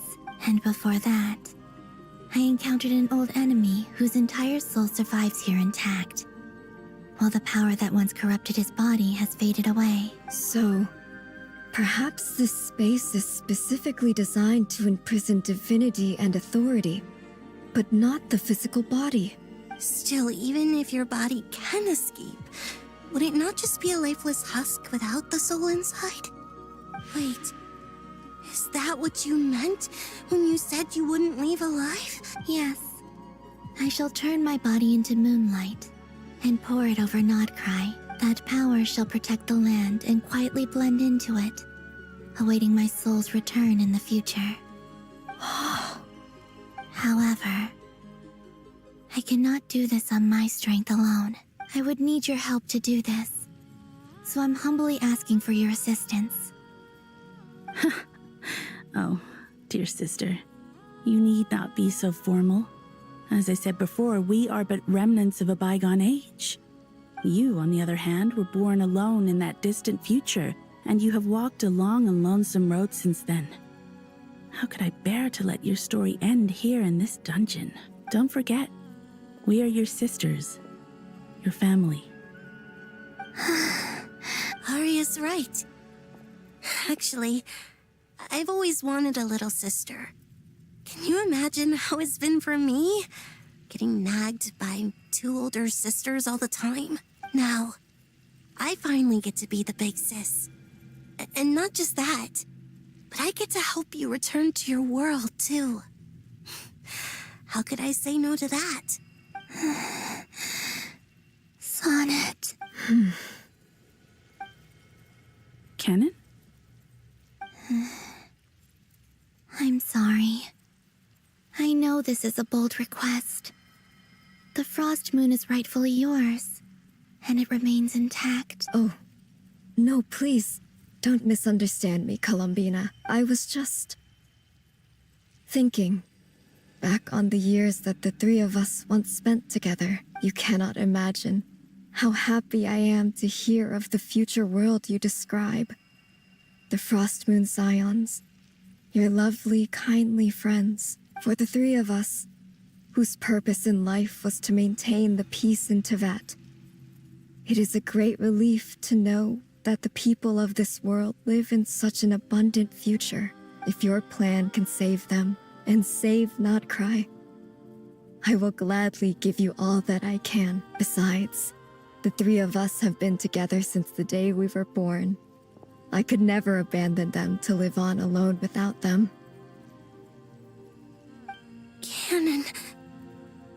Still, I do have one question I would like to ask you before we proceed. Certainly. What is it? Why do you cover your eyes?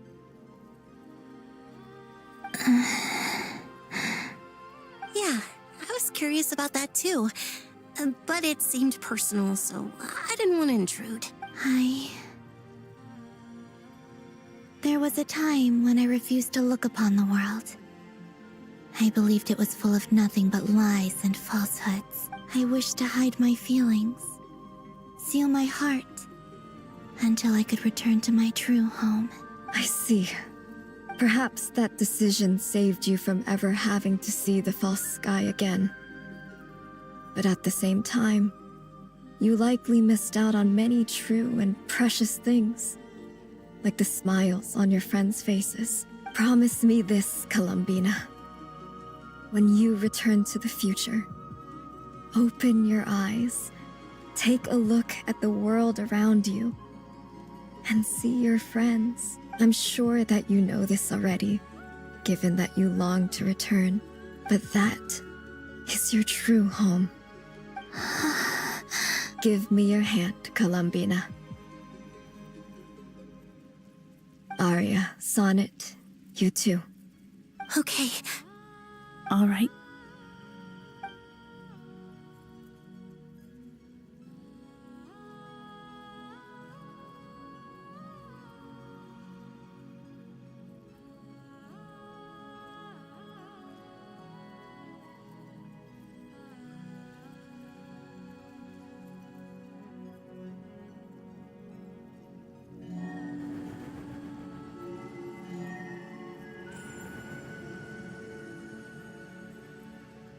We once were the songs sung for eternity, but now it is you who must continue to sing.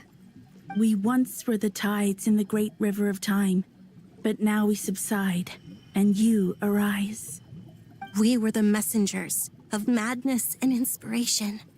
But now, the lies have faded, and your truth must endure.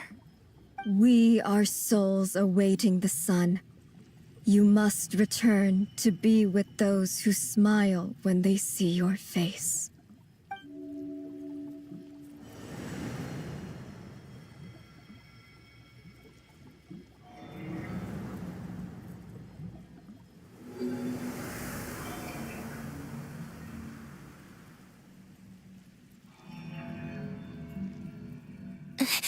Is it done?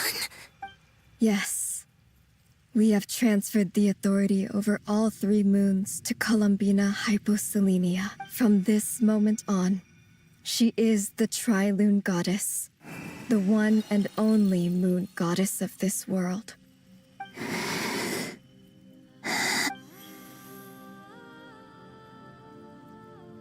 Thank you. Thank you, my sisters. Now go, and do what you believe is right, Columbina Hyposelenia. Be aware that we cannot grant you the power of the 3 moons beyond these prison walls. The conflict that arose over their remains following our disappearance will still take place. I understand. Sisters, oh, my body. It feels... Now that we have given up our power and authority, our bodies are merely mortal shells. This prison is dissolving them as we speak. It's okay, Sonnet. The end must come for every god, just as it does for every human. That's all this is. The final destination of our lives. Canon and I will be by your side the whole way. We have one final request, Columbina. Could you use the 3 moons' power to send us back into the real world? Now that we have lost our powers, I doubt this space will seek to hold us further. It's just... we would like to spend our final moments together in the only place we ever called home. Of course. Gladly. Sonnet. Yes? Don't... I wish I could tell her not to give in to the abyss. Not to be afraid. But is this really what I should say at this moment? Don't forget. I'm so glad to have a big sister like you. No, Hypo... Thank you. I'm okay. I'm not afraid. As long as my sisters are with me, I won't be afraid.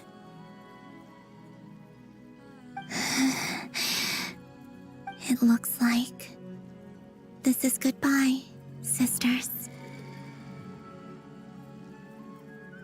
Goodbye, Columbina. Take care of this world in our stead. I will. And now, it's time for me to bid farewell to my body, too. May it become the moonlight that keeps Nodcry company through the long years ahead. So this is why Nodcry was not always home to Kuvaki. It only appeared after I poured my body out upon this land, and only this land. Kuvaki responds to me because it is me, my body, answering the call of my soul, and the golden energy I've encountered on my way here was, in fact, that very soul, which I am about to leave here to guide me. O power Trilune, eternal moonlight. I, Columbina Hyposelenia, lay aside my body. Let it be cast into the dark night to illuminate the future. May it be a companion to all who dwell beneath the moon.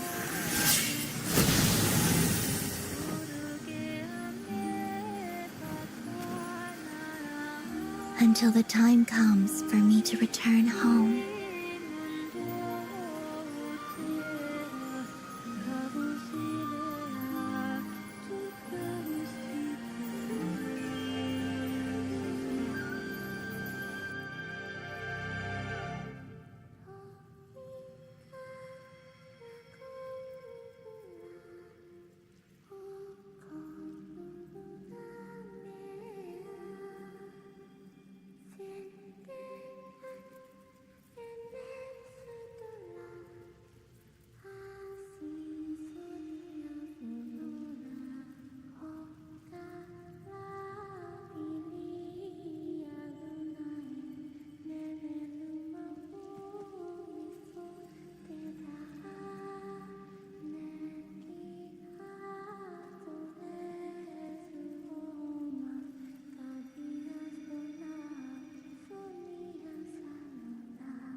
That was crazy! Were we even allowed to see that? Is anyone? Can you still see? How many fingers am I holding up? I see 2 fingers, and a look of sheer terror on your face. Truly astounding, Miss Nefer. Your eyes have glimpsed the very ends of the world, and yet they remain as sharp as ever. Or is the credit for this miracle due to Miss Lauma? It seems that even time itself is no match for your medical skills. Surely you jest, Mr. Flint. I suspect we have Columbina to thank. She must have realized the immense toll that the ritual would take and purposely set aside some of her power in the past to protect Nefer's eyes when this moment arrived. There is always a great price to pay for witnessing the truth, but it seems that this time, Columbina has shouldered that burden on our behalf. She chose the perfect method of getting a message to us. Though her eyes were always shut, she was clearly so perceptive. She knows us well. She knew exactly how we would think and what we would try. Despite being separated by time and space, we're seeing the same possibilities and seizing the same opportunities. We still don't even know if she's okay right now. But as long as there's a chance we can do something, we'll fight to make it happen. We'll get you back somehow, Columbina.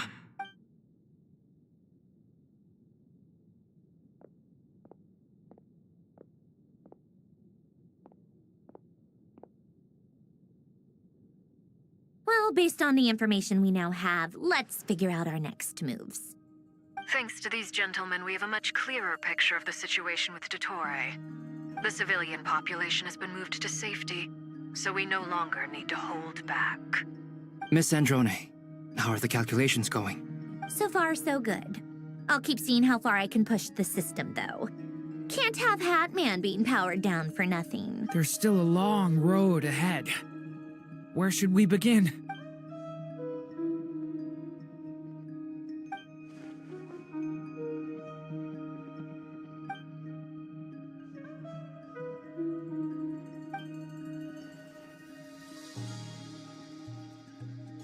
Our plan is clear. Time is short, so let's get moving. There's just never enough time, is there? Time is the bane of my existence. Ugh. Anyway, I'm gonna get back to work. All right, we'll do our part too. Yeah.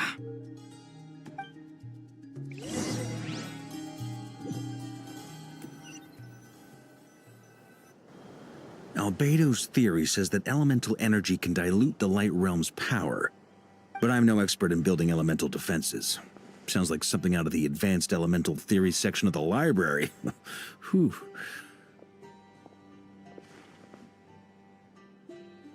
You seem quite troubled. Well, yeah. I mean, who doesn't get a little flustered when they're completely out of their depth? You were the very picture of confidence back when you approached the Hexen Circle. Yeah, I could have been faking it through that whole meeting for all you know. Who's to say I'm not just a ball of nerves in a charming and gregarious package? Oh gosh, really? I'm so sorry, I had no idea. Well, you're all the braver for it. Still, I was much more in my comfort zone than I am here. At least in Mondstadt, you can cry for help from a cliff top and actually stand a chance of summoning Barbados himself. Things have never looked bleaker than they do now. If we don't pull this off, Tevat's doomed, isn't it? Oh, you think so? Actually, yes. Yes, it probably is. It's a shame. Don't put too much pressure on yourself. Tevat has faced an...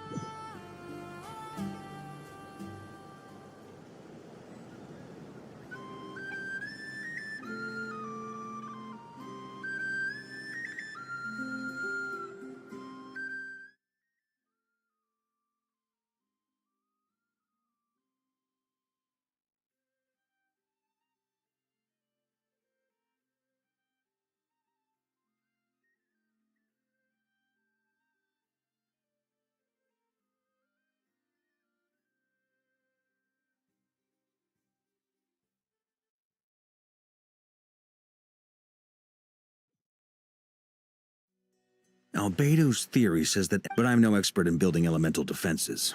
Sounds like something out of the advanced elemental theory section of the library. Whew. You seem quite troubled. Well, yeah. I mean, who doesn't get a little flustered when they're completely out of their depth?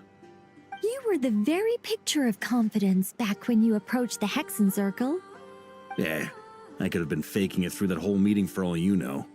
Who's to say I'm not just a ball of nerves in a charming and gregarious package? Oh gosh, really? I'm so sorry, I had no idea. Well, you're all the braver for it. Still, I was much more in my comfort zone than I am here. At least in Mondstadt, you can cry for help from a cliff top and actually stand a chance of summoning Barbados himself. Things have never looked bleaker than they do now.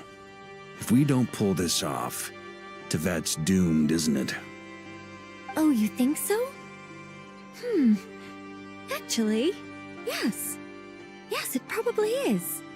It's a shame. Don't put too much pressure on yourself. Tevat has faced annihilation many times in the past, but it also gave us you, didn't it? Hey, don't give me that. It's not like I'm anyone special. I disagree. Every human born in this world is special. We angels have always believed that. In that case, this humble human being has a big favor to ask of you. I thought you might say that. I'm sure Alice, in her great wisdom, sent you here precisely to help us in this difficult time, yes? Well, that has less to do with her wisdom and more to do with my power. Of course, of course. Well, the thing is, these elemental defenses we're about to build, I don't think it's a question of if they'll fail, but when. Durin's findings from his patrols make it clear that Dottore is constantly expanding his territory. First it was his lab, then the design bureau, and now this. It's not realistic to completely stop him encroaching on the rest of Nagcry. Rather, our goal should be to stall him for as long as possible. If Miss Sandroni's calculations are correct, well, They're the closest thing to certainty we have in this situation, so let's assume they are. Anyway, her calculations suggest that our best hope for victory lies in Miss Columbina's return. It's up to us to slow Dottore advance and buy time for her to make a return. Are you asking me to help you with building the defenses? No. I'd like you to prepare for what comes next. When he eventually reaches us, we will have to fight him. You were an angel once and a mage now. I'm asking you to lend us your protection. Oh. Can I take it that you're triggering the terms you fought for during our three-way talks? Well, technically those terms were about protecting Mondstadt. But if you're happy to agree to the change in location, then yes, let's do that. You're cashing in on this much sooner than I'd imagined. Well, yeah. The way things are going, I might not get another chance. Very well. The mages have heard the knight's plea, and we will respond. To tell the truth, Alice and I had already discussed how we might help you all, so I didn't come empty-handed. I always like to be prepared.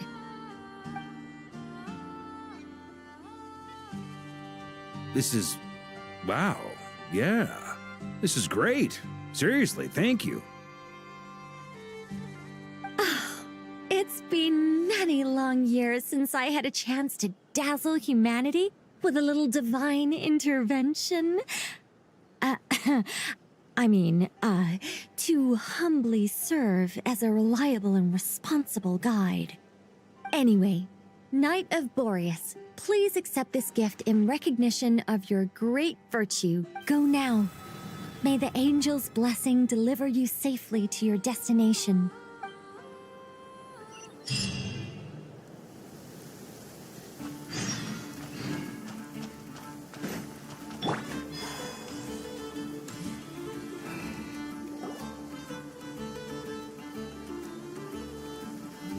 Ah, you're here. Sandrone! How are things going? Glad you asked. You two are about to become the first people to lay eyes upon my masterpiece. Or should that be the first person and the first, specter? Hey! Whatever. Come, feast your eyes on this. Wow! We've never seen something like this before! This meter displays the progress of my formula. Currently, it's still making the most important connection. Once it's finished running, I'll deliver it right to your side. And then, we can finally bring Columbina back. What do you mean, deliver it? Can't you just tell us over the Dodo communication device? It'll just be some numbers, right? Ugh, you're such a greenhorn. This isn't the kind of formula you solve in math class. It's a highly complex algorithm capable of constructing a framework of rules. Whatever. We'll be here all day if I start trying to explain it. All you need to know is the formula must be completed before we can bring Columbina back. I'll share the data with you. Nicole's agreed to let me use her information channel, so we just need to use the Dodo communication device like so. And... there. Now you can check in on my progress. Wow! Look at that! You're amazing, Sandrone!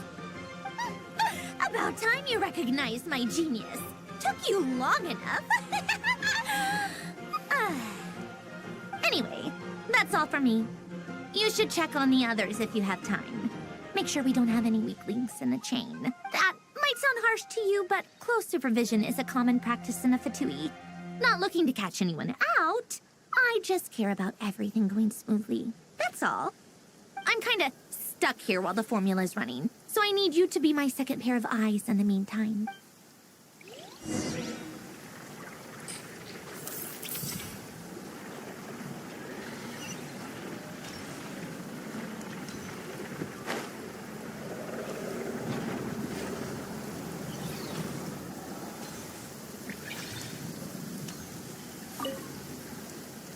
Traveler.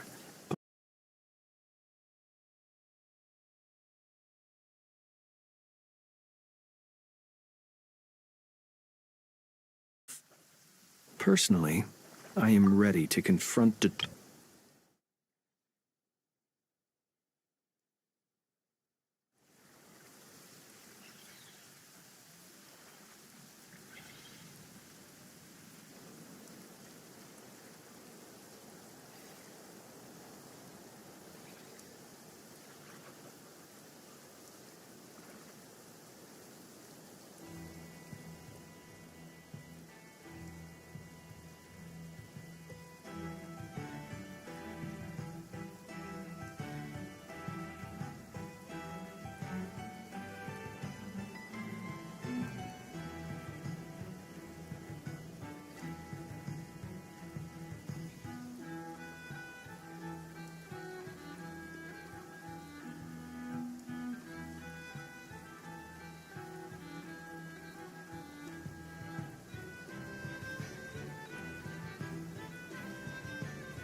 Whoa, you sound much more serious than usual. To be honest, I am not usually fond of exercising my full strength. It's hardly conducive. I am conserving my strength until the moment of battle is upon us. Seeing you get into the zone like this really puts Paimon at ease. Huh, Travel? I consider it an honor to have your trust. Rest well. I look forward to seeing you both in your element during...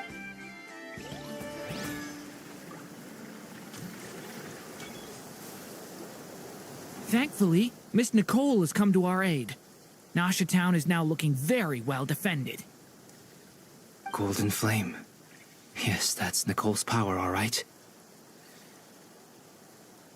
Based on the latest message from Grandmaster Varka, it sounds like they've reached an agreement. The situation should be more stable with her assistance. Albedo! Durin! Hello there, you two.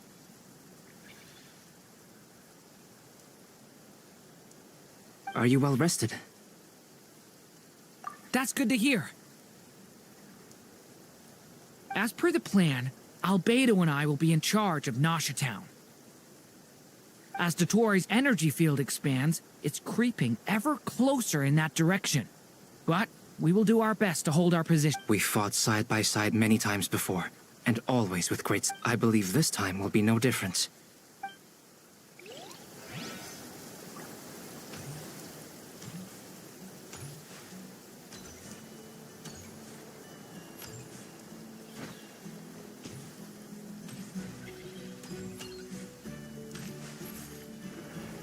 Yes, Miss Moonchanter? What are you staring? You always address me in the strangest ways. Lady Moonchanter 1 minute, Miss Moonchanter the... Yes, and? Are either... Not as such. It's just that I simply call you Nefer nowadays. Uh-huh. That's my name. What's your point? The point is I don't add... Meaning what? That... maybe... Is that how you see it? And I thought I was the one with... Never!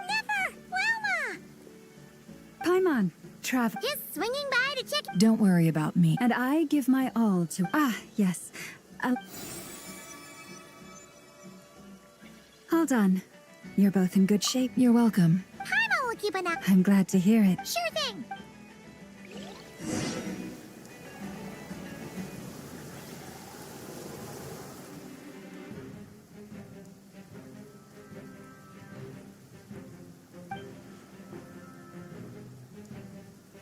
Here they come. That's quite a horde. As we expected. Get ready, everyone. Take your positions and prepare to engage. Let's begin. I'm at the ready.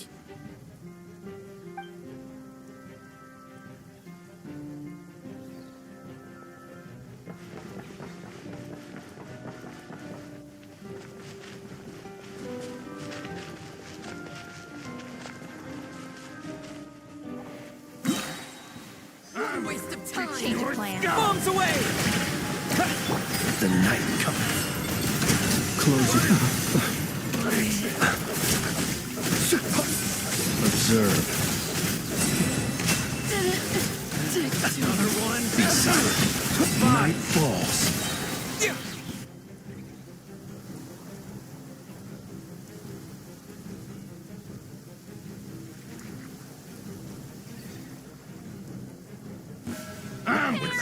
Your skull! Seek within.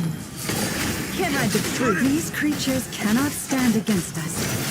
Common fighting talk. Just don't let your guard down. That goes without saying.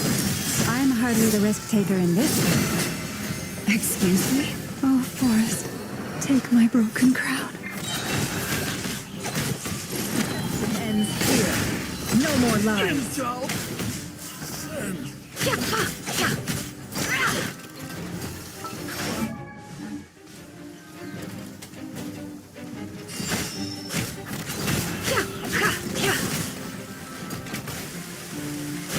Can't hide the truth.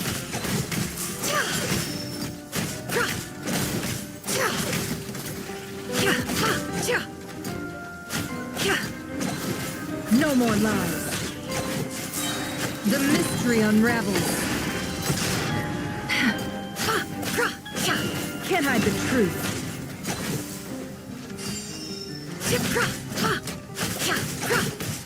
No more lies.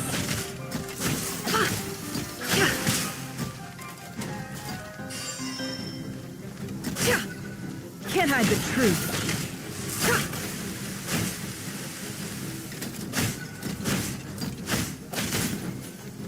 No more lies.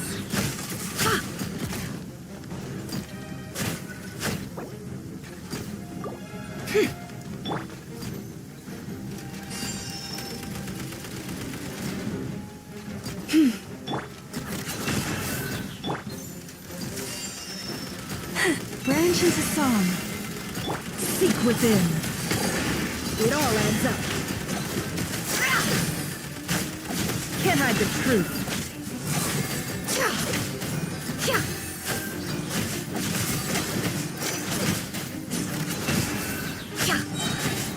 The mystery unravels. By the frost moon.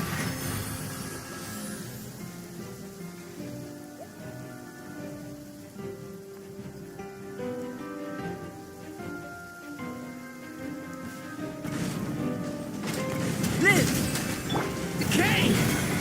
New life! Watch out! Witness my great undertaking! Burst forth!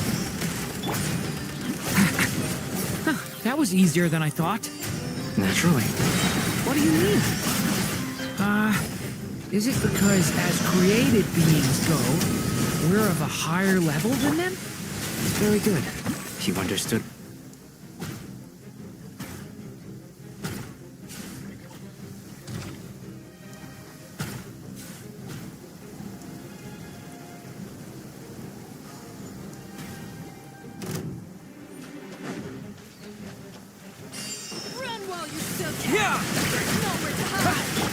Seek within.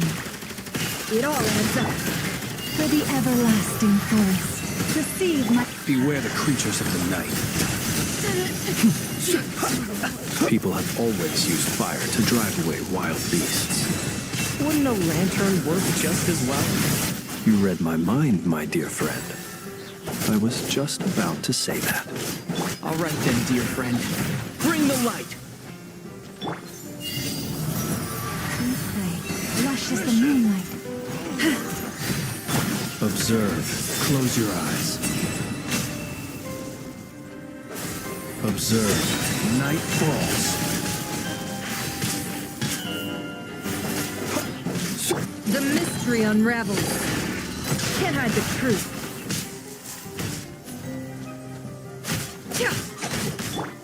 Close your eyes. Observe.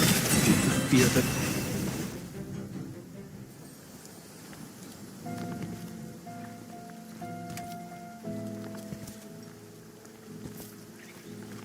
You're looking well. I trust you've had a good couple of days. Dottore. It's actually a good thing, in my view. If the subjects of my experiment were to die prematurely, and so, I must thank you all for your resilience. We are no longer on the same level, but you are nonetheless worthy of... And in any case, it is only right that before I end your lives, the world is informed of the arrival of their new god.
Experiment begins.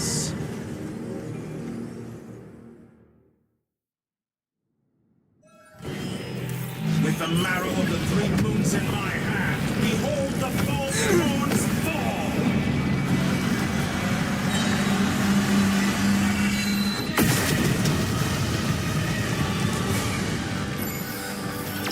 Bombs away!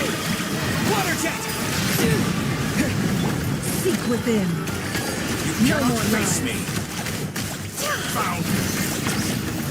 How dull!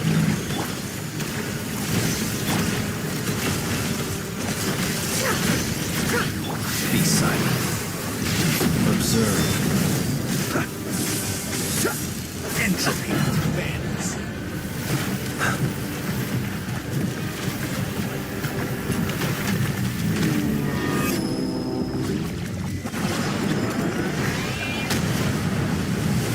Pathetic.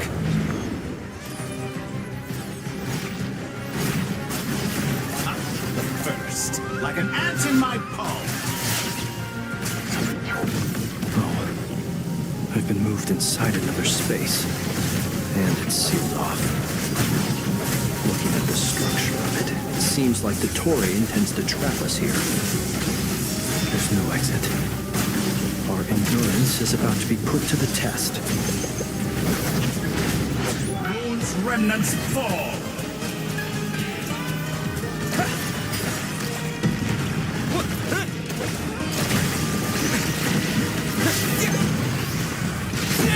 Openings on purpose. How dull. Branches of song. It all adds up.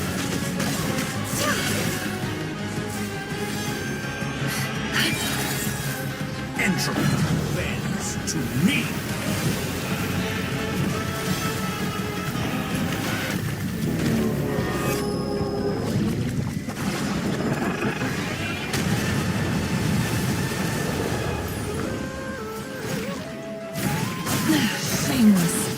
Moon's remnants fall!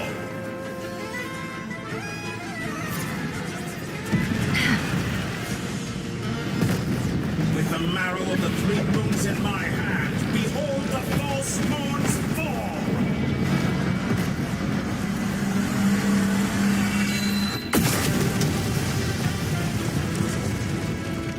You cannot face me! The deception ends here. Tell me, where will you try scurrying off to next? Looks like Dottore has opted for a divide and conquer strategy. But we will not allow him to triumph. Now, I shall pray for our victory.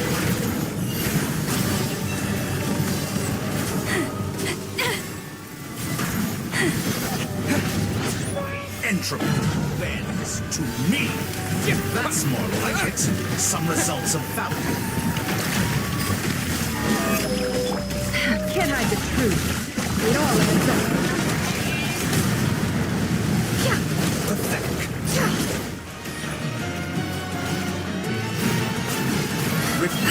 No more rounds.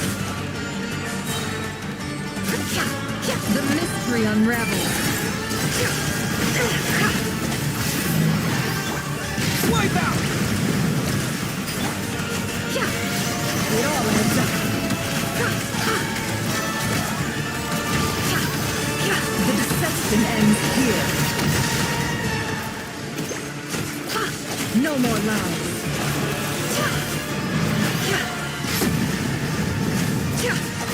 Did you honestly think that would hit me?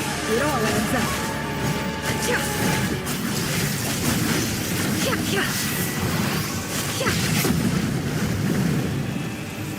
No more lies. Be shackled. Be annihilated. That which cannot stand against me. What's this supposed to be? A knockoff version of the space Columbina got trapped in? There really is no way out. We'll see about that, Dottore.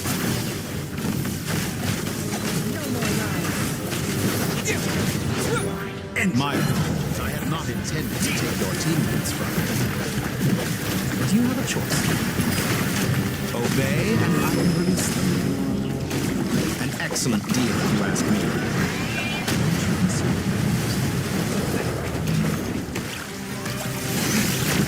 Water jet!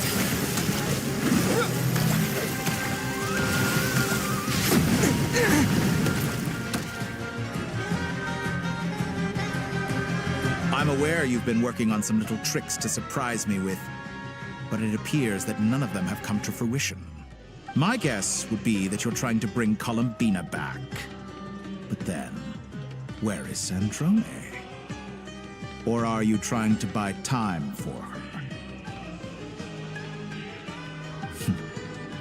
I always found their friendship to be a curious phenomenon. Two highly incongruent personalities, and yet they share a deep connection. Speaking of Columbina, I once saw her as like a younger sister. We got along quite amicably while she was with the VIII, but then one day she suddenly decided she would refuse to take part in any further experiments. To this day, I truly don't understand what I could have done to upset her so much. It's such a pity. I could have had a sister, a family. But alas, she grew to dislike me. You're not fit to be family to her. That I can't deny. So many people, all obsessed with playing out the same. And then there's you. Opportunity to reach the right conclusion. The thought of killing you off like this?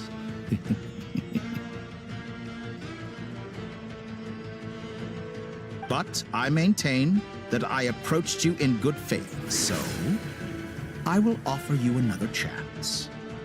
Will you work with me? You have until I count to 10 to make your choice. 1, 2, 3. Not in a million years.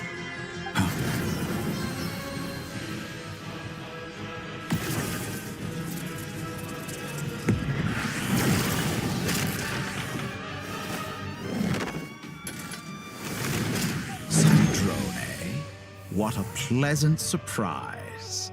I didn't think you'd join us all the way up here. You're as sick and twisted as ever. Don't fool yourself into thinking anyone's grateful for the chances you're offering them. Sandrone? But the formula hasn't finished running yet. Funnily enough, I was just discussing a collaboration opportunity with the Traveler, and then I see you, who I must say is a good example of an opportunity gone to waste. Gone to waste?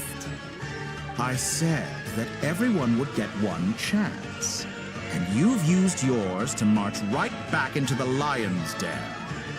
So yes, it's an utterly wasted opportunity.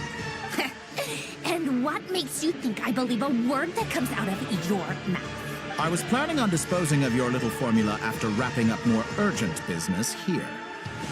Since you've taken the trouble of serving it to me on a silver platter, I can simply bring it forward in the schedule.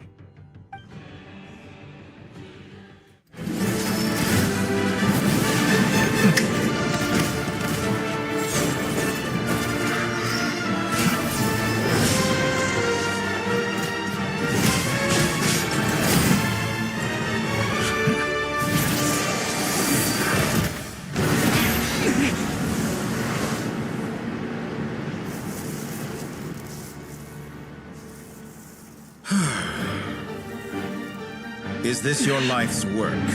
This piece of trash?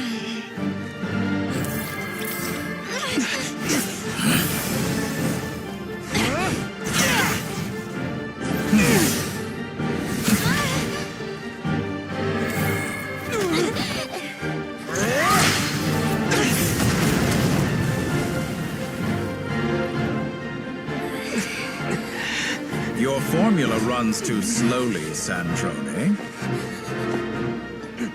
You put your hope for success on others instead of fighting dirty. That is why you have failed.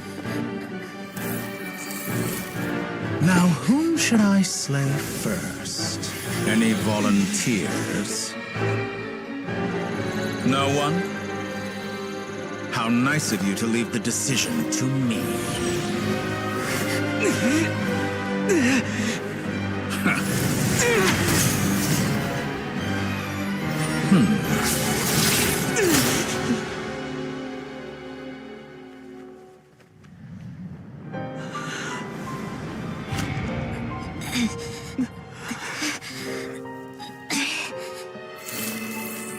Oh, how unexpected. Sandrone, any last words for me, comrade?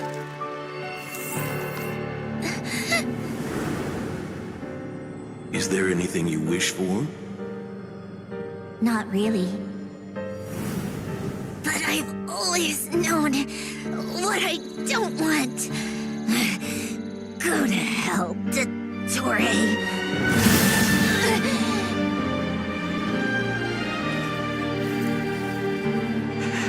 No!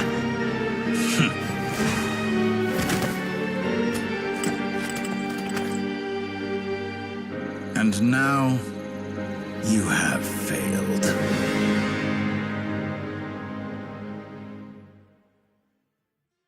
Sandrone! Now you see how fragile mechanical contraptions are.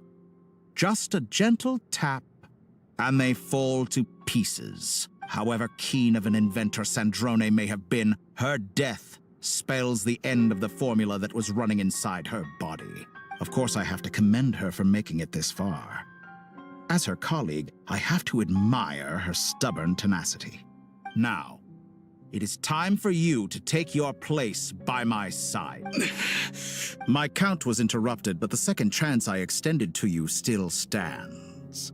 Once again, you are welcome to join me. By now, I'm sure you have gained a greater appreciation for the power and authority I wield.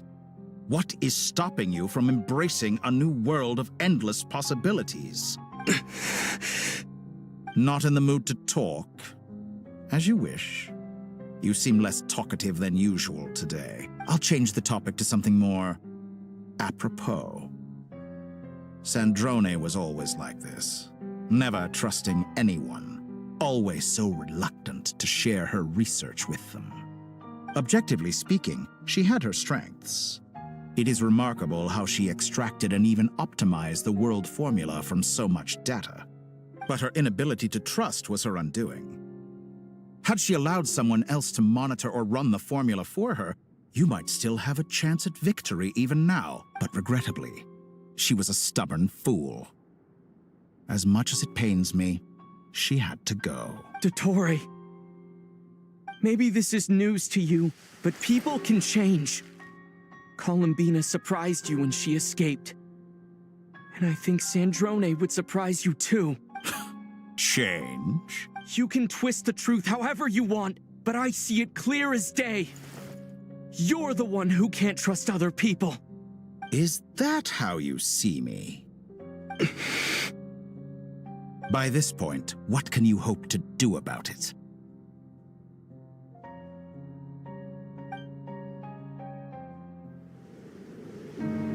It is pointless to fight on. You've already lost. Wrong. You can't win this, Dottore.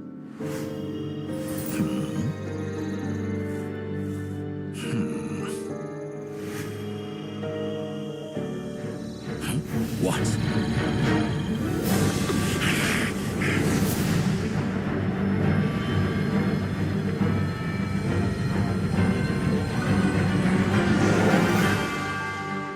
My formula can get us 90% of the way. It will connect you to Columbina. Then, I will bring the formula's output to the Traveler's side. For the last 10%, do whatever it takes. Just bring the moon down.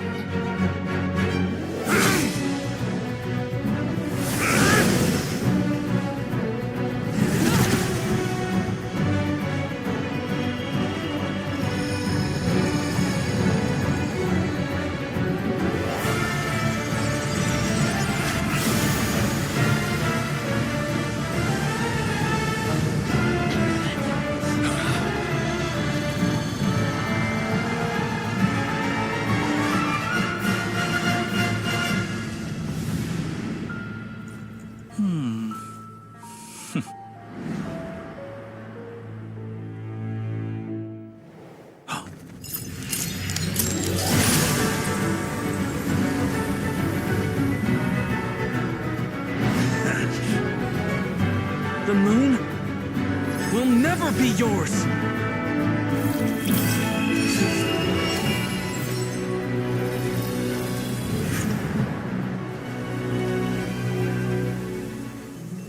I turn my body into moonlight and pour it over Nodcry. My soul, I leave here to inform my future friends. Lastly, I will hide the Trilune Authority within the Frost Moon. And when my body, soul, and authority are reunited, finally... Columbina!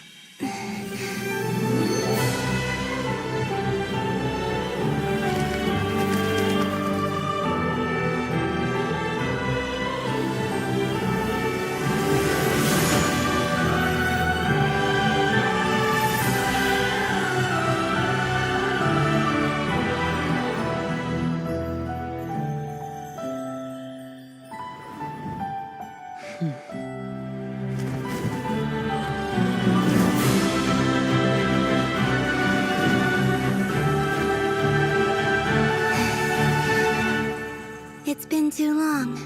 I'm back.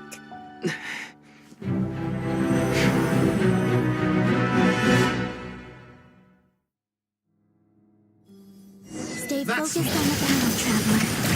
What a touching reunion.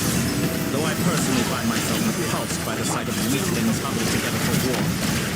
Now, you're quite finished patting yourselves on the back. Show me how long you can struggle. Or you drown! Honestly, Watch out, Columbina! He can manipulate space itself! I know. Wait for the right moment. We'll strike together.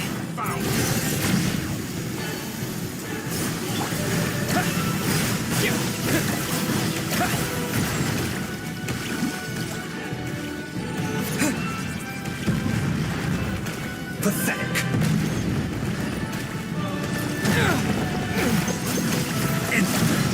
Wait.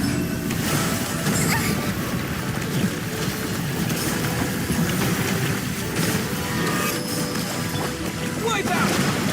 Water jet! First, like an ant in my palm.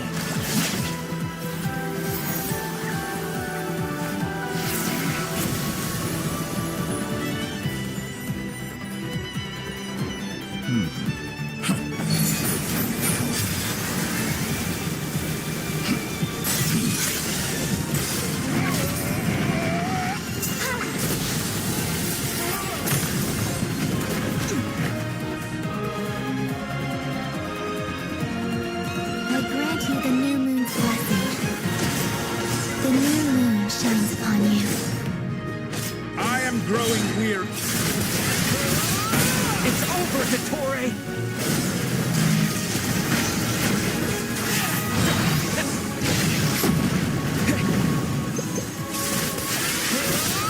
Time to pay for your... No longer must the world cower in the cold night.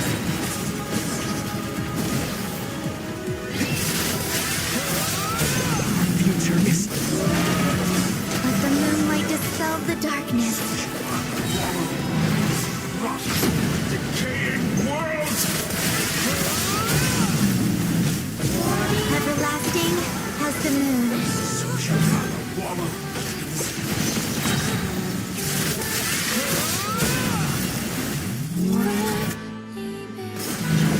I have shaped the new world. Only I...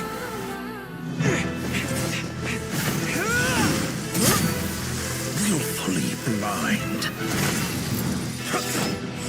How can you be so satisfied with your fate?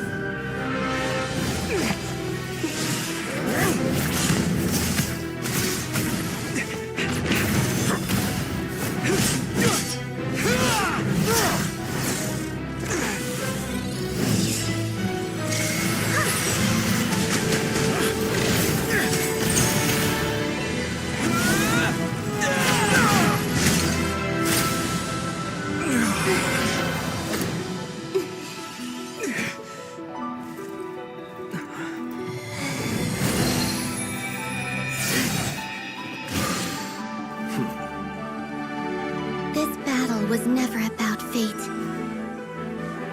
It's about friends, family, and the home you stole from them. So dull.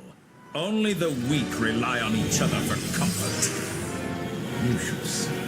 Once I transcend fate, you will be nothing but fodder for my grand experiment! That will never happen.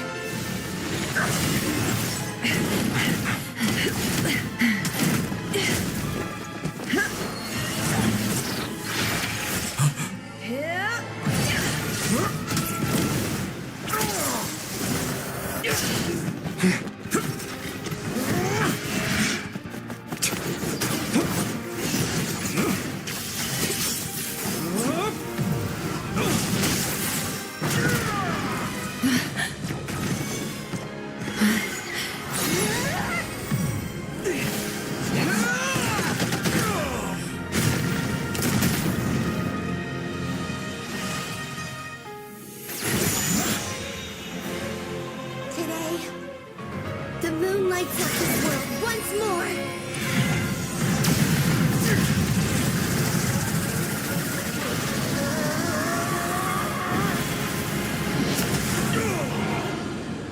This loathsome world.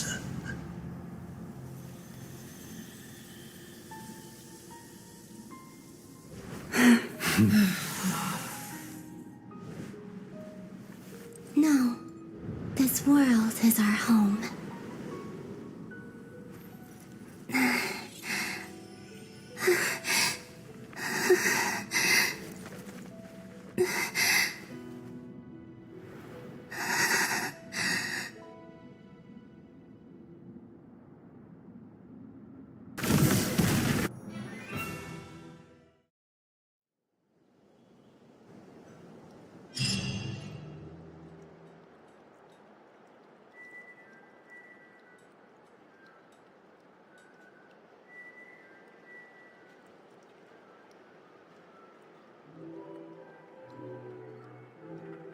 No, you're doing it wrong.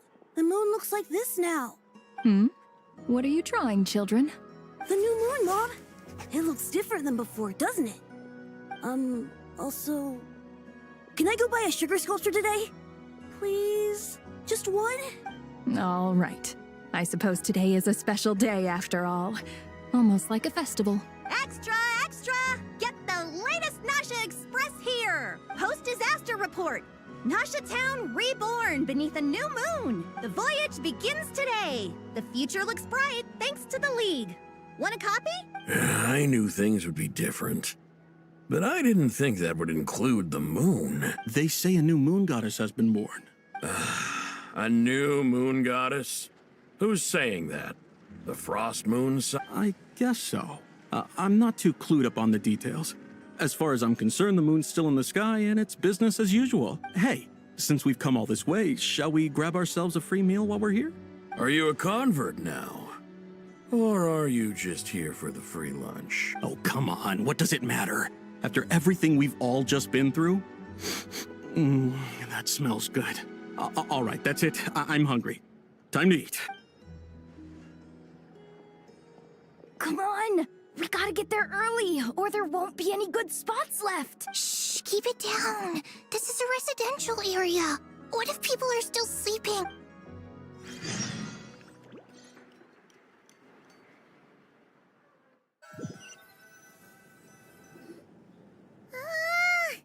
Why is it so noisy outside? It's okay. Paimon was pretty much awake anyway. It's been so long since we last had a chance to relax, huh? Feels like time is moving slower than usual. What about you? Did you rest well? Still winding down from everything that's happened? Or are you wondering how our friends are doing? Or is it about what Dotori said to you? Okay, if you say so. But don't push yourself, alright?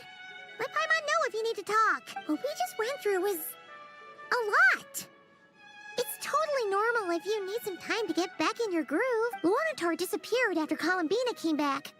Apparently, she was part of Columbina's soul or something. Still, kinda misses Lawanatar somehow. But anyway, you did great. So did Paimon. We all worked our butts off to contain this disaster, and in the end, we made it. So, chin up, Traveler. You should be proud of yourself. Hey, don't poke fun. You should be glad that Paimon's growing as a person. Paimon didn't think you'd mention it. You have no idea how anxious Paimon was. She was worried sick about you. Well, if you really want to show Paimon you're sorry, you're gonna need to make it up to her. You better be ready to splash out on a lavish meal.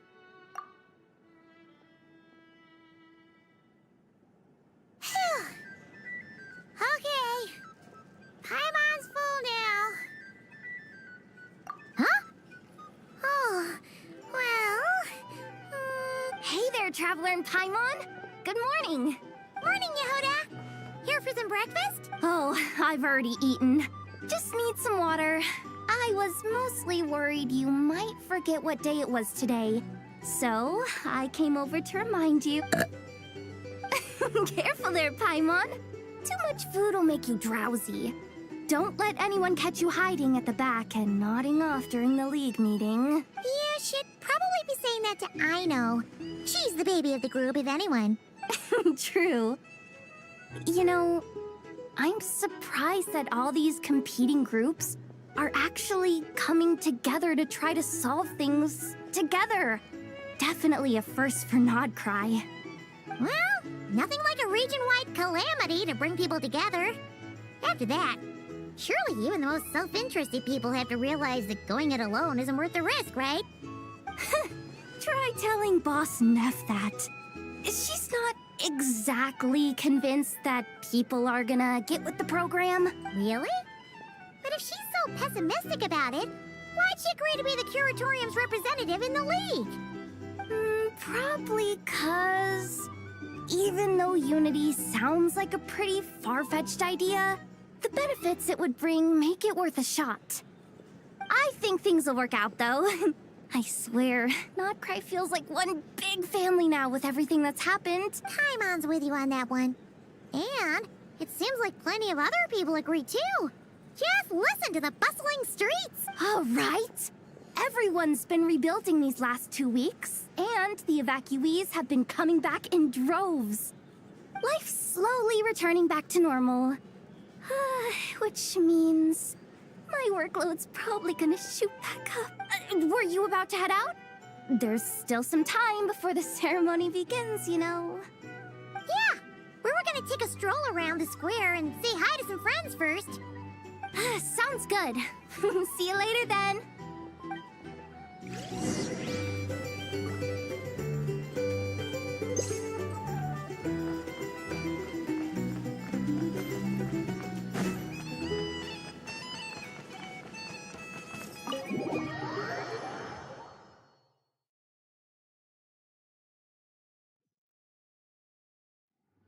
Please accept today's boon. Have a nice day. Are Paimon's eyes deceiving her? Or is that Inefa handing out food for the Frost Moon Scion? Hello there. Would you like a feast of the moon, along with some snacks of the day? So, what's new, Inefa?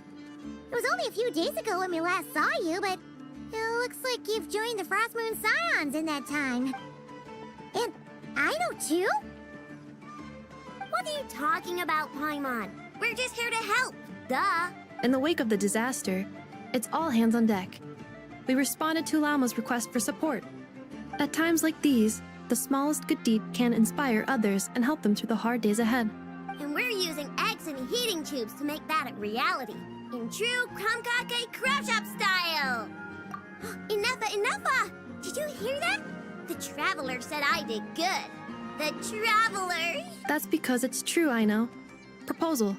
If you can resist eating today's dessert, I will provide you with compliments, too. No way! Well, that proposal got shot down quick. I need something to get me through the hard times, too, you know. Mom! Yes, dear. Go right ahead. Excuse me. Could Can I take a photo with the robot lady? She helped us get safely out of Notcry, and she helped us get back home, too. She's the best. Of course she is! And since I'm the whiz kid who built her, that makes me even better than best, right? But you stole my snacks, though. Oops. Shall we move to the open space near the center? Thank you! Aren't you the better pick for this job, Flint? You underestimate yourself yet again, Master Ilua. Not at all. I rarely come by Nasha Town. I don't know any of the big shots here. All in good time. Socializing is a step-by-step journey. But you're much further ahead on that road, aren't you? You're not seeing the full picture. You know the truth now. My friends do not understand my habits. There is no question about it. The Lightkeepers need a representative in the League. Someone who is upright, cares about other people, and can realize their self-worth through group action. You say it like you wouldn't make the cut. I am most flattered that you think I would. Sigh a little less, Master Ilua, and have more faith in yourself. All the Lightkeepers agree that you're a very promising young man. That is precisely why Starshina Nikita felt safe delegating such important work to you. I'm sure we all also agree that we would sooner die of dehydration than manage to wrangle anything out of you in a discussion. My apologies. I am not in the habit of bringing water with me when I go out. Whatever. I'll take the job. By the way, who else is part of this? Oh, it's quite the who's who of Notcry. There's the Moon Chanter of the Frostmoon Scions, the boss of the Curatorium of Secrets, a representative of the Voynich Guild, and even someone from the adorable Krumkake craft shop. I'm sure you will find speaking with them to be a genuine pleasure. If you say so. I've never done this work before, so I'm honestly a little scared of making mistakes. But I'll do it. Not only is it our duty as Lightkeepers, but because I want to make Notcry a more welcoming place. An admirable attitude to take. The beacons are lit, Ilua. We're but one step away from breaking through the blizzard. We have the chance to band together and build our shared homeland into an Elysium.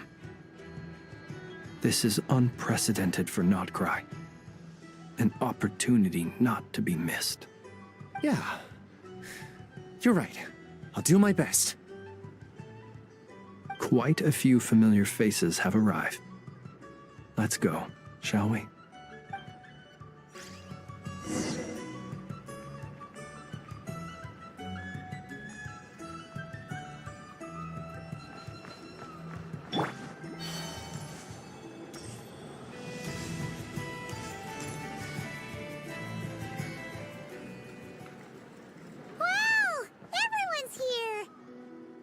You seem well rested. I know no one's asked, but I'm sure you all want to know, so let me just say, we're doing great. Thanks. Well, great, but not perfect. Starting to lose my mind from boredom. Can't drink a drop of alcohol while I'm waiting for my wounds to heal. I'm sure you had a sneaky swig or two. Wait, how'd you find out? I'm sure you must be missing Mondstadt after all these years away, Grandmaster. Yeah, you could say that again. Every time I get news from Mondstadt, it makes me want to go back and see the place for myself. Honestly, once things are wrapped up here, I think it'll be time to head back home. Hey, looks like someone's taking the stage. Can everyone see okay? Anyone need a boost? I'll just listen from the back. It's fine. You're taking this pretty seriously, huh, Durin? Well, it's not every day that I get the chance to see how people speak in official settings. Soak it up like a sponge. I'll make sure you get a chance to practice for yourself later down the line. Actually, I know just the thing. You can debrief the Knights of Favonius for me. Mr. Varka, are you forgetting that I'm not a Knight of Favonius? I can knight you. Any particular title you'd like? Is he joking? I really can't tell. You'll have to figure this one out for yourself. It'll be a good learning experience. It is my honor to host the opening ceremony for the League, and to have this opportunity to speak to you all in my capacity as Voynich Guild representative. Could this person also have been pushed onto the big stage by the real big shots? Guess I'm not the only one then. We come here today, having weathered the trials and hardships of yesterday, and having learned from them the importance of unity and cooperation. All right, here we go. Uh-oh, looks like Aino's off in Dreamland already. Wait, Boss is looking kinda drowsy too. What's up with her? Come on, get this speech over with already. Nodcry is our home, the land we rely on for survival. And as we chart a course for the future, may we persevere through the storms ahead as we sail towards a new era of prosperity, freedom.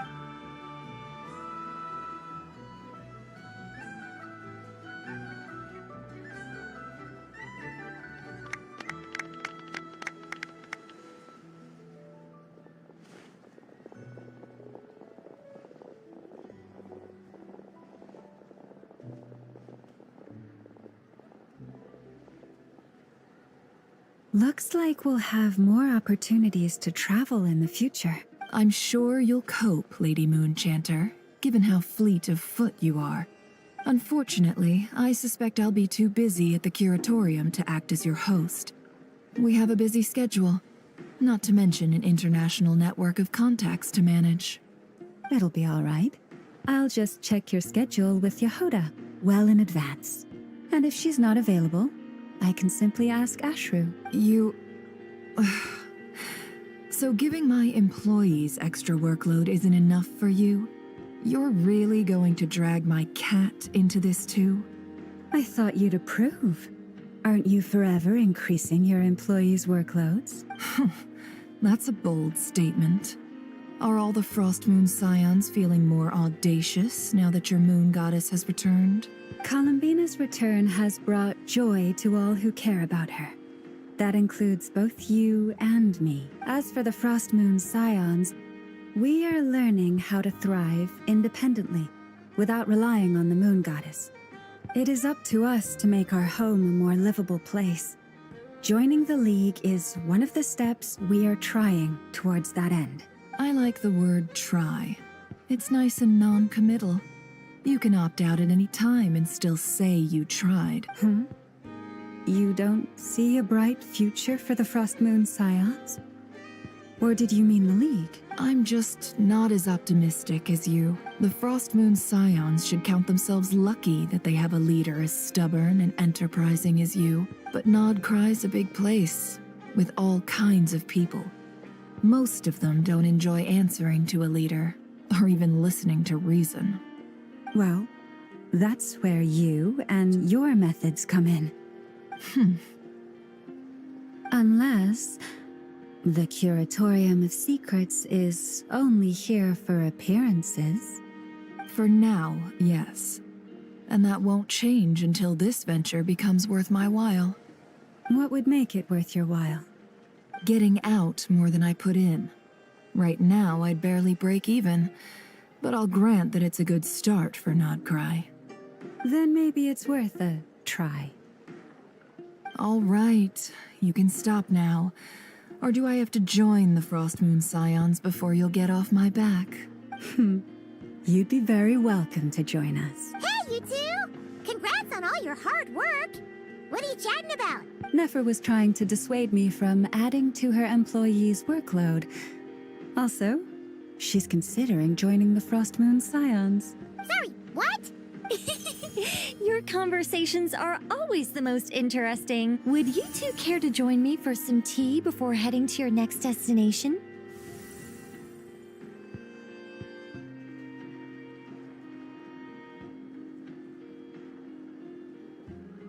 Nicole? Wait, where are you? Aren't you gonna show up today? Sadly not. I'm otherwise occupied right now. I'm sorry, Paimon. I can hear how disappointed you are. If it's any consolation, let me say that how things appear on the surface is a far cry from what they are at their core. Perhaps you'll feel better if you focus on the fact you have a special line of communication with the great mage herself. Okay? Has something happened? No, or not yet, anyway. Well, that's not ominous at all. Not for the time being.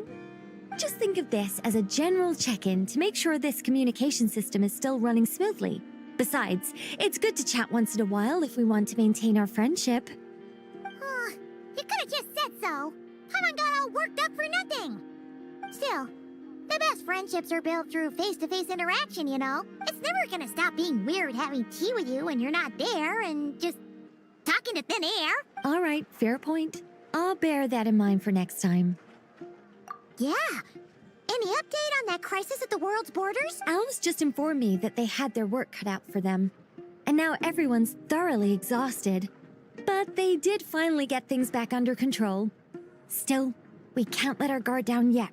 The disruption caused by this disaster has made Teyvat easier to detect from the outside universe. She plans to wait for things to stabilize, then reschedule her Mondstadt vacation plans. As for me, I agree with Hat Guy's perspective. This is a time when many new variables are emerging, and the situation is changing constantly. Plus, most of this change is for the worse. We have to remain vigilant and ensure that the embers of chaos are not rekindled.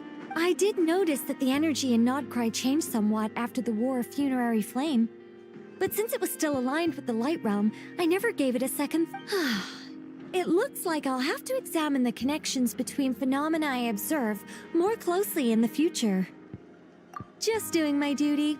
It's more or less second nature by now. Of course. To give you the full picture, I'd have to start with the substance from which angels were formed. Never mind. Paimon's right. Showing off my knowledge would be much more satisfying in person. By the way, you did receive the gifts from the Hexen Circle, yes? I'm not trying to claim credit or anything, but my pride demands that I at least mention it. They're quite similar to the protective talisman that Alice gave Dory, but with some very special enhancements. Oh! So that's what kept our friends safe when Dotori trapped them. Indeed. We went to great lengths to make sure they were invisible to his eyes. I'm so happy they came in handy. Still, not fishing for gratitude, by the way.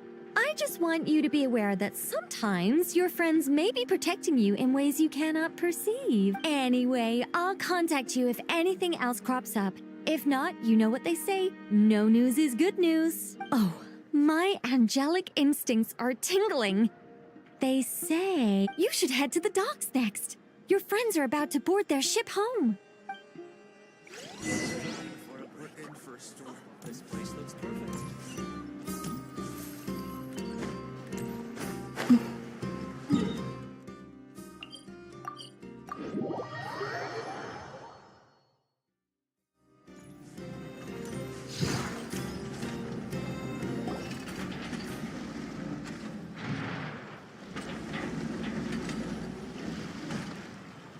You're here. You're here too, Hat Guy. Are you heading back together? No. I'm bound for Sumeru, and she for Fontaine. We just happened to cross paths at the harbor. Everything seems fine.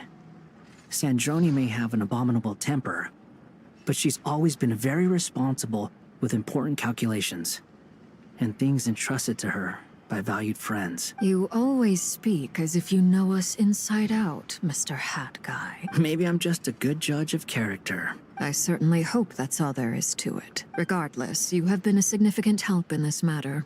For that, you have my gratitude. I didn't do anything special.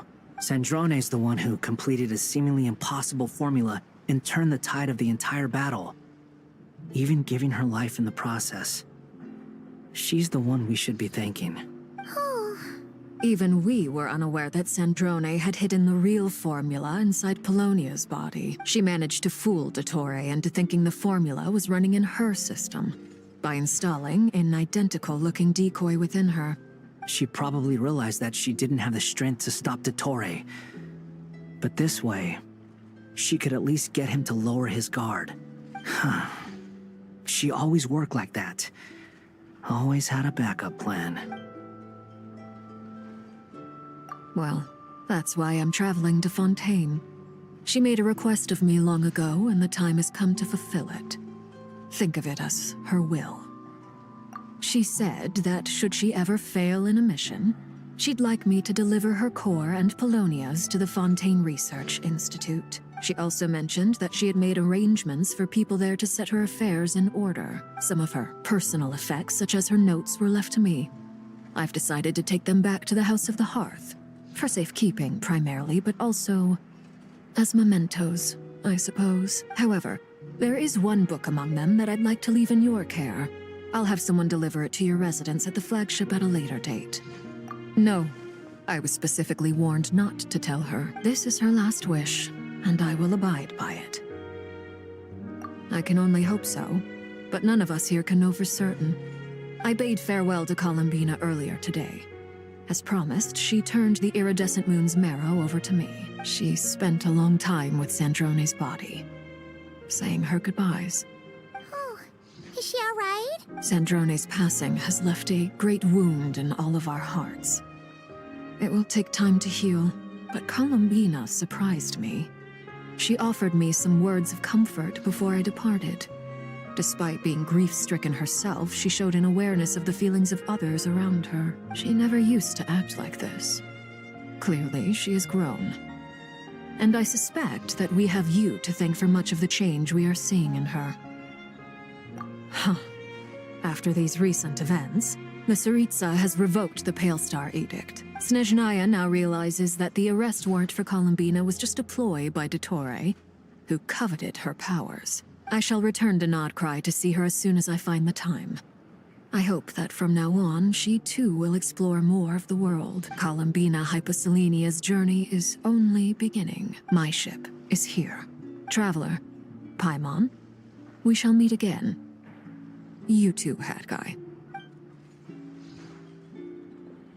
What are you still bumming around for? Isn't Columbina waiting for you? I thought today was the day you'd agreed with her to go find out the truth about your sibling. You're afraid you won't like the truth when you see it. Well, this is new. I was starting to think that nothing could scare you. Don't say that! Wouldn't you be if you were in this situation? Fair point. But I'd say I have more experience facing up to unpleasant truths than the Traveler. They say blood's thicker than water. I know how much you need your family back. More than you need any of your friends. And I'm sure that all your real friends understand that too. No matter what the truth turns out to be, they will stick by you and support you, whatever decision you make. Finding the truth is important. But more important still is what you choose to do once you've found it. At least, that's the life lesson I've learned from my experience, grappling with the truth. What? Now that Dottore's dead and gone? A little, I guess. But it hasn't solved everything. Maybe I regret not getting to end his life with my own hands. Or maybe it's something else. But for whatever reason, I still feel like I have a chip on my shoulder. Either way, I'm going back to Sumeru. Lesser Lord Kusanali is gonna need help dealing with all the chaos Dottore left in his wake. Not just from this incident, but everything he did in the past, too. You should continue with your journey, as you've always done. Who knows? Maybe we'll meet again someplace else. So, what should we do now? If you want to explore a bit more to steady those nerves, Paimon's game! After all, when Columbina said she knew where your ship was hidden, Paimon promised to give you two some alone time with the truth. It hasn't been all that long since we were last apart, sure? Ain't no biggie. Paimon might be all about that food and fun, but she knows how to do right by people. Paimon's sure you'd prefer to digest the news about your sister in peace. But, no matter what you see, just know you can share it with Paimon. Of course, as long as it's not super private. If you can't make sense of something, let's give it some thought together. And even if we both can't figure it out, Paimon can at least treat you to a nice meal. Glad to hear it. Feel better now? Alrighty. Next up, time to meet with Columbina.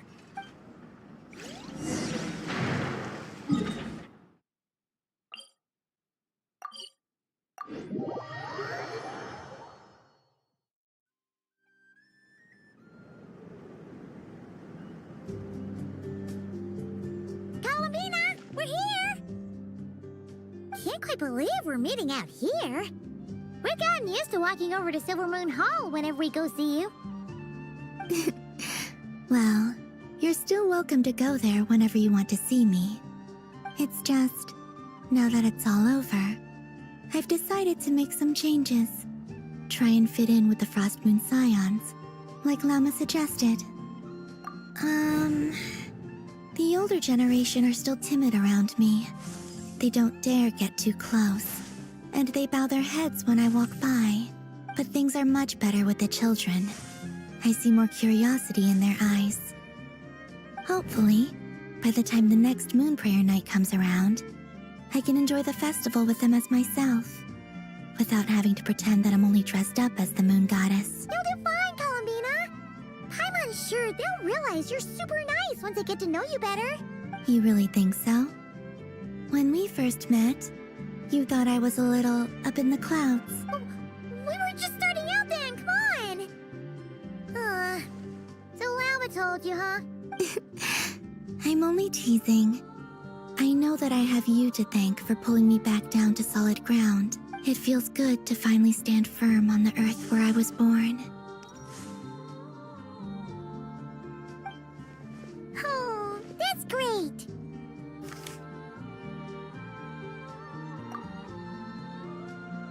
Thank you. I'll make sure not to lose it this time. Well then, are you ready? Lumine, what happened to our spaceship back then? Why did you leave? It's time to learn the truth at last. Ready as I'll ever be. Good. Then let me open the way for you.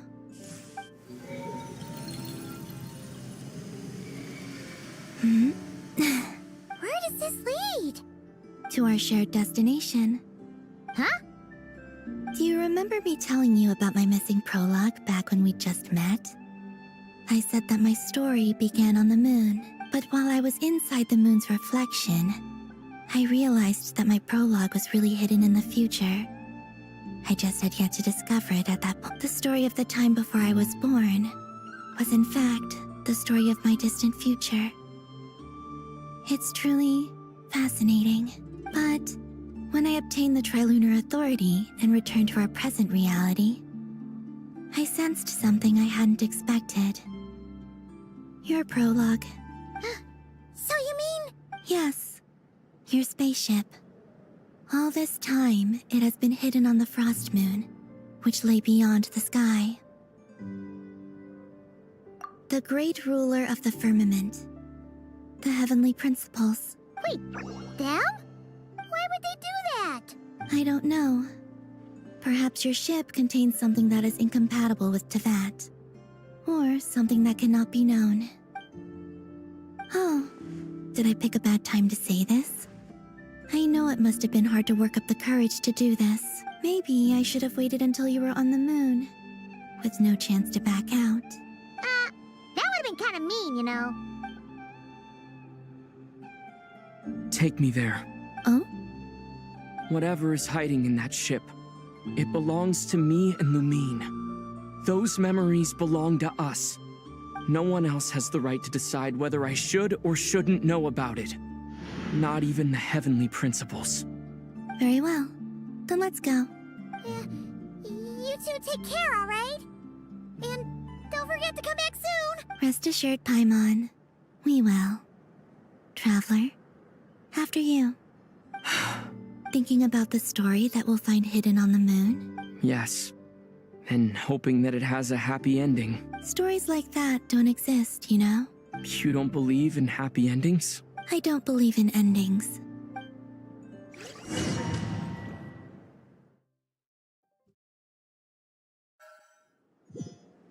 Where am I?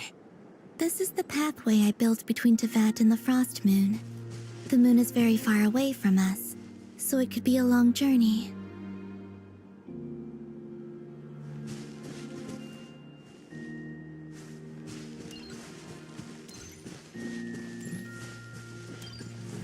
After I obtained the Trilunar Authority, I unwittingly saw past events from many of my friends' lives. One was Lauma. She was so young when they chose her to be the Moon Chanter. From then on, the Frost Moon Scions looked to her to bring messages from their goddess. But, for better or worse, I had left Hisi Island before she was ever born. It was not until much, much later that she met me. I think it's for the best. Because of the way things turned out, you had the opportunity to become friends. You're right. In that sense, I think we were both very lucky.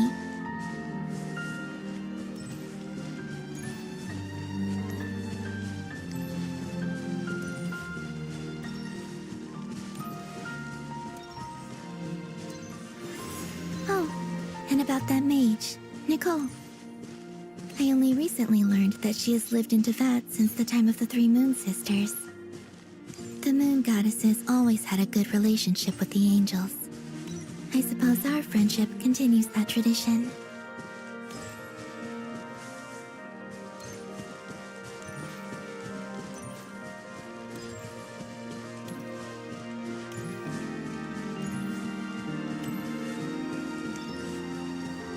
And then there's Sandrone.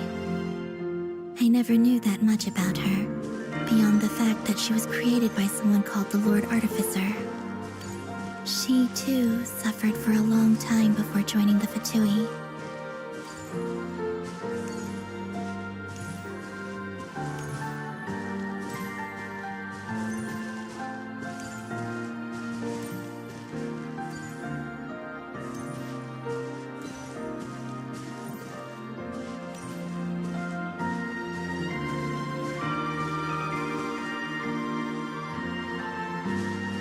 How I wish I could talk to her again, even if only to hear her say nasty things to me.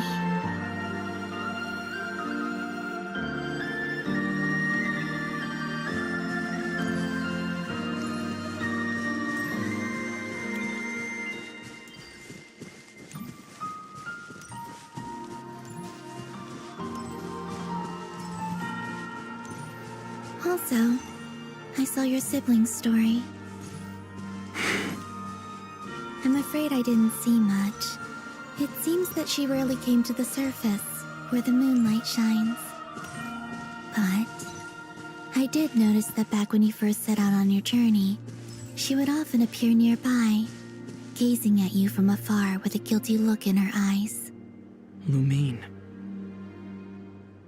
Let us speak no more of the past. I probably shouldn't reveal so much about my friends. It's not my place. Let the moonlight carry us forth. We are very close now.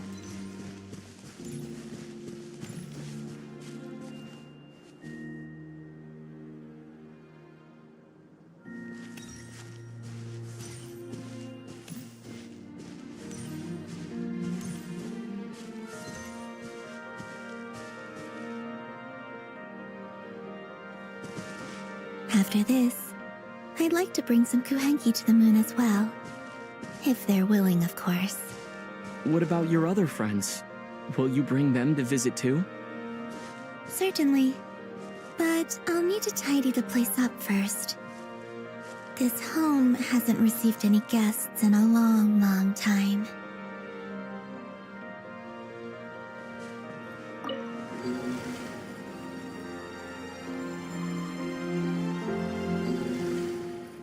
I remember writing something similar with you on Moon Prayer Night. I believe it was called... Dodoko's Whirligig. Yes, that was it.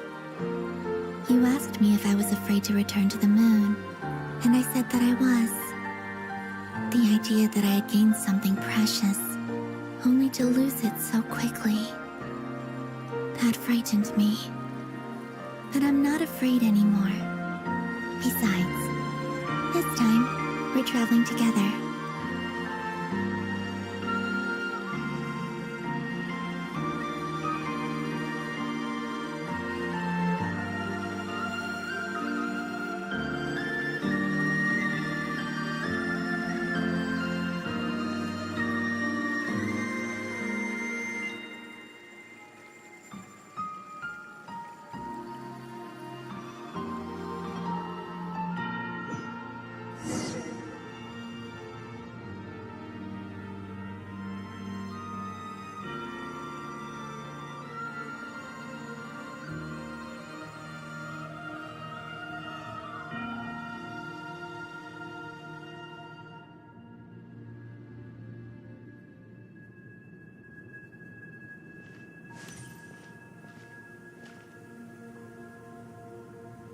We're here.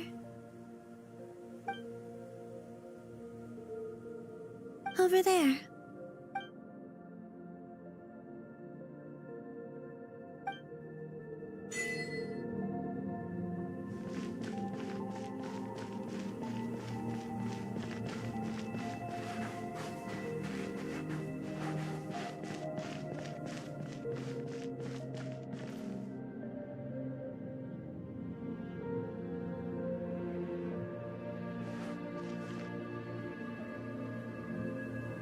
Our spaceship.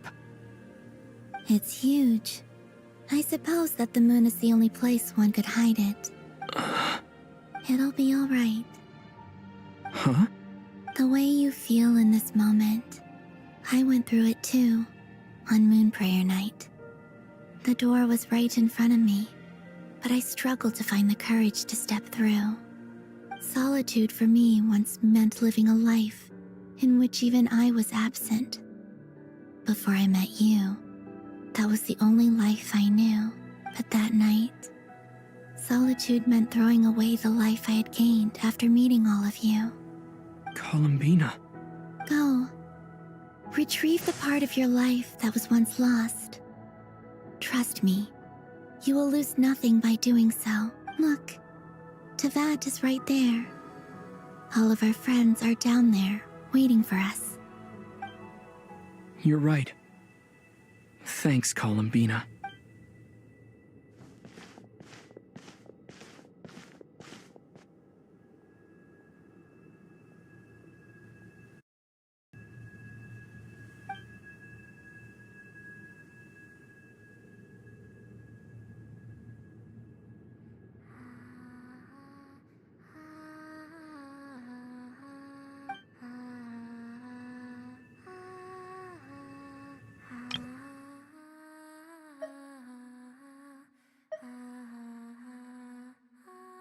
Paimon coming in! Paimon coming in!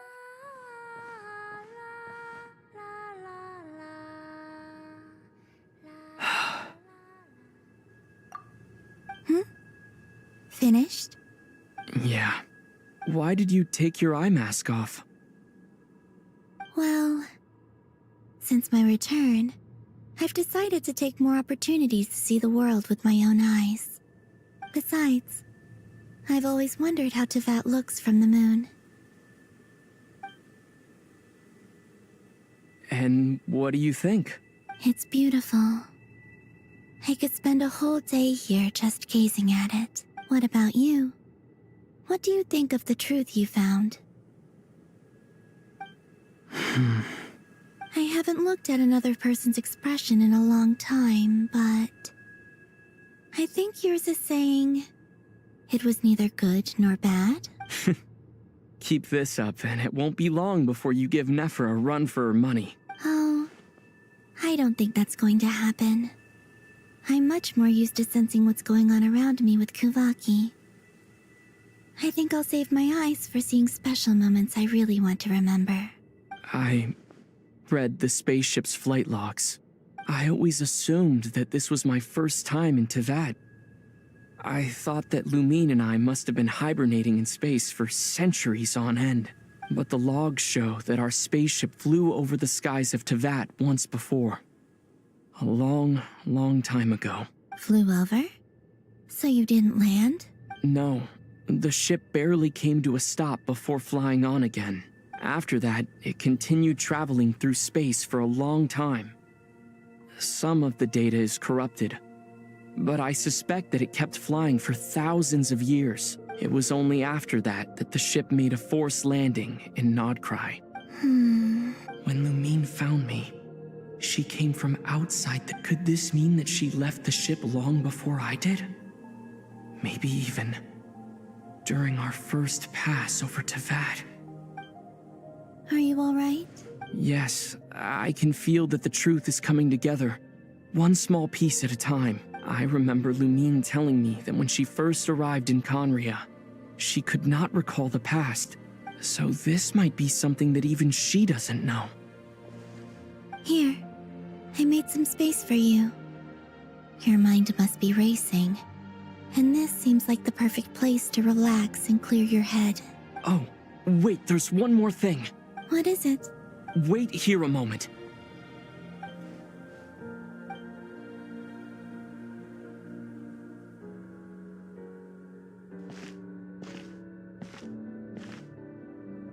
Hey, Columbina.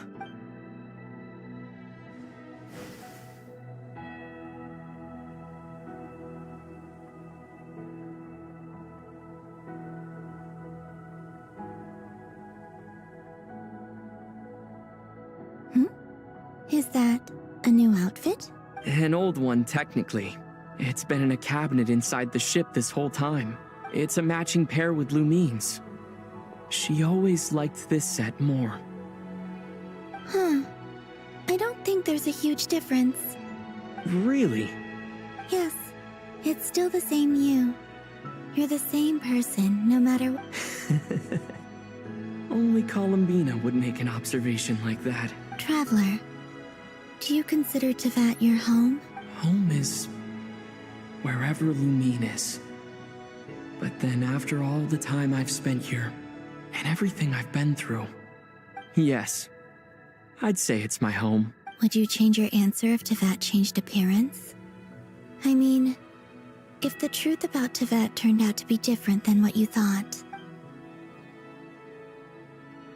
I don't know, but I don't think so. The truth is not what matters most to me about Tevat. When I was first born, I longed for a home.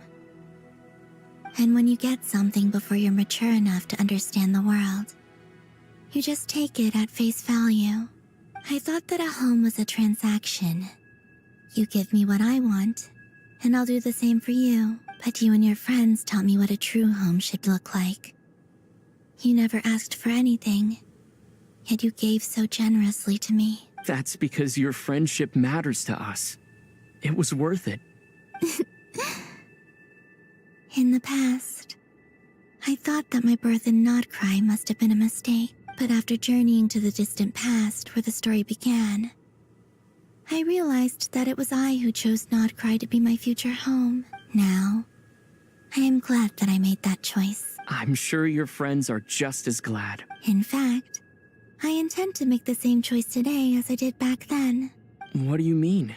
Well, I've given the Eternal Moon's Marrow to Lauma, and the Iridescent Moon's Marrow to Arlecchino.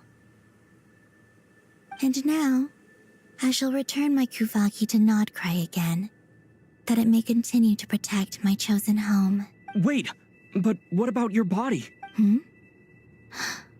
Oh, are you worried that I'll disappear again? I won't. Not this time.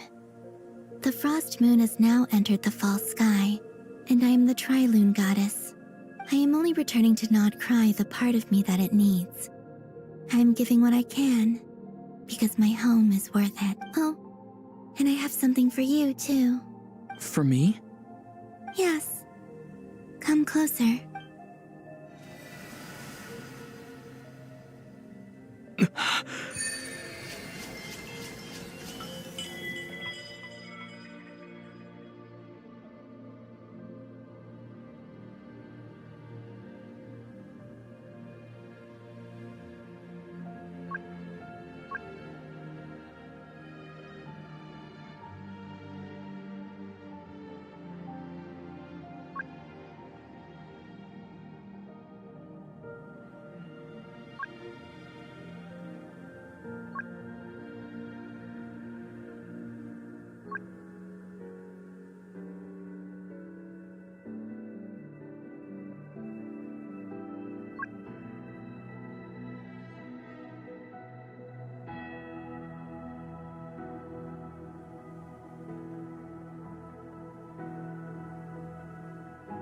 What was that?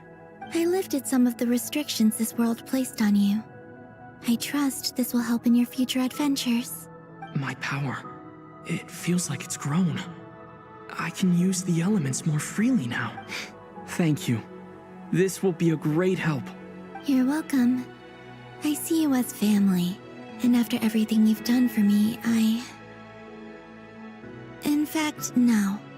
It's not because I owe you. It's because you're worth it. Here, this flower is for you.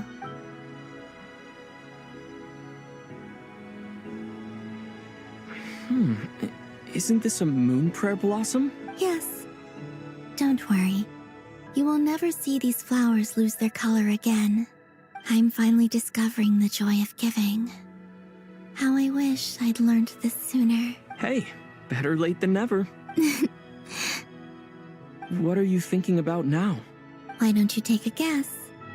You get 1 shot. I don't think I'll get it in one guess. But I'm sure it's a happy thought. That's kind of a sneaky answer. I can't say you got it wrong, down into that.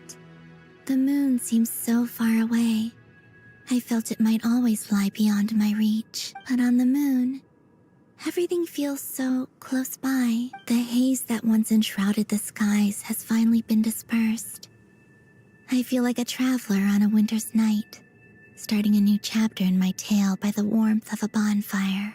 I don't have a lot of luggage, but I do have a lot of hope for the future. Well, what's next? Next? To start with, I want to stay here just a little longer. After that, let's return home and continue our journey.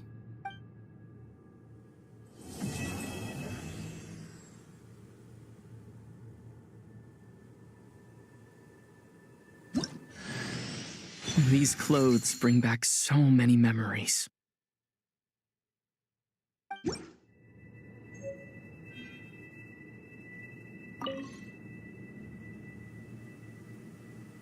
The journey goes on, for you and for me. Like I said, this is not the end. I don't believe there has to be an ending.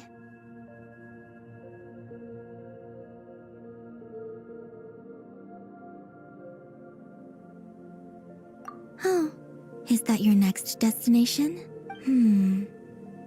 Most people would probably tell you to pack some warm clothes. But I experience things differently than most people, so I can't know how cold it is. In fact, it is home to quite a wondrous heat source. I think they call it Kreshnik's torch. Every city in Snezhnaya is built around one of those. I sensed the energy it gave off as I was passing by on a railway train. It felt grand and distant. I also recommend the Korolievsky troupe in Snezhnograd. They give performances quite regularly, and entry was free for harbingers. I liked them a lot. Ice cold and sharp. Crystal clear in some ways, yet profoundly unfathomable in others. Like the thick layer of ice on top of a frozen lake. That's just the impression that Tsaritsa gives me. I was never able to glimpse what truly lies beneath that icy exterior. In fact, I don't think the people of Snezhnaya even know what kind of power their god wields. Maybe that's because the Tsaritsa herself has never acknowledged, nor accepted that power. Oh, is that your next destination? Most people would probably tell you to pack some warm clothes. But I experience things differently than most people, so I can't know how cold it is. In fact, it is home to quite a wondrous heat source. I think they call it Kreshnik's torch. Every city in Snezhnaya, I also recommend the Korolievsky troupe in Snezhnograd. They give performances quite regularly, and entry with there's Regrator, the Rooster, and the Jester. Between them, they control a lot of what happens in Snezhnaya, but I can never wrap my head around how exactly power is split between them. I just know they are each responsible for many specific domains. I noticed that the Rooster and Regrator often appeared to get along on the surface, while working against each other in secret. And theirs is not a friendly rivalry. But I wasn't particularly interested, so I tended to keep my distance. Now that I think about it, the term Mistelton often seemed to come up in connection with Project Stuja.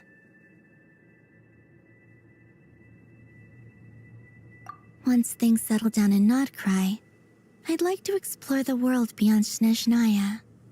You've told me so many stories about the other places you've been to, and all the friends you've made there. I'm curious to visit those nations and see them for myself. It would also help me learn more about the journey that has made you into the person you are today. Okay.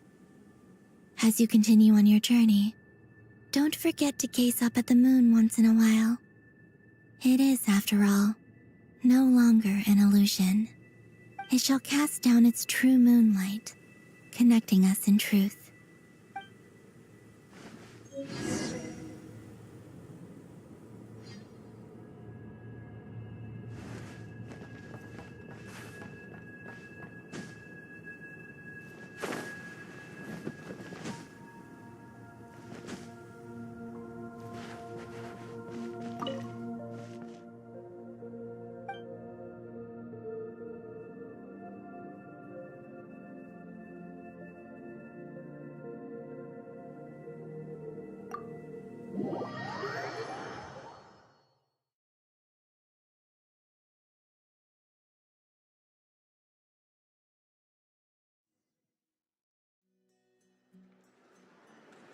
To Jean, Acting Grand Master of the Knights of Favonius.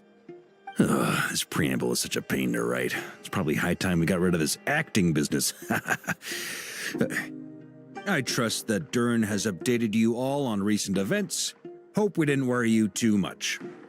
The good news is, we managed to come together and put a stop to the Doctor's evil schemes. With that, I think it's safe to say that Notcry is finally out of the woods. As for the VIII, not counting the Damselette, aka the Moon Goddess, who has left their organization, we found ourselves allied in this instance with both the Knave and Marionette. May she rest in peace. As ever, we find ourselves better off for making friends rather than enemies. But until we can ascertain the Tsaritsa's true intentions, the future remains uncertain. In a short while... Wait... How am I meant to surprise everyone if I tell them in the letter that I'm heading home? Well, that would be a huge waste. Okay, got it. I will begin sending the expeditionary team back home in waves. I'm sure they'll be able to answer any questions you still have. I hope they won't gloss over the details of my many heroic deeds. But if they do, I'm sure it'll be because they're just too exhausted from the long journey.